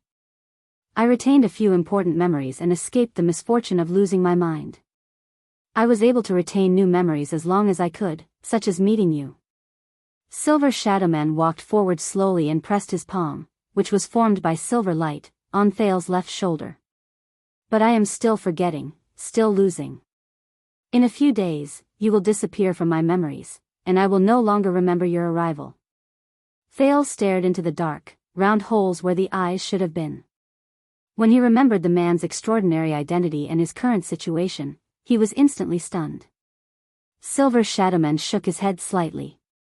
In the end, I am no longer in this world. In the end, I am different from you. In the end, I will also disappear. That is all. There is nothing more. At this moment, the silver light on Silver Shadowman's body brightened again. He let go of Thales and looked to the other side with a solemn expression. While he was immersed in the complicated emotions of knowing the man's identity, Thales snapped out of his daze. His surroundings turned dark again. What's going on? He noticed that the ominous black fog had once again appeared in the cave. Countless ghostly faces reappeared on the rock walls. The souls of the deceased had arrived again. Thales widened his eyes. What? Didn't Silver Shadowman just... Soon, at the spot where the black fog was the densest, the Empire's general, who was as ferocious and terrifying as ever, Kane Camerlinka, who had died many years ago, appeared before them for the second time. With trembling limbs and an increasingly terrifying presence, he climbed out of the rock wall stiffly. His expression was deathly still, and his eyes were dark. The language of the ancient empire, which had a strange and ghastly feel to it, rose again. Thales subconsciously gulped. He stroked the hair on his back with his hands behind his back and took a step behind Silver Shadowman. He said anxiously, "Didn't you say that their strength is only relative? That they shouldn't be able to defeat you?" Silver Shadowman's facial features scrunched up. He patted his head, and the silver light above his head trembled. "That's right, but you have to know, that's just..." Silver Shadowman shrugged. With his back facing the souls of the deceased who had climbed out of the rock wall, he said to Thales sternly, "The first round." Thales frowned. The first round? At that moment, the silver light on Silver Shadowman's body suddenly jumped. The silver light seemed to be sentient creatures. It gathered into a line above his head and formed a sentence in the common language at a spot where Silver Shadowman could not see. It was as if it was explaining Silver Shadowman's words. Thales stared at the silver words above his head, dumbfounded. What? Silver Shadowman did not seem to notice the silver words above his head betraying him. He crossed his arms over his chest, looking as calm as the wind and as still as a mountain. He curved his black facial features into the shape of a crescent moon, making him look as if he was smiling. You know, it's usually boring to win too easily, so I prefer to win 2 out of 3 rounds. Do you understand? So the first round is not the end. The silver light above his head flashed again, and the next sentence appeared. Thales stared at the words above Silver Shadowman's head, then at Silver Shadowman's expression, which said, "Don't worry, everything is under my control." He felt the corners of his mouth twitch a little. The prince exhaled and smiled awkwardly. He tried his best not to look at the words above Silver Shadowman's head. "All right, then let's have the second round. Just like just now, you give it that one more hit." Best 2 out of 3 rounds. Silver Shadowman lowered his arm. About this, Silver Shadowman said rather seriously, since it's best 2 out of 3 rounds, I think it's fine for us to give in to the other party a little. Thales narrowed his eyes and looked at the silver words above his head. Thales lowered his head, and his face was full of doubt. Are you saying that you can't deal with them like before? Silver Shadowman shuddered slightly. But he immediately waved his hand. Not at all. The silver words continued to appear. Silver Shadowman looked at the souls of the deceased that were gradually crawling towards them. His expression was still cold, but his tone had become much gentler. But speaking of which, I did not hold back in that attack just now, so I used up quite a lot of energy. But to save you, I couldn't care less. The silver words flicked a few times in a rather agitated manner. This time, there were even beautiful punctuation marks. Thales widened his eyes. He raised his head, then lowered his head. He compared Silver Shadowman's words to the message in the silver words, and he felt a little awkward. What's going on? Silver Shadowman seemed to have noticed that something was off. He raised his head swiftly, but the silver light had already disappeared without a trace. Silver Shadowman, who did not notice anything, scratched his head in bafflement. So, for the time being, I need to rest and reorganize. The silver words appeared above his head again. This time, they were simple and clear. What? Thales understood something from the 2 messages, and he stared at Silver Shadowman in disbelief. This guy, could it be a trap? The cave became even darker. Kane Kammer's soft whispers traveled into his ears again. The souls of the deceased on the walls around them began to roar again and crawl towards them. Thales tensed up. What should we do now? Silver Shadowman turned to the general of the deceased souls, and his tone became solemn again. They should be arriving soon. Thales frowned. What? As they got closer, the general of the deceased soul's whispers turned into roars.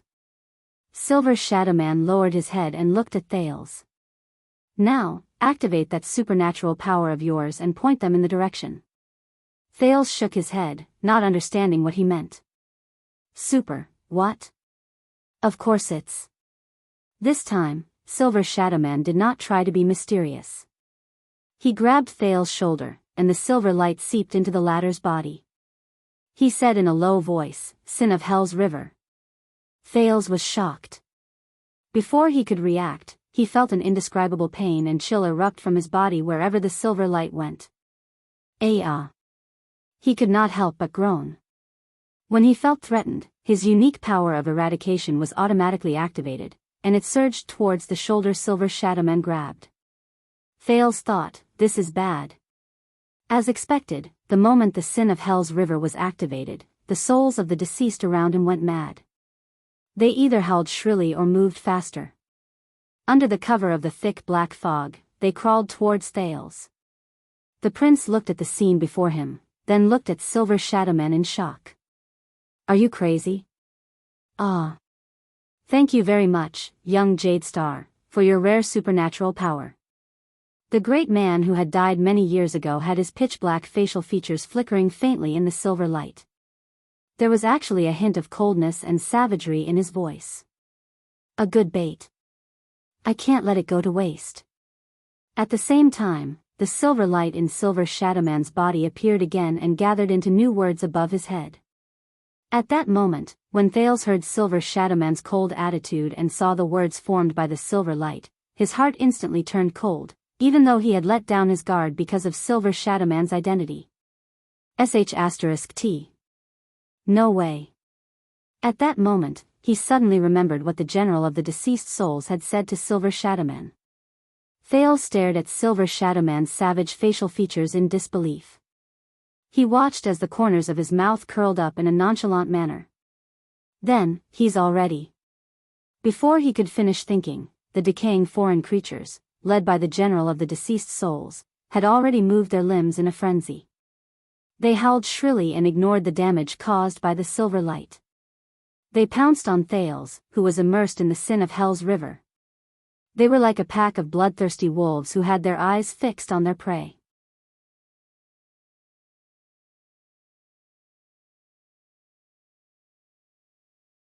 Chapter 354.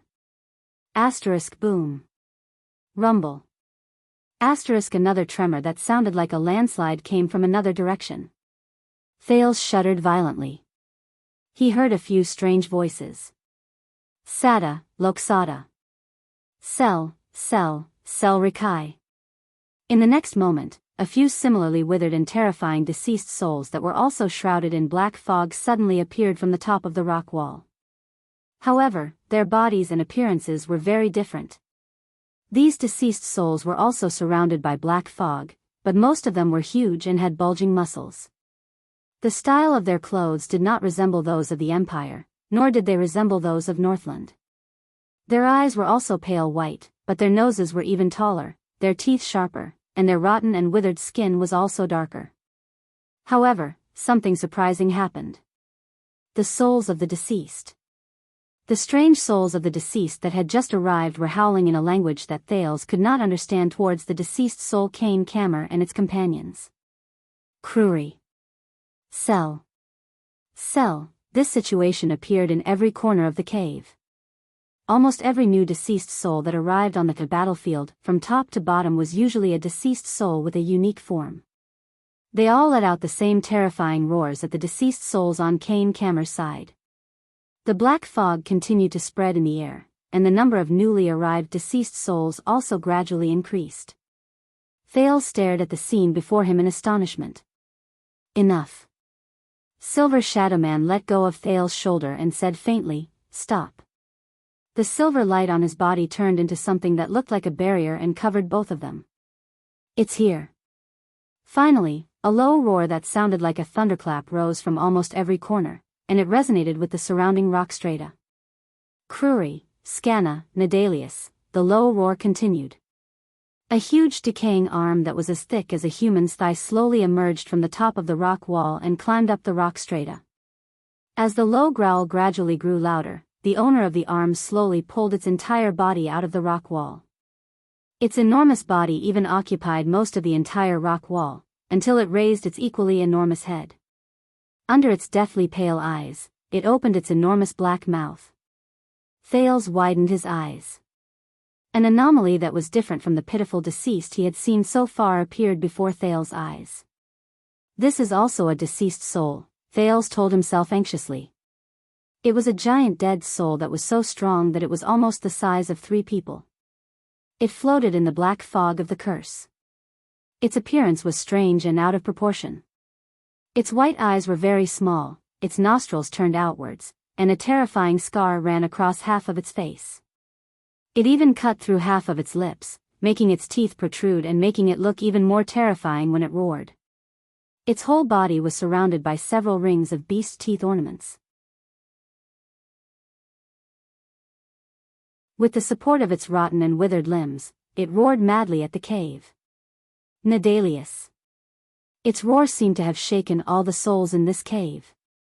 The souls of the deceased who were originally surrounding Thales and Silver Shadowman in the cave turned around, as if they had given up on Thales and Silver Shadowman. They flashed their claws, which were covered in black fog, at the new souls of the deceased that kept increasing in number. They responded with shrill howls as well. "Ah! Kill them all." Even though the newly arrived foreign deceased souls were at a disadvantage in terms of numbers, under the leadership of the giant leader, they responded to the other party's provocation with even more excitement and fury. A few of the deceased souls with unique physiques even used their grayish-white and rotten upper arms to beat their chests. Their howls even drowned out the other parties. Nadalius, the most unique deceased soul, General Kane Kammerlinka, turned his head around with a ferocious expression. He stared at the newly arrived gigantic deceased soul without showing any signs of weakness. His pale eyes were filled with strong emotions. Bastard, there was an inexplicable hatred hidden deep within his ancient empire's language. Bastard, in the next second, the giant deceased soul that was the size of 3 people and had a terrifying face also had a twisted expression on its face. It let out a deafening roar. The moment it finished speaking, it swung its strong limbs and pounced towards Kane Kammer from above. The black fog all over Kane Kammer's body trembled. It faced the new enemy without taking a single step back. Come on, ice bastard. The two leaders were not the only ones. More and more new deceased souls pounced down from the rock walls above. They invaded the narrow space and pounced towards Kane Kammer's old deceased souls in midair. A new battle had begun. Thales watched as a gigantic new deceased soul descended from above. It screamed fiercely and pounced on a deceased soul in the form of an old man. In a fit of madness, it bit down on the deceased soul's neck. The old deceased soul screamed in pain and uttered words whose meaning could not be understood. Ah! A ball of black fog instantly spread out from its wound. However, this victim immediately started fighting with the other party. He pierced his bare hands into the deceased soul's chest.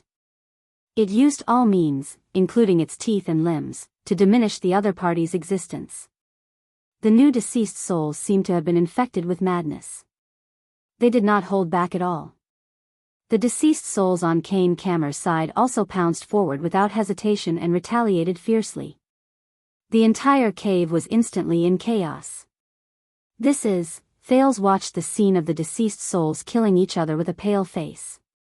He suddenly realized that the word cell from the new deceased souls sounded very familiar. A second later, he recalled the relevant content. In the military history classes of the Northland nobles, there was a compulsory subject to learn, the Orc language, especially military orders. And cell. That was. Thales stared in disbelief at the new deceased souls whose bodies were terrifying even though they were beyond recognition. That was one of the glacial orcs' military orders to attack. It meant kill, massacre, murder.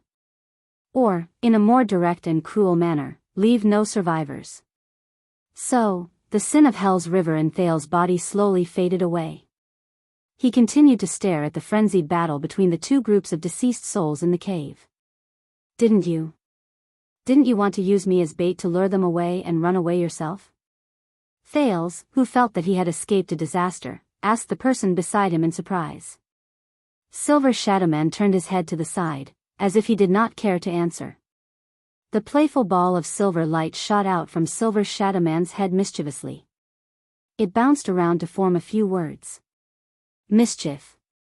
Bad taste. Thales' small face instantly darkened. The existence of the new deceased souls made the cave appear even darker. But for a moment, no deceased soul paid any attention to this small corner. Alright, but, what is that?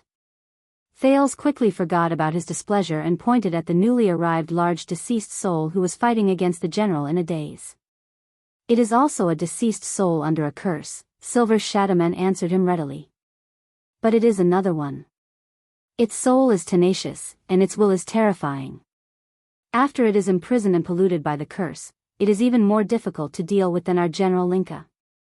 Thales turned his head around anxiously. But why are they? Silver Shadowman nodded. You know, there is something very interesting. The other party's voice sounded a little relaxed at that moment. Under this terrifying curse, even though these deceased souls are muddle-headed, they are still unable to separate themselves from the world they were born in. Some of their most deep-rooted emotions and obsessions are not only impossible to forget, they become stronger and more deformed. They have already broken away from their memories and situations, leaving only their feelings and instincts. For example, Silver Shadowman gestured at the chaotic battle with his chin. Thales carefully observed the new, strange-looking deceased souls and suddenly came to a realization. Allow me to introduce them. Silver Shadowman pointed at the large deceased soul that was adorned with a beast tooth. He said softly, Nasada Dark Thunder. And its hundreds and thousands of orc companions. Thales' thoughts stirred. Dark Thunder? Orc? Silver Shadowman nodded again. I heard from a dead person that it was a war chief of the Dark Thunder tribe. It was also one of the glacial orcs who wreaked havoc in the south after the collapse of the ancient empire. It was also the culprit behind the hundreds of bloody robberies in the Northland province. Silver Shadowman was silent for a moment before he continued, before it died in the joint ambush of the Northlanders and the mountain elves. people used to call it the Raging Hammer. Raging Hammer. Thales stared at the deceased orc named Nasada from afar. He watched it fight like a wild beast and the flustered General Linka, who was forced into a pathetic state. He seemed to be deep in thought. It is easier for you to remember your enemy than yourself. Silver Shadowman snorted softly. This is why I, who was originally in danger, can still stand here and watch the fight leisurely with you, while they can only mindlessly kill each other over there. Silver Shadowman turned around and raised his index finger at Thales. Using all means to divide and weaken your enemies. This is what war is. Thales frowned. He noticed that the silver light had started to jump above Silver Shadowman's head again. As if. From the first day I opened my eyes here, I have been searching for a way to keep them in check and suppress these deceased souls. Silver Shadowman shook his head slightly. This is one of the results. The silver light continued to jump. This time, it showed a lot more words. It's not like that. I was beaten up badly on the first day. I pretended to be a female deceased soul and escaped. Thales averted his gaze from the silver words and stared at Silver Shadowman, who had the demeanor of an expert, with a strange expression. Is that so? Pretended to be, ahem. Thales tried his best to put away his boring thoughts and shifted his attention to the scene in front of him. Two deceased souls, who were wrestling with each other, flew a meter away from them.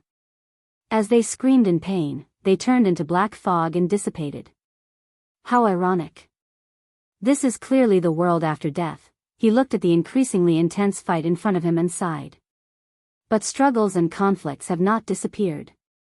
Thales watched a fierce human deceased soul bite off half of an orc deceased soul's face. He shook his head. Between deceased souls, they are still as incompatible as fire and water.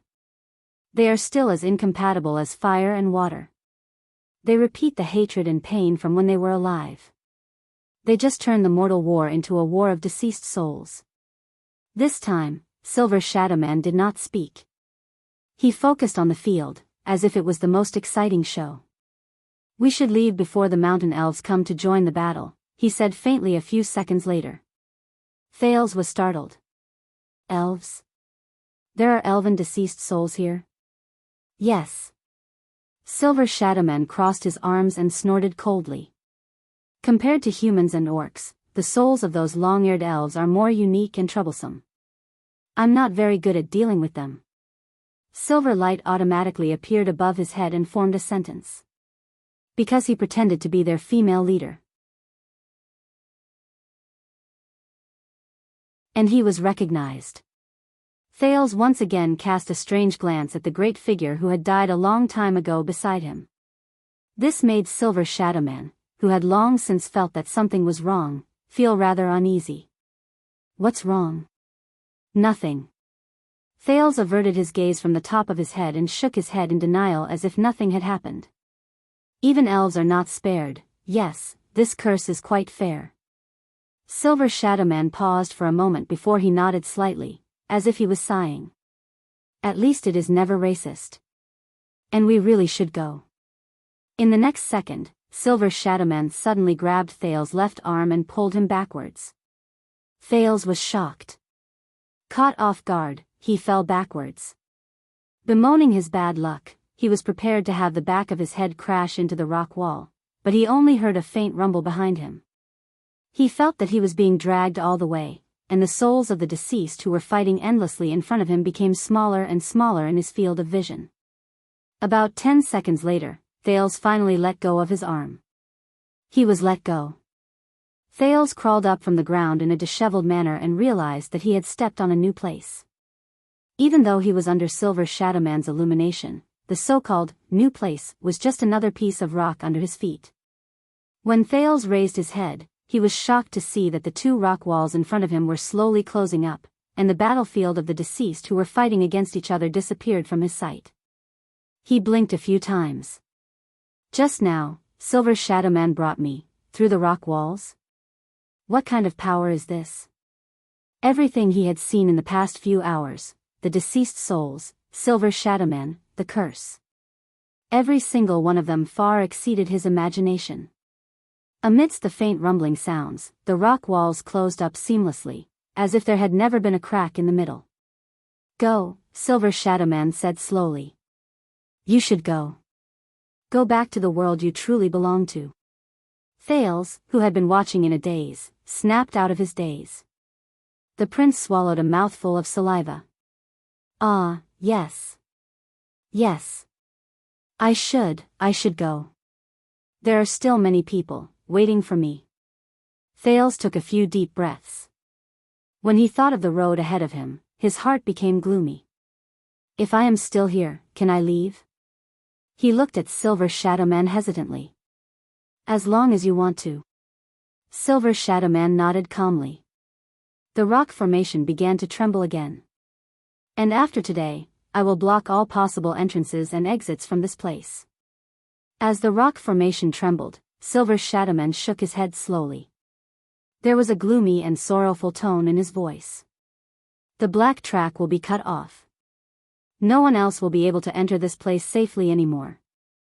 No one else will be able to enter the dark path by mistake. No one else will be able to witness such sorrow. You will be the last person. The light on Silver Shadow Man's body was slightly brighter. He stared at the dark cave in front of him and did not say a word. Thales felt stifled. But when he looked at Silver Shadow Man's face, and at his features, which were as dark as before, he could not say anything. And you, Jade Star, you must keep this secret in your heart, or just forget everything about this place. Thales was stunned. What? To avoid attracting even greater trouble. Silver Shadow Man shook his head. You must know that not all those who come for the curse are here to get rid of it and get rid of it. Thales spent 3 seconds to understand even greater trouble. He raised his head in puzzlement. Then, this so-called curse of the Iron Blood King, these souls of the deceased, will they continue to be buried deep in the black track, under Dragon Cloud City? Silver Shadow Man asked in return. What do you mean? Thales recalled the ghost faces that appeared in layers, and he immediately felt nauseous. Sealing the black track might be a good way to stop the people above from coming down, but the general said, he said worriedly, one day, they will. Thales glanced at Silver Shadow Man and said in a low voice, return to. Silver Shadow Man did not answer. Don't forget about your Arund Castle, Dragon Cloud City. Thales stared at him and said hesitantly, there are thousands of people living above our heads, and even the entire world of the living. Silver Shadow Man slowly raised his head and stared back at him. Even someone as powerful as you seems to be wary of this curse, Thales asked with a worried expression. And if the curse continues to grow stronger, these souls of the deceased will one day.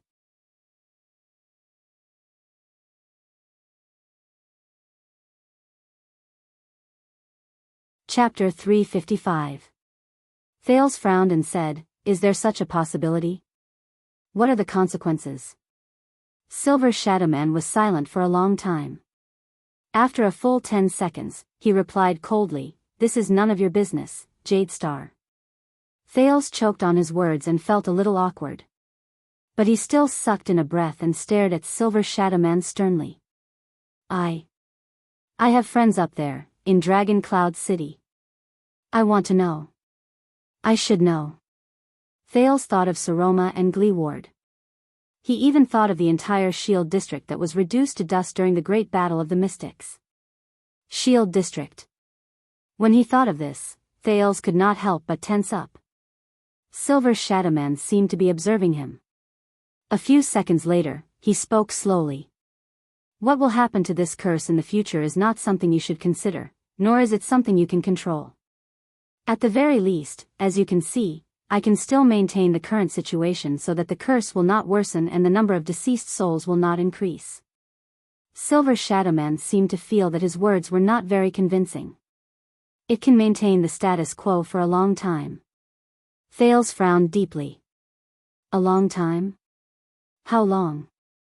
He stared at Silver Shadow Man's silver light, which had clearly become much weaker after that strike, and could not help but sigh.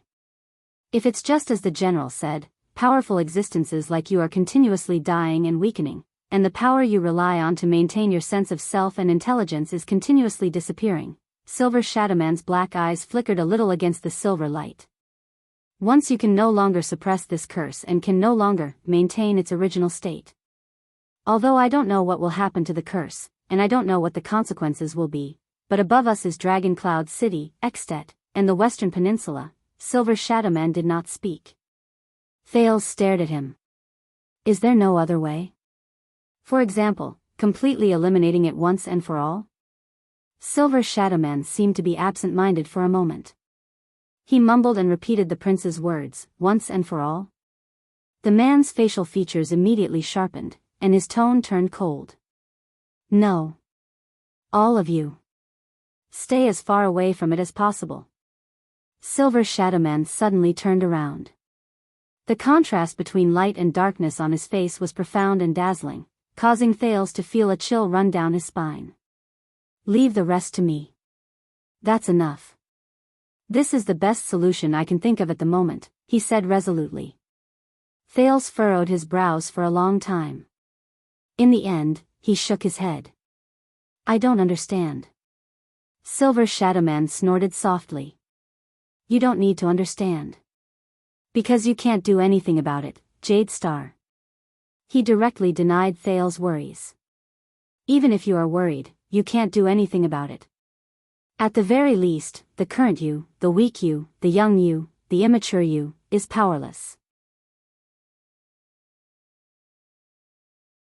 Thales was speechless.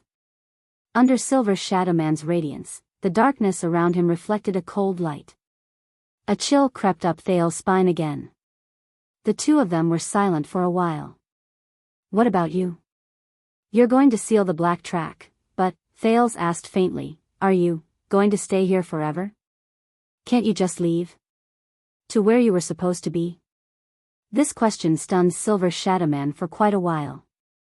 Me? As if this was the first time he had considered this question, he lowered his head and mulled over it for a while. I died a long time ago.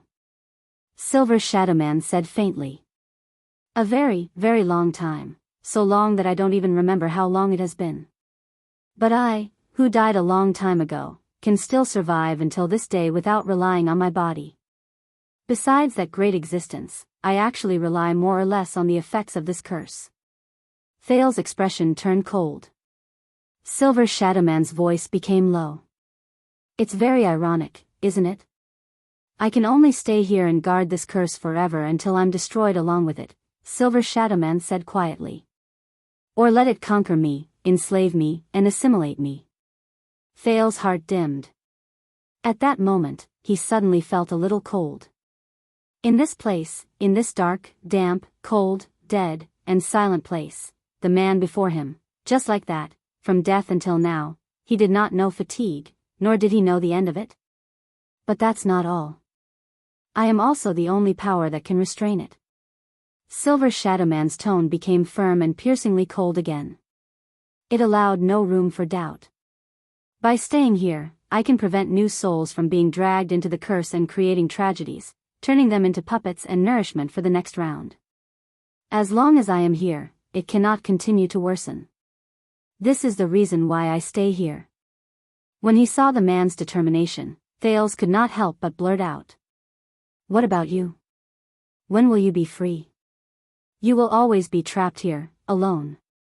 You will face these souls of the deceased, the rocks, the darkness, and the curse day and night, day after day, year after year, century after century. You will still have to be on tenterhooks and be careful to prevent yourself from losing your mind and falling into the hands of the enemy. What will you do? This time, Silver Shadowman was silent for a long time. I can tell, Jade Star, Silver Shadowman nodded slowly. His tone was slow and profound. In this regard, you are quite like Thor. Thor? Thales did not react for a moment. Who is Thor? Silver Shadowman shook his head. You don't have to worry about me. He returned to his cold tone. I am a dead man. My existence will not increase, and my departure will not bring me any harm. I only do what I am willing to do, and what I want to do. That is all. Don't think of me as so pitiful, and don't think of me as so selfless and great. Thales stared at him in a daze. But Silver Shadow Man immediately changed the topic. But you are alive, young Jade Star. It is not time for you to join us. You should not die today, and you should not die here. His tone was a little dejected. In the end, we will have to part ways. The small cave was silent for a moment. I know. The prince sighed deeply and glanced at the expressionless Silver Shadow Man. But there will always be a way, right? Thales thought of something, and his eyes brightened.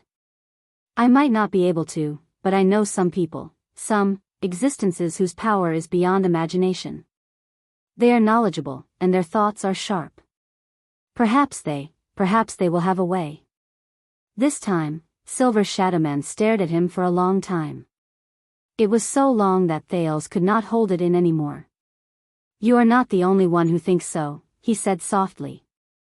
The echo of his words rippled in Thales' ears. Silver Shadow Man did not look at him anymore. Instead, he slowly walked forward. As the silver light flowed around him, he appeared even more unique and dazzling. But just like how the Iron Blood King's deeds were the beginning of mankind's rise, here, the Iron Blood King's curse is also the source of all disasters. Silver Shadow Man raised his head. His deep facial features stared at the sealed, locked, dark, and monotonous rock walls around him.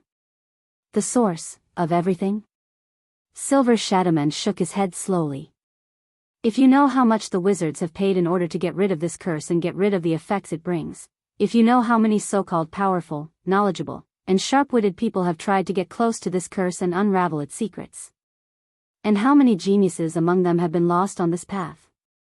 They have gone mad on this path, and they have broken down along the way, and during this process, they have evolved, hastened, and brought about many evil consequences.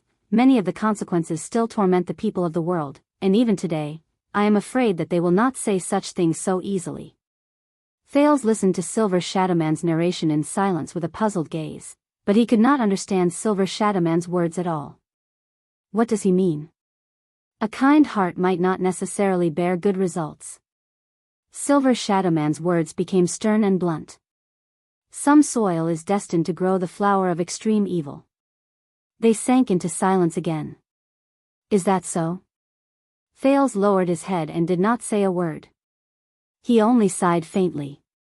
Neither of them spoke until the light on Silver Shadow Man's face flickered slightly. But, if you really want to do something. Silver Shadow Man stared at him, slowly raised his right arm, and clenched his fist lightly. Go and prepare first. Thales forced a smile, raised his head, and sneered. Prepare for what? Silver Shadow Man nodded slightly before he shook his head gently. Right now, you only have blood in you. Thales' smile disappeared. What do you mean? Only have blood in me? Silver Shadow Man's dark facial features twitched. Young Jade Star, your mind is still childish. Your future is still unclear, and your understanding is far from enough. I heard what you said. The calamity still exists in the world, mercilessly harvesting lives and brewing tragedies, am I right? Thales was slightly shocked. Huh? The light on Silver Shadow Man's face flickered as he stared at Thales quietly. The prince suddenly felt that hidden behind that silver face was probably a burning emotion that was far beyond his imagination. Tormund did not fulfill his promise.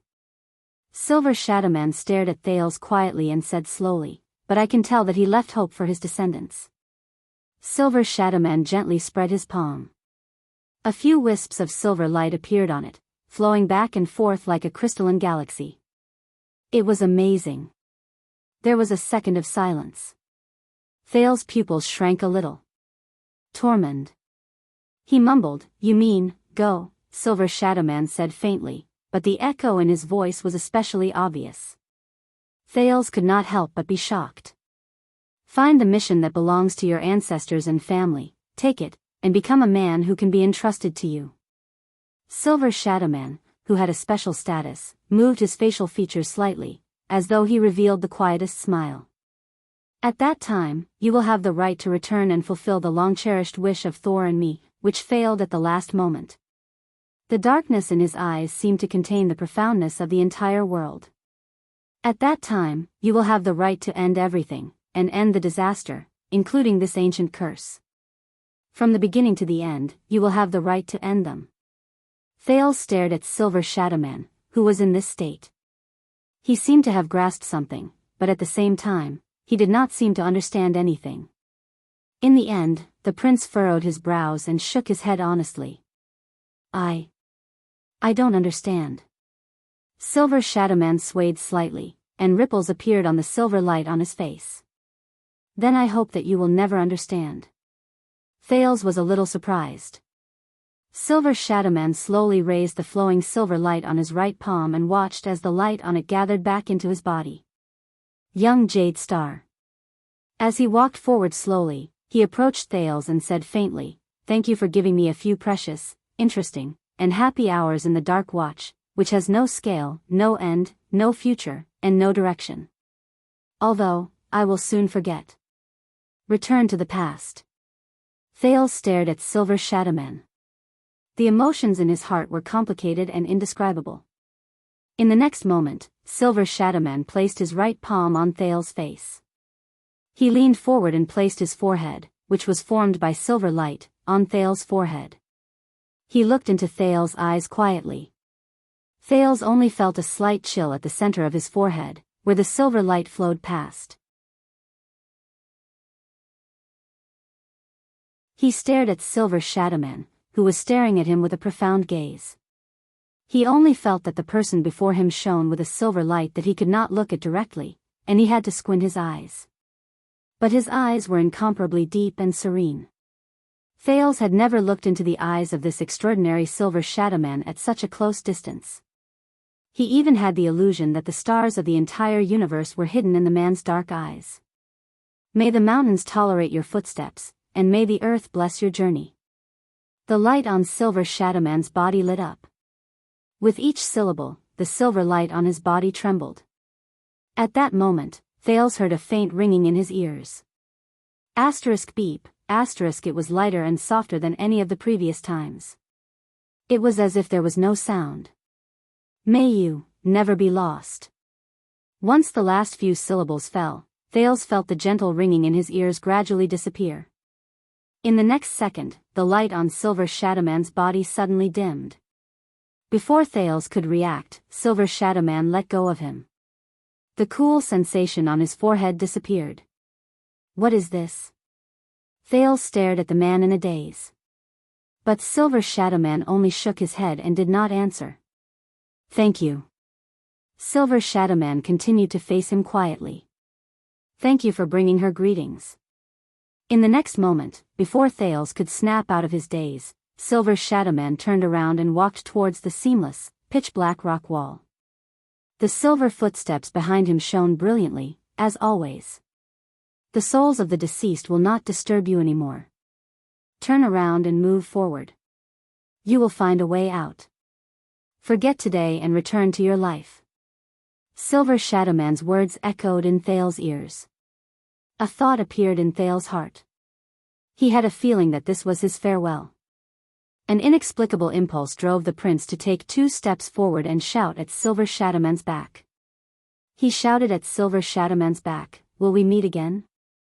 Silver Shadowman's footsteps paused slightly. The light on his body trembled slightly. "Of course," he said softly. At this moment, the silver light suddenly flowed to the top of Silver Shadowman's head and turned into a line of words. "He is lying." Thales was stunned. Silver Shadowman stood where he was, as if he still did not notice the abnormality above his head.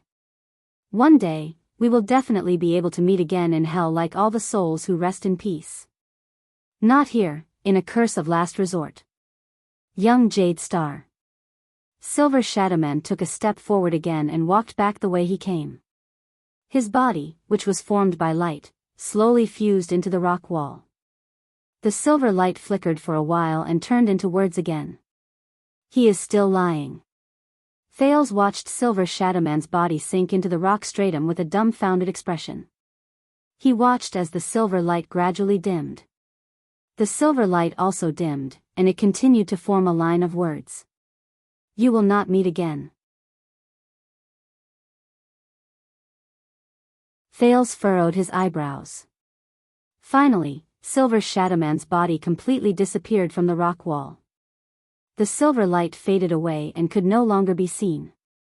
The almost dim silver light scattered its final words in the air before it disappeared without a trace. Farewell forever. In the next second, Thales' vision turned black. The entire cave sank into complete darkness after Silver Shadowman left. Thales was left alone, and he returned to the lonely and silent darkness. He faced the cold air, the stiff rock stratum, and the endless silence. Thales could not see anything in the darkness. But he still stared in the direction where Silver Shadowman left with a stupefied expression until an indescribable feeling surged into his heart. Not long ago, Silver Shadowman threw a heavy punch, manifested armor, and mocked him in a relaxed manner. It was as if that scene was still fresh in his mind. I'm already a dead person. The first day I opened my eyes here, I can only stay here, until I am destroyed together with it. I can only stay here, until I am destroyed together with it. It has been a long time, so long that I can't remember how long it has been. Thank you for being a dark guardian that has no scale, no end, no future, and no direction. You've given me a few precious, interesting, and happy hours. You have given me a few precious, interesting, and happy hours. We will part ways in the end, of course. One day, we will definitely be able to rest in peace like all the souls. Goodbye. In the next second, Thales clenched his fists. He gritted his teeth, took a step forward, and ran forward. At that moment, he felt an urge surge into his heart and seep into his veins. Asterisk bang. Asterisk his arms slammed against the solid rock wall. But Thales did not notice it at all. He desperately raised his hoarse and uncomfortable voice, gritted his teeth, and shouted in the direction of the rock wall, I will remember it. Remember it. The prince's voice echoed in the cave. Even if you have completely forgotten about it, even if you have already vanished into thin air, I will also remember this day. I will remember this day in the black track. Asterisk bang. Bang. Thales clenched his trembling fists and knocked on the rock wall forcefully. He hoped that this could be transmitted to the other end of the rock stratum, to the other end of the lonely night. Hey, did you hear that? In the bottomless darkness, the indignant prince sucked in a long breath and held back the sourness in his nose. I will always remember you. I will remember your name. He practically stuck himself to the rock wall and shouted that name with all his might. Raikaru.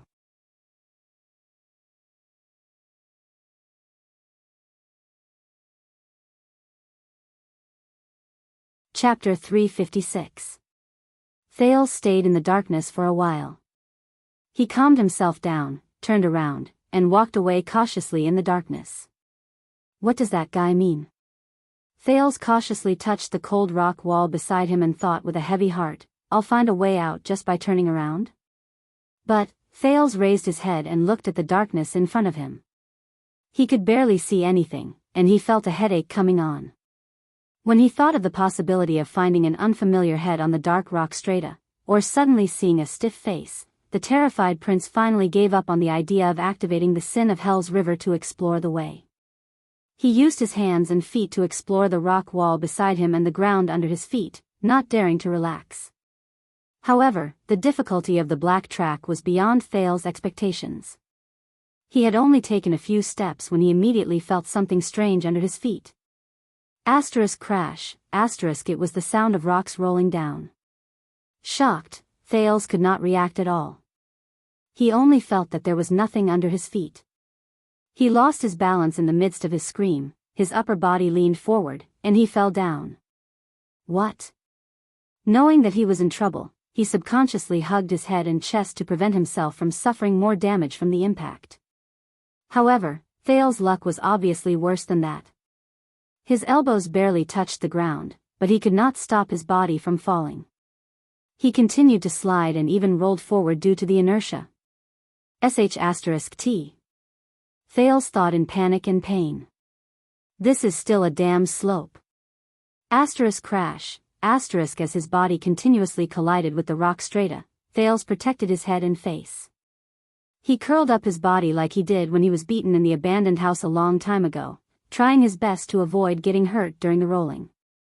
In the dark, his back hurt from the impact, and his knees and elbows were also bruised quite a bit. His clothes were torn in many places on the rough ground.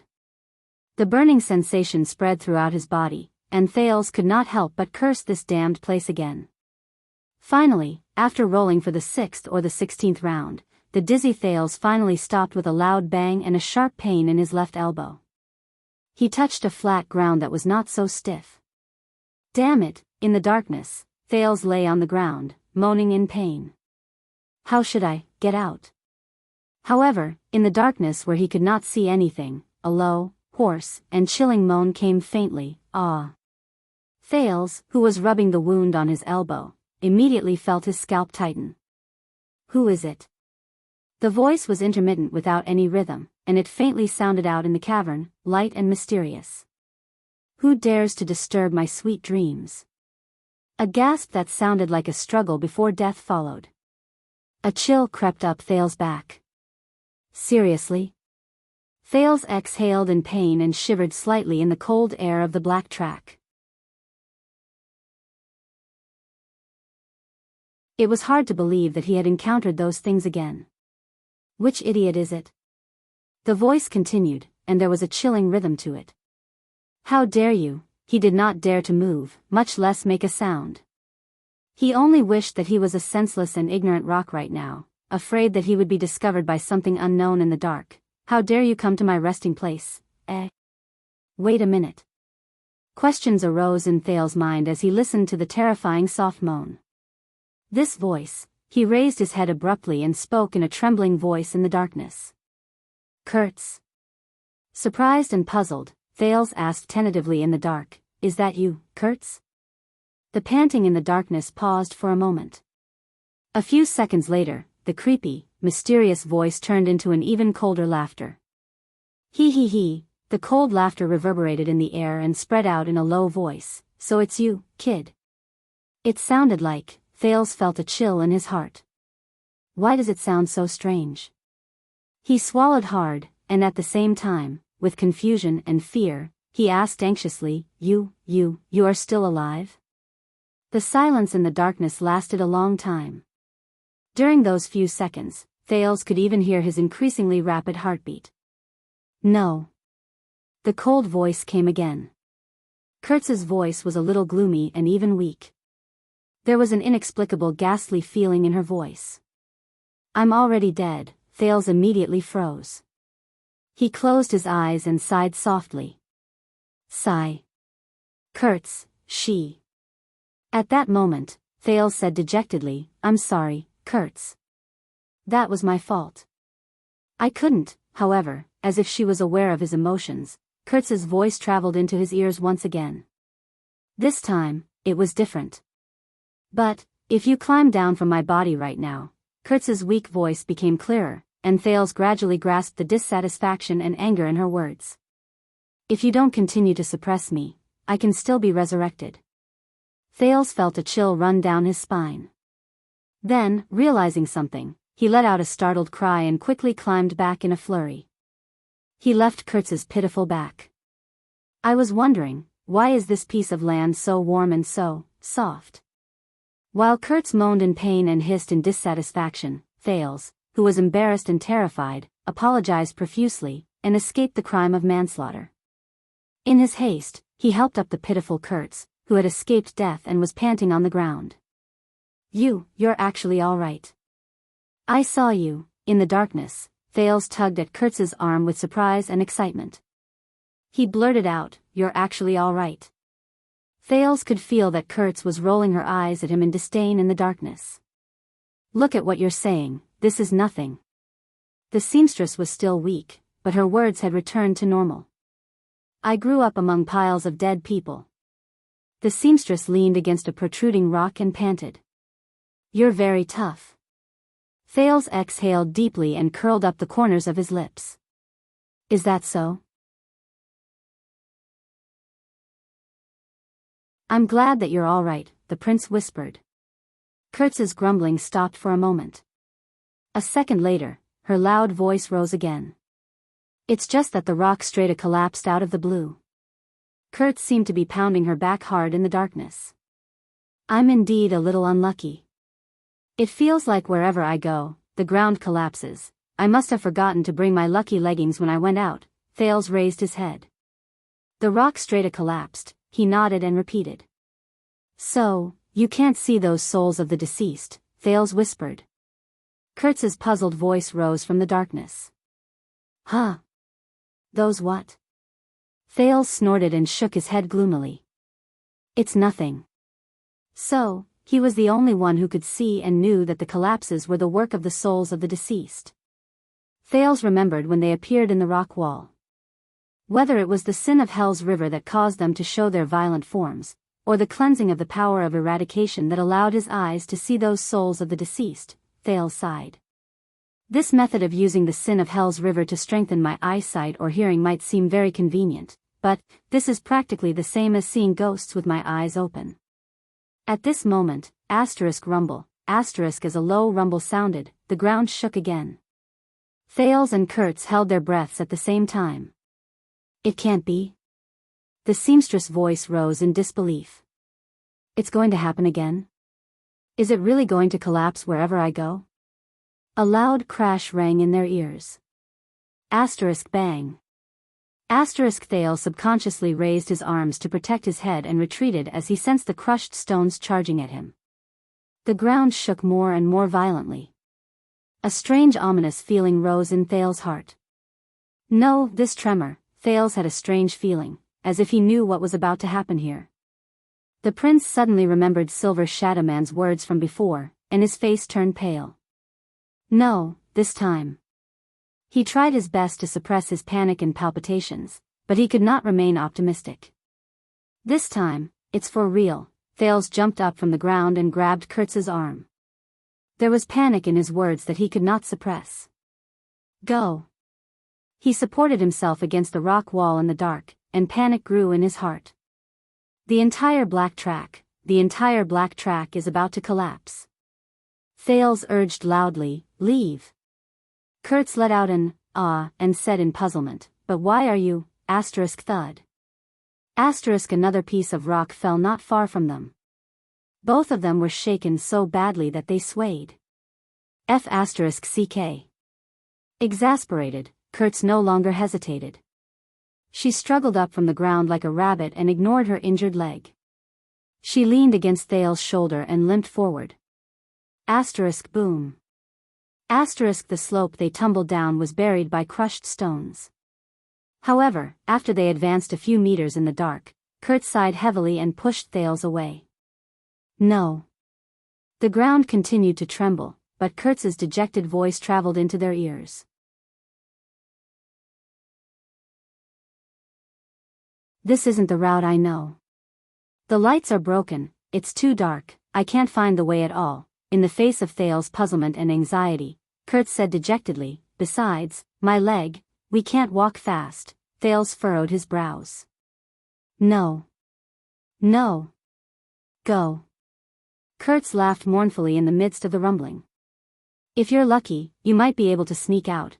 Thales finally managed to stabilize his balance amidst the tremors.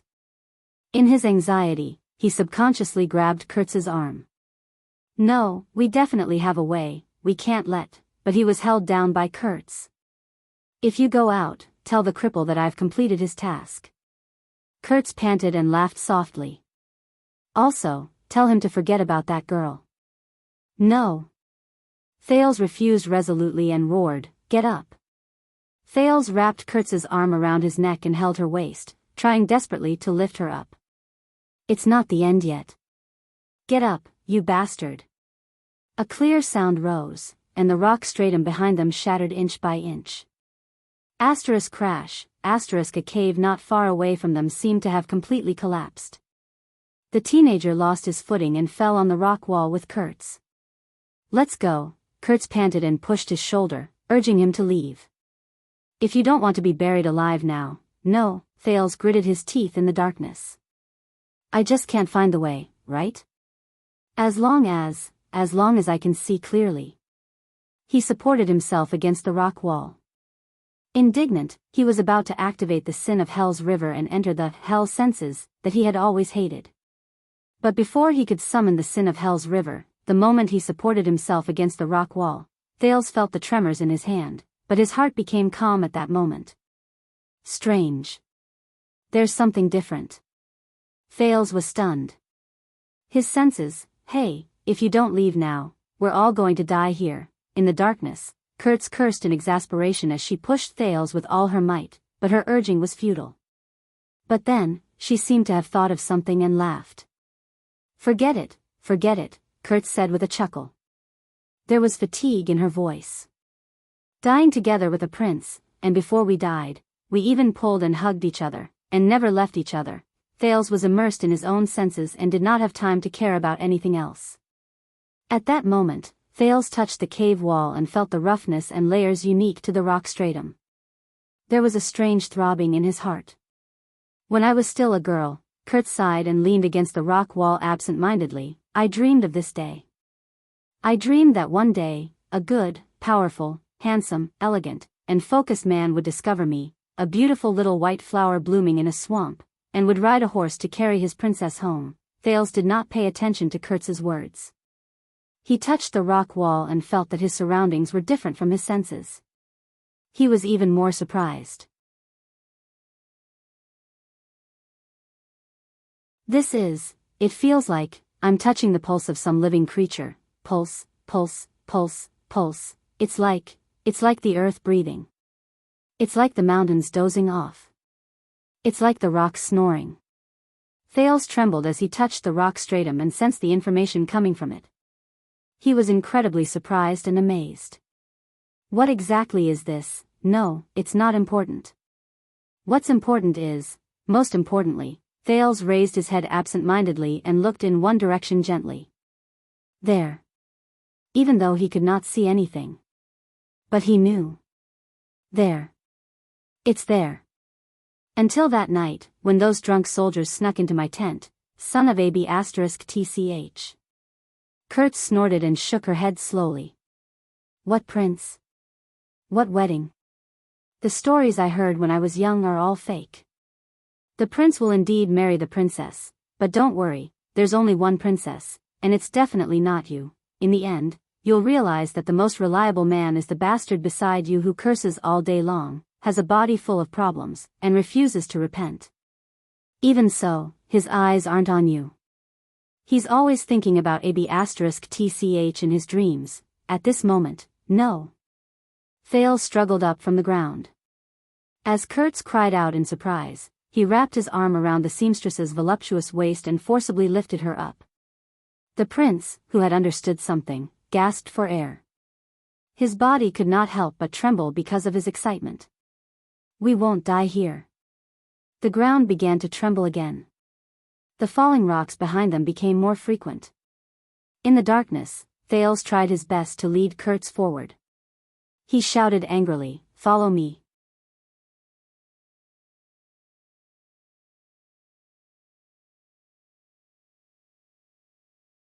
Chapter 357. Trust me. About a dozen steps forward, there's an opening to the left. Thales' tone was agitated, and he spoke a little impatiently. Go that way. Kurtz did not quite understand what was going on. She was still resisting his help. But sensing that the person beside him was not cooperating with him, Thales became more and more impatient. The seamstress sighed, "Forget it, it will be faster if you go alone, damn it. This guy, why do you have so much to say? Leave me here. Maybe this is the price I have to pay. I shouldn't do work without pay." Thales could not take it anymore. He sucked in a deep breath and moved closer to Kurtz's neck in the dark. He yelled into her ear, "Don't worry." "Shut up, bitch." Kurtz shuddered. "What did you call me?" She gritted her teeth and said, "Brat?" "Nonsense." Thales roared and retorted, "If you die here, who will take care of that cripple whose brain is filled with nothing but sh**t? Without you, one day, he will die in some desolate alley. Even if it rots into the soil, no one will know. Kurtz's arm around his neck trembled slightly. Thales dragged the seamstress and moved forward with all his might. He gritted his teeth and said, "Stop your stupid chatter. We can definitely get out of here alive. I don't have that much free time to help you pass on a message. The prince is very busy. No matter what you want to say to anyone, say it yourself." Kurtz's voice trailed off. Only the sound of her breathing could be heard. Damn it. Kurtz gritted her teeth and suppressed her voice. She sniffed. What do you know? You're just a little brat who has never touched a woman before, but she no longer resisted. Instead, she limped forward, following Thales' rhythm. The collapse behind him was getting closer and closer. Thales suddenly left the rock wall that he had been supporting himself on and forcefully brought the woman to the rock on the other side. A second after they left, the rock wall suddenly cracked and collapsed. Follow my footsteps. There's a slope in front of us. We have to climb it. Kurtz was shocked. Huh? Thales, who was so tired that he was out of breath, did not have the time to explain. We're here. Right in front of us. The seamstress was suspicious. But how did you know, damn it? Crawl. Thales grabbed Kurtz's arm and pounced on the slope. He used his shoulder to push against Kurtz's chest with all his might and climbed up with the heavily injured Kurtz. He roared furiously, "Don't talk anymore. This is the prince's order." Kurtz choked for a moment. She had a tough personality, but this time, she surprisingly did not retort. Instead, she obediently followed the prince and fled for their lives. This was probably the most obedient she had ever been in her life. They climbed up the slope, and just a few seconds later, it was covered by a fallen slab of rock. Speed up. While panting, Thales urged, "I will try my best to choose the safest path, but the rock stratum under our feet is fragile. The back is going to collapse." Kurtz did not say much. Instead, she placed half of her weight on Thales' shoulders and quickened her steps. The lonely darkness, coupled with the endless years, was a terrible torture. Knowing that there was a fatal threat behind them, yet they could only grope their way forward in the endless darkness. This was a torture worse than torture. Strive to move forward, strive to climb, strive to explore. Strive to climb over obstacles, strive to avoid danger. But they still could not see the way out. They could not see the sun. Their surroundings were still pitch black. They could not see the sun, could not see their fingers, and could not see light. It was as if everything was in vain. Why aren't we there yet? Did we go the wrong way? The hope in Thales' heart gradually faded away. He had a feeling that if he was the only one moving forward, he would sooner or later be tortured to madness by this terrible torture. But now, he felt the similarly warm body on his right. He felt the heartbeat in her chest, which was so close to his. It was pulsing. No, he could not give up. Thales bit the tip of his tongue hard and let the pain remind him. He could not give up. Darkness still shrouded Thales' eyes. It was as if he had become completely blind during these 10 or so minutes. It was cold and damp underground. It was bumpy and difficult to walk. But he could not give up. They did not walk in a straight line. Instead, they hurriedly moved back and forth in the dark underground labyrinth. Regardless of whether it was above their heads or below their feet, the collapse behind them never stopped. There were a few times when the shattered stones brushed past their heels. No, don't turn there. There's a cliff in front that leads deeper underground. We'll turn right. Thales said through gritted teeth. He took a deep breath, touched the rock wall, and shook his head to confirm his senses. How do you know? Kurtz, who had been holding back all the way, could not help but speak up. She questioned, "The sound of the falling stones on the right is too loud. We will be buried alive. Because there's a cliff in front of us. I don't know if it was cracked open after an earthquake thousands or hundreds of years ago." Thales shook his head. And there's a naturally formed cave on the right. It's very sturdy inside. No, no, no. Kurtz's doubts grew stronger. I'm asking about the cliff, the earthquake. How do you know about these? Thal's breathing froze for a moment. They turned right and entered a cave. Tremors came continuously from the top of the cave, and dust fell from above their heads. But the place did not collapse. I don't know. Thales climbed up with all his might and mumbled, I just know. He just knew the path. That was all.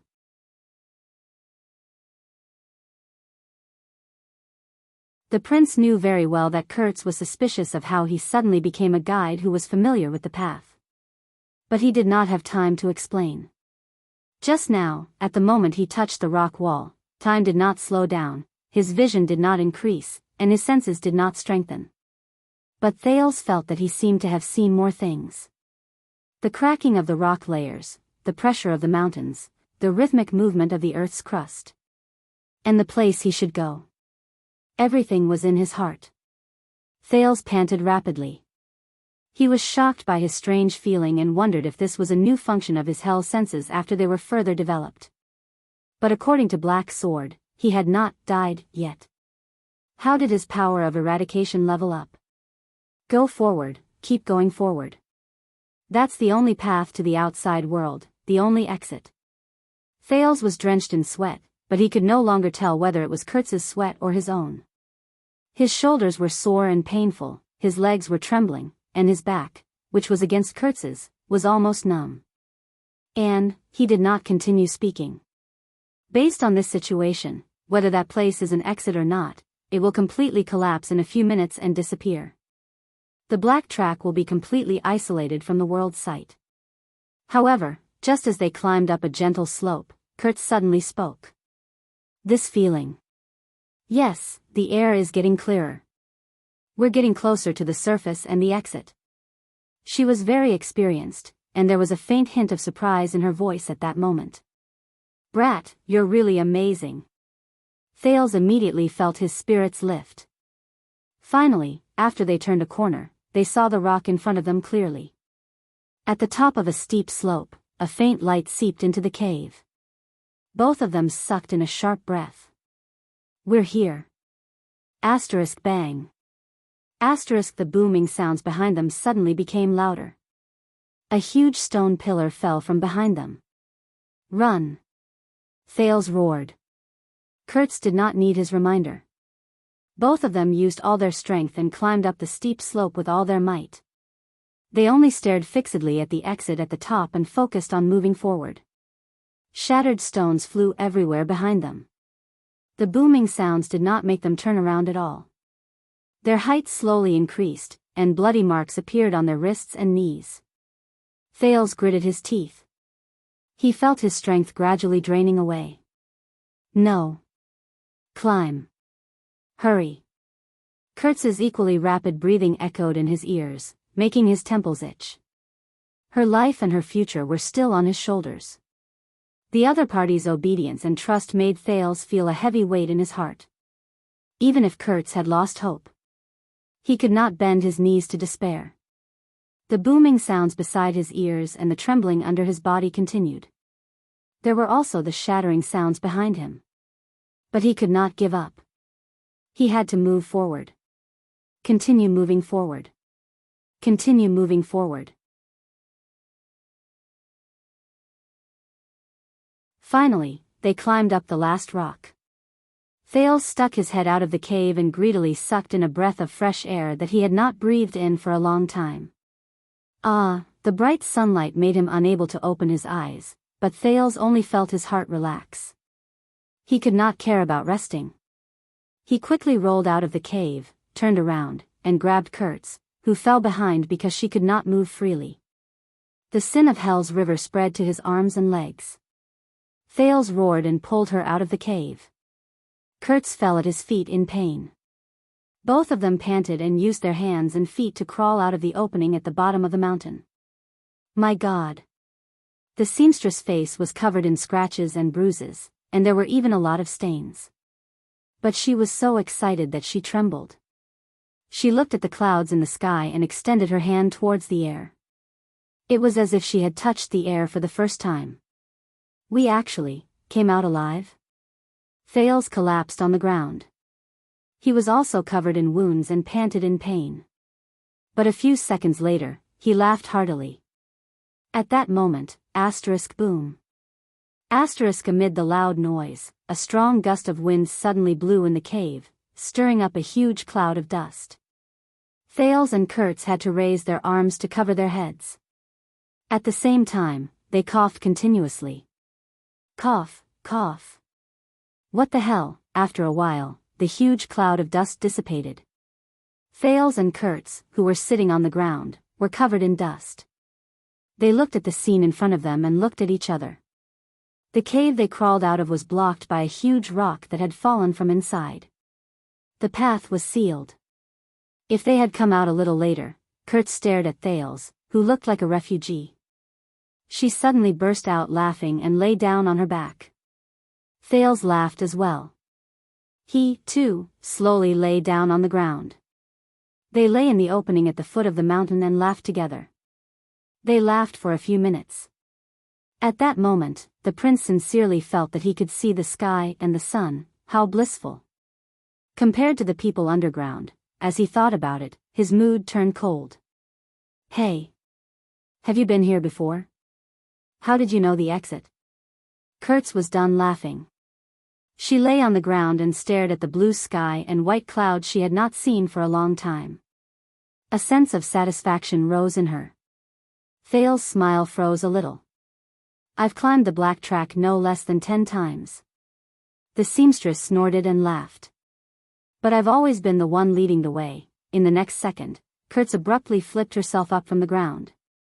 She placed her hands on both sides of Thales' shoulders, and her knees clamped around the prince's waist. She pressed herself on top of Thales, blocking his line of sight. Don't tell me that this is a compulsory course for the nobles or the royal family. Kurtz's gaze was rather sharp. She nodded slowly, and her eyes drew closer to Thales.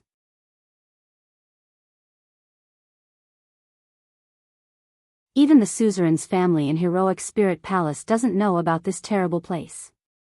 It took us a few generations to find our way out, and many of us never came out again. Thales stared at her anxiously.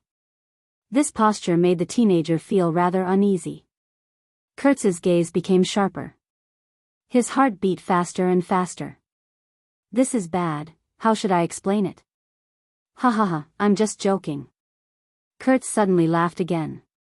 We've already escaped, who cares how you found out? Look at how scared you are. Thales heaved a sigh of relief. But... Kurtz's eyes turned, and she scrutinized him with a contemplative look. You're quite calm. It doesn't seem like your first time. Huh? Thales was stunned. Kurtz switched from propping herself up with her palms to propping herself up with her elbows. She drew closer to Thales. Her chest was about to bump against Thales' chest. Thales stared at her nervously. Kurtz observed his expression and smirked. No wonder you dare to call me AB*TCH. Hee, you've played with quite a number of girls, haven't you? This time, Thales choked, and his face really turned red. Ahem, he turned his head away awkwardly. That's not true, is it? Didn't you feel rather good when you bumped against my chest just now? Kurtz narrowed her eyes and stared at him as if she had caught him in the act. Thales felt awkward again. Right, about why I know the way. That's because, Tisk, Kurtz watched Thales change the topic. She shook her head in disdain, turned around, and sat back down. Thales escaped from her restraints. He anxiously fled from the spot and stood up. But he was immediately stunned. He raised his head and looked at the towering mountain, the layers of rocks, the tranquil soil, and the tenacious trees before him. Thales' gaze moved upwards again. He looked along the curve of the mountain, and he could see the entire mountain range that stretched outwards. Under the sunlight, it looked so special. This is the Sighing Hills. He exhaled slowly and walked forward without realizing it. He touched the rock strata that towered in front of him. This was the first time Thales stood outside the belly of the mountain. At the foot of the mountain, he looked around at the towering mountain range that surrounded and protected Dragon Cloud City. It lay quietly on the ground, under the clouds. The scorching sun, the blowing wind and rain, and the footsteps of travelers never made it move. From ancient times until now. From the present to the future. To eternity. There was a strange magnificence to it. At that moment, Thales suddenly understood. It was not the sin of hell's river. It was not the senses of hell. It was, you're asking me why I know the way? Thales was lost in thought for a moment. Because someone gave me a blessing before we parted. What? Kurtz's expression changed. A blessing? Thales felt the rock strata tremble under his palm, and he smiled. Yes. He lowered his head and looked at the sealed cave. That figure appeared in front of him again. May the mountains tolerate your footsteps. May the earth bless you on your journey. He blessed me. Thales stared at it in a daze. He thought about the deep underground and said with complicated emotions, to never be lost. So, I found a way out. Kurtz observed Thales for a few seconds. She looked at the absent-minded expression on his face. Hey. Kurtz sighed and shrugged. Another crazy one. Thales snapped out of his daze and chuckled. Maybe. The two of them lay quietly on the ground and recovered their strength, which had been greatly depleted. There was no terrifying darkness, no soundless loneliness, no falling rocks behind them, and no tremors on the ground. At that moment, it was as if the whole world had become lazy. Thales rested his head on his arm and looked at the faintly visible human figure on the mountaintop. The corners of his lips slowly curled up. Heroic Spirit Palace, he said faintly. Kurtz was stunned. What? Thales looked at the black figure and muttered in a daze. That's the palace where the Archduke of Dragon Cloud City lived for generations in the magnificent Dragon Cloud City. It was built on the dangerous peak, and it suppressed the peak of the mountains. He smiled faintly and said, but, why is it named this way? Kurtz furrowed her eyebrows and looked at him as if she was looking at a lunatic. Heroic spirit? You'll have to ask the person who built it. Thales snorted softly. He shook his head and was filled with emotions. In the language of the ancient Northlanders, it means the dead souls of heroes. A gentle breeze blew past, bringing fresh air to the small flat land at the foot of the mountain. The sun was blocked by clouds, and the two of them welcomed a hint of shade. Thales stared at the mountaintop. Did you know, Kurtz, that in a certain corner of this city, under a certain mountain range, there might really be the dead souls of ancient heroes? The teenager sighed. Day after day, year after year, without seeing the sun, without end, and without anyone knowing, in the darkness that Dragon Cloud City and the people can't see, watching over this city and this land. Kurtz raised her eyebrows, and the way she looked at Thales became increasingly strange. At that moment, the prince suddenly remembered the first time he met Silver Shadowman. Silver Shadowman clutched his throat in a daze, and his arm, which shone with silver light, was dangerously pierced into his chest. Just as he was about to take his life, he suddenly stopped. Thales was slightly stunned. He subconsciously extended his hand to his chest and pressed downwards. The teenager shuddered slightly. Thales' expression slowly darkened. With complicated emotions, he said, "What do you think, Kurtz?" Kurtz looked at Thales with a pitiful gaze as if she was looking at a patient. She turned around in resignation. "You're asking me?" "Here he goes again, this crazy brat," she criticized in her heart. "Who knows?" "I see." Thales continued to touch his chest. He could not help but curl up the corners of his lips to reveal a faint smile. "That's right." He looked at the towering mountain peak and smiled. "Who knows?" The feeling under his palm gave him the outline of a pair of glasses. It was that pair of glasses. You're tuning into the Biyao's Wuxia Chronicles YouTube channel. Don't forget to subscribe and join us on this journey to catch the most captivating stories.